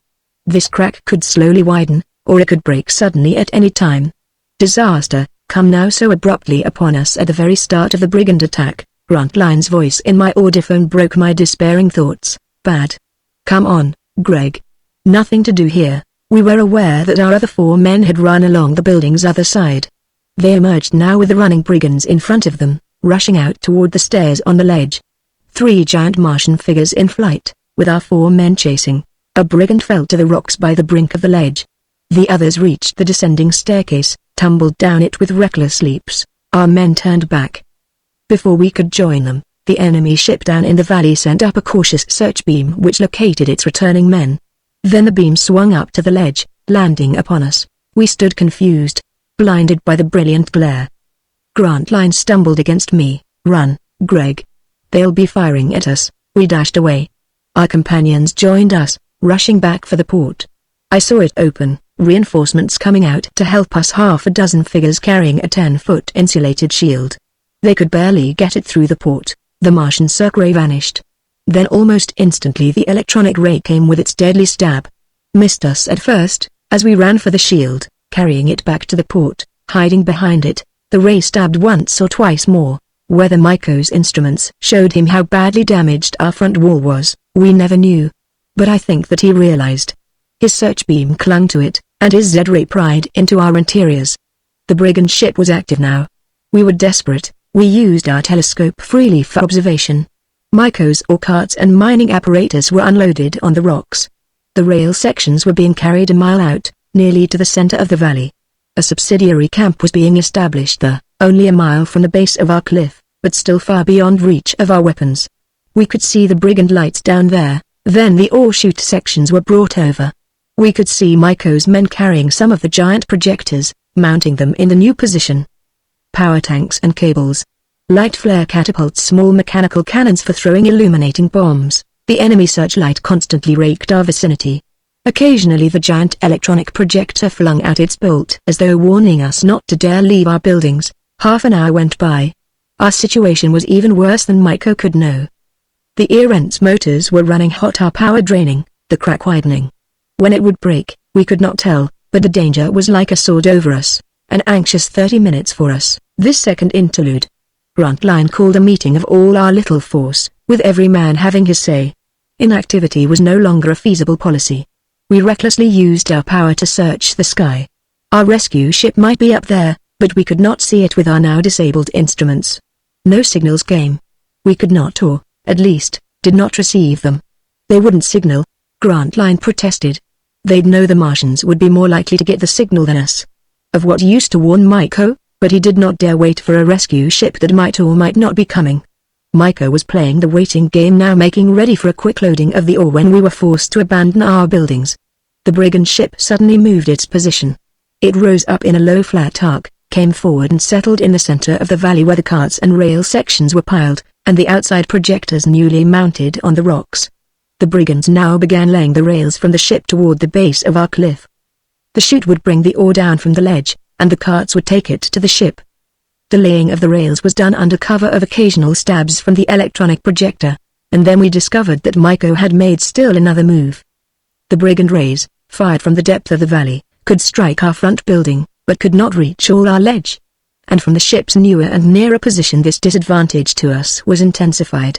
Then abruptly we realized that under cover of darkness bombs, an electronic projector and circ ray had been carried to the top of the crater rim, diagonally across and only half a mile from us. Their beams shot down, raking all our vicinity from this new angle. I was on the little flying platform which sallied out as a test to attack these isolated projectors. Snap and I, and one other volunteer, went. He and I held the shield, Snap handled the controls. Our exit port was on the lee side of the building from the hostile search beam. We got out unobserved and sailed upward, but soon a light from the ship caught us. And the projector bolts came up. Our sortie only lasted a few minutes. To me, it was a confusion of crossing beams, with the stars overhead, the swaying little platform under me, and the shield tingling in my hands when the blast struck us. Moments of blurred terror. The voice of the man beside me sounded in my ears. Now, Haljan, give them one. We were up over the peak of the rim with the hostile projectors under us. I gauged our movement, and dropped an explosive powder bomb. It missed. It flared with a puff on the rocks, 20 feet from where the two projectors were mounted. I saw that two helmeted figures were down there. They tried to swing their grids upward, but could not get them vertical to reach us. The ship was firing at us, but it was far away. And Grantline's search beam was going full power, clinging to the ship to dazzle them. Snap circled them. As we came back I dropped another bomb. Its silent puff seemed littered with flying fragments of the two projectors and the bodies of the men. We swiftly flew back to our base. It decided Grantline. For an hour past Snap and I had been urging our plan to use the gravity platforms. To remain inactive was sure defeat now. Even if our buildings did not explode if we thought to huddle in them, helmeted in the failing air, then Maiko could readily ignore us and proceed with his loading of the treasure under our helpless gaze. He could do that now with safety if we refused to accept the challenge, for we could not fire through the windows and must go out to meet this threat. To remain defensive would end inevitably in our defeat. We all knew it now. The waiting game was Maiko's, not ours. The success of our attack upon the distant isolated projectors heartened us. Yet it was a desperate offensive upon which we decided. We prepared our little expedition at the larger of the exit ports. Maiko Zadre was watching all our interior movements. We made a brave show of activity in our workshop with abandoned ore carts which were stored there. We got them out, started to recondition them. It seemed to fool Maiko. His Zadre clung to the workshop, watching us. And at the distant port we gathered the platforms, shields, helmets, bombs, and a few hand projectors. There were 6 platforms, 3 of us upon each. It left 4 people to remain indoors. I need not describe the emotion with which Snap and I listened to Venza and Anita pleading to be allowed to accompany us. They urged it upon Grantline, and we took no part. It was too important a decision. The treasure, the life or death of all these men, hung now upon the fate of our venture. Snap and I could not intrude our personal feelings, and the girls won. Both were undeniably more skillful at handling the midget platforms than any of us men. 2 of the 6 platforms could be guided by them. That was a third of our little force. And of what use to go out and be defeated, leaving the girls here to meet death almost immediately afterward? We gathered at the port. A last-minute change made Grantline order 6 of his men to remain to guard the buildings. The instruments, the ear-rent system, all the appliances had to be attended. It left 4 platforms, each with 3 men, Grantline at the controls of one of them. And up on 2 of the others, Venza rode with Snap and I with Anita. We crouched in the shadows outside the port. So small an army, sallying out to bomb this enemy vessel or be killed in the attempt. Only 16 of us. And 30 or so brigands well armed. I envisioned then this tiny moon crater, the scene of this battle we were waging. Struggling humans, desperately trying to kill. Anita drew me down on the platform. Ready, Greg. The others were rising. We lifted, moved slowly out and away from the protective shadows of the building. Chapter 36. Grantline led us. We held about level. 500 feet beneath us the brigand ship lay, cradled on the rocks. When it was still a mile away from us I could see all its outline fairly clearly in the dimness. Its tiny hull windows were dark, but the blurred shape of the hull was visible, and above it the rounded cap of dome, with a dim radiance beneath it. We followed Grantline's platform. It was rising, drawing the others after it like a tail. I touched Anita where she lay beside me with her head half in the small hooded control bank. Going too high, she nodded, but followed the line nevertheless. It was Grantline's command. I lay crouched, holding the inner tips of the flexible side shields. The bottom of the platform was covered with the insulated fabric. There were 2 side shields. They extended upward some 2 feet, flexible so that I could hold them out to see over them, or draw them up and in to cover us. They afforded a measure of protection against the hostile rays, though just how much we were not sure. With the platform level, a bolt from beneath could not harm us unless it continued for a considerable time. But the platform, except upon direct flight, was seldom level, for it was a frail, unstable little vehicle. To handle it was more than a question of the controls.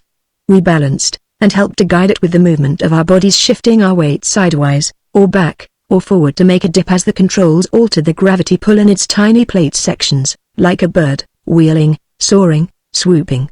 To me, it was a precarious business. But now we were in straight flight diagonally upward. The outline of the brigand ship came directly under us. I crouched tense, breathless. Every moment it seemed that the brigands must discover us and loose their bolts. They may have seen us for some moments before they fired. I peered over the side shield down at our mark, then up ahead to get Grantline's firing signal. It seemed long delayed. An added glow down there must have warned Grantline that a shot was coming from there. The tiny red light flared bright on his platform. I turned on our Benson curve light radiance. We had been dark, but a soft glow now enveloped us. Its sheen went down to the ship to reveal us. But its curving path showed us falsely placed. I saw the little line of platforms ahead of us. They seemed to move suddenly sidewise. It was everyone for himself now. None of us could tell where the other platforms actually were placed or headed. Anita swooped us sharply down to avoid a possible collision. Greg? Yes. I'm aiming. I was making ready to drop the small explosive glow bomb. Our searchlight ray at the camp, answering Grantline's signal, shot down and bathed the enemy ship in a white glare, revealing it for our aim. Simultaneously the brigand bolts came up at us. I held my bomb out over the shield, calculating the angle to throw it down. The brigand rays flashed around me. They were horribly close. Maiko had understood our sudden visible shift and aimed, not where we appeared to be, but approximately where we had been before. I dropped my bomb hastily at the glowing white ship. The touch of a hostile ray would have exploded it in my hand. I saw others dropping also from our nearby platforms. The explosions from them merged in a confusion of the white glare and a cloud of black mist as the brigands out on the rocks used their darkness bombs. We swept past in a blur of leaping hostile beams. Silent battle of lights. Darkness bombs down at the ship struggling to bar our camp circuit. The Benson radiance rays from our passing platforms, curving down to mingle with the confusion. The electronic rays sending up their bolts. Our platforms dropped some 10 dynamitrine bombs in that first passage over the ship. As we sped by, I dimmed the Benson radiance. I peered. We had not hit the ship. Or if we had, the damage was inconclusive. But on the rocks I could see a pile of ore carts scattered broken wreckage, in which the litter of 2 or 3 projectors seemed strewn. And the gruesome deflated forms of several helmeted figures. Others seemed to be running, scattering, hiding in the rocks and pit holes. 20 brigands at least were outside the ship. Some were running over toward the base of our camp ledge. The darkness bombs were spreading like a curtain over the valley floor, but it seemed that some of the figures were dragging their projectors away. We sailed off toward the opposite crater rim. I remember passing over the broken wreckage of Grantline's little spaceship, the Comet. Maiko's bolts momentarily had vanished. We had hit some of his outside projectors, the others were abandoned, or being dragged to safer positions. After a mile we wheeled and went back. I suddenly realized that only 4 platforms were in the reformed line ahead of us. One was missing. I saw it now, wavering down, close over the ship. A bolt leapt up diagonally from a distant angle on the rocks and caught the disabled platform. It fell, whirling, glowing red, disappeared into the blur of darkness like a bit of heated metal plunged into water. 1 out of 6 of our platforms already lost. 3 men of our small force gone. But Grantline led us desperately back. Anita caught his signal to break our line. The 5 platforms scattered, dipping and wheeling like frightened birds, blurring shapes, shifting unnaturally in flight as the Benson curve lights were altered. Anita now took our platform in a long swoop downward. Her tense, murmured voice sounded in my ears. "Hold off, I'll take her slow, Amelie." Passing platform shapes. The darting bolts, crossing like ancient rapiers. Falling blue points of fuse lights as we threw our bombs, down in a swoop. Then rising. Away, and then back. This silent warfare of lights. It seemed that around me must be bursting a pandemonium of sound. Yet there was none. Silent, blurred melee, infinitely frightening. A bolt struck us, clung for an instant, but we weathered it. The light was blinding. Through my gloves I could feel the tingle of the overcharged shield as it caught and absorbed the hostile bombardment. Under me the platform seemed heated. My little ear ends motors ran with ragged pulse. I got too much oxygen. I was dully smothering. Then the bolt was gone. I found us soaring upward, horribly tilted. I shifted over. "Anita." Anita, dear, are you all right? Yes, Greg. All right. The melee went on. The brigand ship and all its vicinity were enveloped in dark mist, now a turgid sable curtain, made more dense by the dissipating heavy fumes of our exploding bombs which settled low over the ship and the rocks nearby. The searchlight from our camp strove futilely to penetrate the cloud. Our platforms were separated. One went by, high over us. I saw another dart close beneath my shield. God, Anita, too close. I didn't see it, almost a collision. Greg, haven't we broken the ship's dome yet? It seemed not. I had dropped nearly all my bombs. This could not go on much longer. Had it been only about 5 minutes? Only that? Reason told me so, yet it seemed an eternity of horror. Another swoop. My last bomb? Anita had brought us into position to fling it. But I could not. A bolt stabbed up from the gloom and caught us. We huddled, pulling the shields up and over us. Blurred darkness again. Too much to the side now. I had to wait while Anita swung us back. Then we seemed too high. I waited with my last bomb. The other platforms were occasionally dropping them. I had been too hasty, too prodigal. Had we broken the ship's dome with a direct hit? It seemed not. The brigands were sending up catapulted light flares. They came from positions on the rocks outside the ship. They mounted in lazy curves and burst over us. The concealing darkness, broken only by the flares of explosions, enveloped the enemy. Our camp searchlight was still struggling with it. But overhead, where the few little platforms were circling and swooping, the flares gave an almost continuous glare. It was dazzling, blinding. Even through the smoked pane which I adjusted to my visor I could not stand it. But these were thoughts of comparative dimness. In a patch where the earthlight struck through the darkness of the rocks, I saw another of our fallen platforms. Snap and Venza? It was not they, but 3 figures of our men. One was dead. 2 had survived the fall. They stood up, staggering. And in that instant, before the turgid black curtain closed over them, I saw 2 brigands come rushing. Their hand projectors stabbed at close range. Our men crumpled and fell. We were in position again. I flung my last missile, watched its light as it dropped. On the dome roof 2 of Maiko's men were crouching. My bomb was truly aimed, perhaps one of the few in all our bombardment which landed directly on the dome roof. But the waiting marksmen fired at it with short-range heat projectors and exploded it harmlessly while it was still above them. We swung up and away. I saw, high above us, Grantline's platform, recognizing its red signal light. There seemed a lull. The enemy fire had died down to only a very occasional bolt. In the confusion of my whirling impressions, I wondered if Maiko were in distress. Not that. We had not hit his ship, perhaps we had done little damage indeed. It was we who were in distress. 2 of our platforms had fallen, 2 out of 6. Or more, of which I did not know. I saw one rising off to the side of us. Grantline was over us. Well, we were at least 3. And then I saw the 4th. Grantline is calling us up, Greg. Grantline's signal light was summoning us from the attack. He was 1,000 feet or more above us. I was suddenly shocked with horror. The circ ray from our camp suddenly vanished. Anita wheeled us to face the distant ledge. The camp lights showed, and over one of the buildings was a distress light. Had the crack in our front wall broken, threatening explosion of all the buildings? The wild thought swept me. But it was not that. I could see light stabs from the cliff outside the main building. Maiko had dared to send some men to attack our almost deserted camp. Grantline realized it. His red helmet light semaphored the command to follow him. His platform soared away, heading for the camp, with the other 2 behind him. Anita lifted us to follow. But I checked her. No. Off to the right, across the valley. But Greg, do as I say, Anita. She swung us diagonally away from both the camp and the brigand ship. I prayed that we might not be noticed by the brigands. Anita, listen, I've got an idea. The attack on the brigand ship was over. It lay enveloped in the darkness of the powder gas cloud and its own darkness bombs. But it was uninjured. Maiko had answered us with our own tactics. He had practically unmanned the ship, no doubt, and had sent his men to our buildings. The fight had shifted. But I was now without ammunition, save for 2 or 3 bullet projectors. Of what use for our platform to rush back? Maiko expected that. His attack on the camp was undoubtedly made just for that purpose, to lure us back there. Anita, if we can get down on the rocks somewhere near the ship, and creep up unobserved in that blackness, I might be able to reach the manual hull lock, rip it open and let the air out.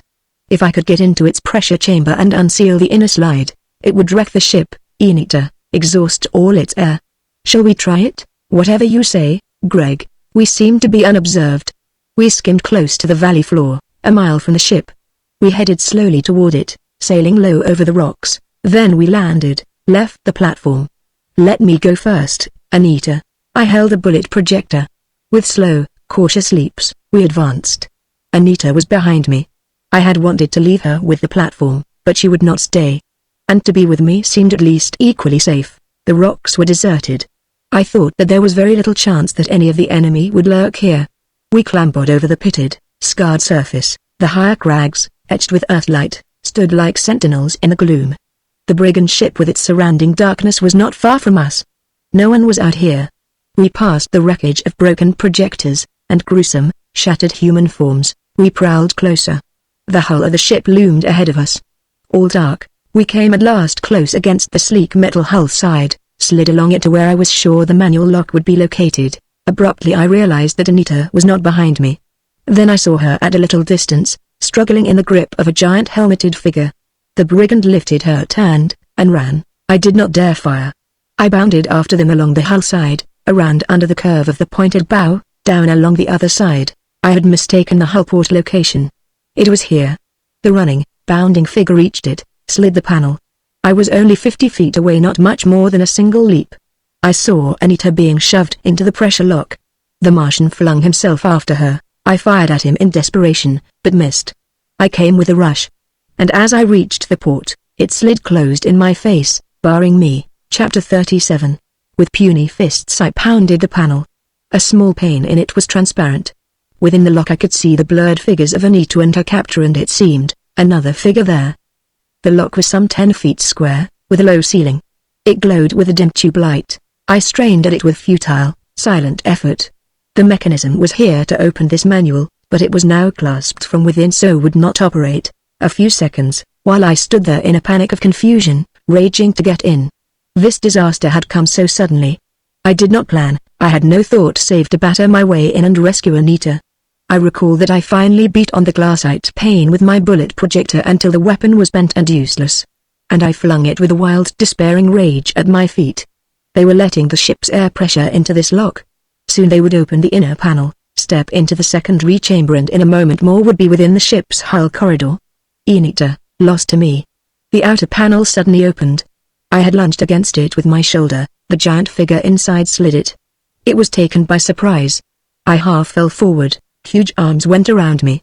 The goggled face of the helmet peered into mine. So it is you, Haljan. I thought I recognized the little device over your helmet bracket. And here is my little Anita, come back to me again, Maiko. This was he. His great bloated arms encircling me, bending me backward, holding me helpless. I saw over his shoulder that Anita was clutched in the grip of another helmeted figure.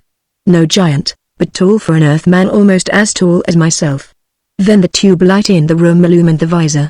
I saw the face, recognized it. Mo, I gasped. So I've got you, Maiko. Got me. You're a fool to the last, Haljan. A fool to the last. But you were always a fool. I could scarcely move in his grip. My arms were pinned. As he slowly bent me backward, I wound my legs around one of his. It was as unyielding as a steel pillar. He had closed the outer panel. The air pressure in the lock was rising. I could feel it against my suit. My helmeted head was being forced backward. Maiko's left arm held me. In his gloved right hand, as it came slowly up over my throat, I saw a knife blade, its naked, sharpened metal glistening blue-white in the light from overhead. I seized his wrist. But my puny strength could not hold him. The knife, against all of my efforts, came slowly down. A moment of this slow, deadly combat, the end of everything for me. I was aware of the helmeted figure of Mo casting off Anita, and then the two girls leaping upon Maiko.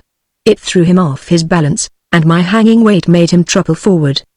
He took a step to recover himself. His hand with the knife was flung up with an instinctive, involuntary balancing gesture. And as it came down again, I forced the knife blade to graze his throat. Its point caught in the fabric of his suit. His startled oath jangled in my ears. The girls were clawing at him. We were all four scrambling, swaying. With despairing strength I twisted at his wrist. The knife went into his throat. I plunged it deeper. His suit went flabby. He crumpled over me and fell. knocking me to the floor. His voice, with the horrible gurgling rasp of death in it, rattled my ear grids. "Not such a fool are you, Haljan." Mo's helmeted head was close over us. I saw that she had seized the knife, jerked it from her brother's throat. She leapt backward, waving it. I twisted from beneath Maiko's lifeless, inert body. As I got to my feet, Anita flung herself to shield me. Mo was across the lock, back up against the wall. The knife in her hand went up. She stood for the briefest instant regarding Anita and me, holding each other. I thought that she was about to leap upon us. But before I could move, the knife came down and plunged into her breast. She fell forward, her grotesque helmet striking the grid floor almost at my feet. "Greg, she's dead." "No." She moved. "Get her helmet off." "There's enough air here." My helmet pressure indicator was faintly buzzing to show that a safe pressure was in the room. I shut off Mozierant's motors, unfastened her helmet and raised it off. We gently turned her body. She lay with closed eyes, her pallid face blue. With our own helmets off, we knelt over her. "Oh, Greg, is she dead?" "No. Not quite, but dying." "Greg, I don't want her to die. She was trying to help you there at the last." She opened her eyes. The film of death was glazing them. But she saw me, recognized me. "Greg." "Yes, Mo. I'm here." Her vivid lips were faintly drawn in a smile. "I'm so glad you took the helmets off, Greg." "I'm going, you know." "No. Going back to Mars to rest with the firemakers where I came from." "I was thinking maybe you would kiss me, Greg." Anita gently pushed me down. I pressed the white, faintly smiling lips with mine. She sighed, and it ended with a rattle in her throat. "Thank you, Greg." Closer. I can't talk so loudly. One of her gloved hands struggled to touch me, but she had no strength and it fell back. Her words were the faintest of whispers. "There was no use living without your love. But I want you to see now that a Martian girl can die with a smile." Her eyelids fluttered down. It seemed that she sighed and then was not breathing. But on her livid face the faint smile still lingered, to show me how a Martian girl could die. We had forgotten for the moment where we were. As I glanced up I saw through the inner panel, past the secondary lock, that the hull's corridor was visible. And along its length a group of Martians was advancing. They saw us, and came running. "Anita. Look. We've got to get out of here." The secondary lock was open to the corridor. We jammed on our helmets. The unhelmeted brigands by then were fumbling at the inner panel. I pulled at the lever of the outer panel. The brigands were hurrying, thinking that they could be in time to stop me. One of the more cautious fumbled with the helmet. "Anita, run. Try and keep your feet." I slid the outer panel and pushed at Anita. Simultaneously the brigands opened the inner port. The air came with a tempestuous rush. A blast through the inner port through the small pressure lock, a wild rush, out to the airless moon. All the air in the ship madly rushing to escape. Like feathers, we were blown with it. I recall an impression of the hurtling brigand figures and swift flying rocks under me. A silent crash as I struck, then soundless, empty blackness. Chapter 38. Is he conscious? We'd better take him back. Get his helmet off. It's over. We can get back to the camp now. Venza dear, we've won. It's over. He hears us. Greg, he hears us. He'll be all right. I opened my eyes. I lay on the rocks. Over my helmet, other helmets were peering, and faint, familiar voices mingled with the roaring in my ears. Back to the camp and get his helmet off. Are his motors smooth? Keep them right. Snappy must have good air. I seemed unhurt. But Anita, she was here. Greg, dear one, Anita safe. All four of us here on the earth-lit rocks, close outside the brigand ship. Anita, she held me, lifted me. I was uninjured. I could stand. I staggered up and stood swaying.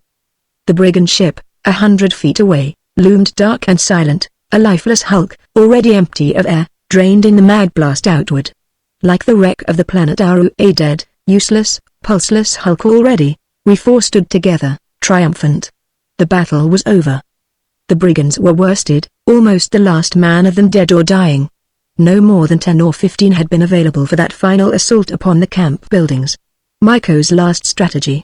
I think perhaps he had intended, with his few remaining men, to take the ship and make away, deserting his fellows, all on the ship, caught unhelmeted by the explosion, were dead long since. I stood listening to Snap's triumphant account. It had not been difficult for the flying platform to hunt down the attacking brigands on the open rocks. We had only lost one more platform. Human hearts beat sometimes with very selfish emotions. It was a triumphant ending for us, and we hardly gave a thought that half of Grantline's men had perished. We huddled on Snap's platform. It rose, lurching drunkenly, barely carrying us. As we headed for the Grant Line buildings, where still the rift in the wall had not quite broken, there came the final triumph. Maiko had been aware of it, and knew he had lost. Grant Line's searchlight leapt upward, swept the sky, caught its sought-for object, a huge silver cylinder, bathed brightly in the white searchbeam glare, the police ship from Earth.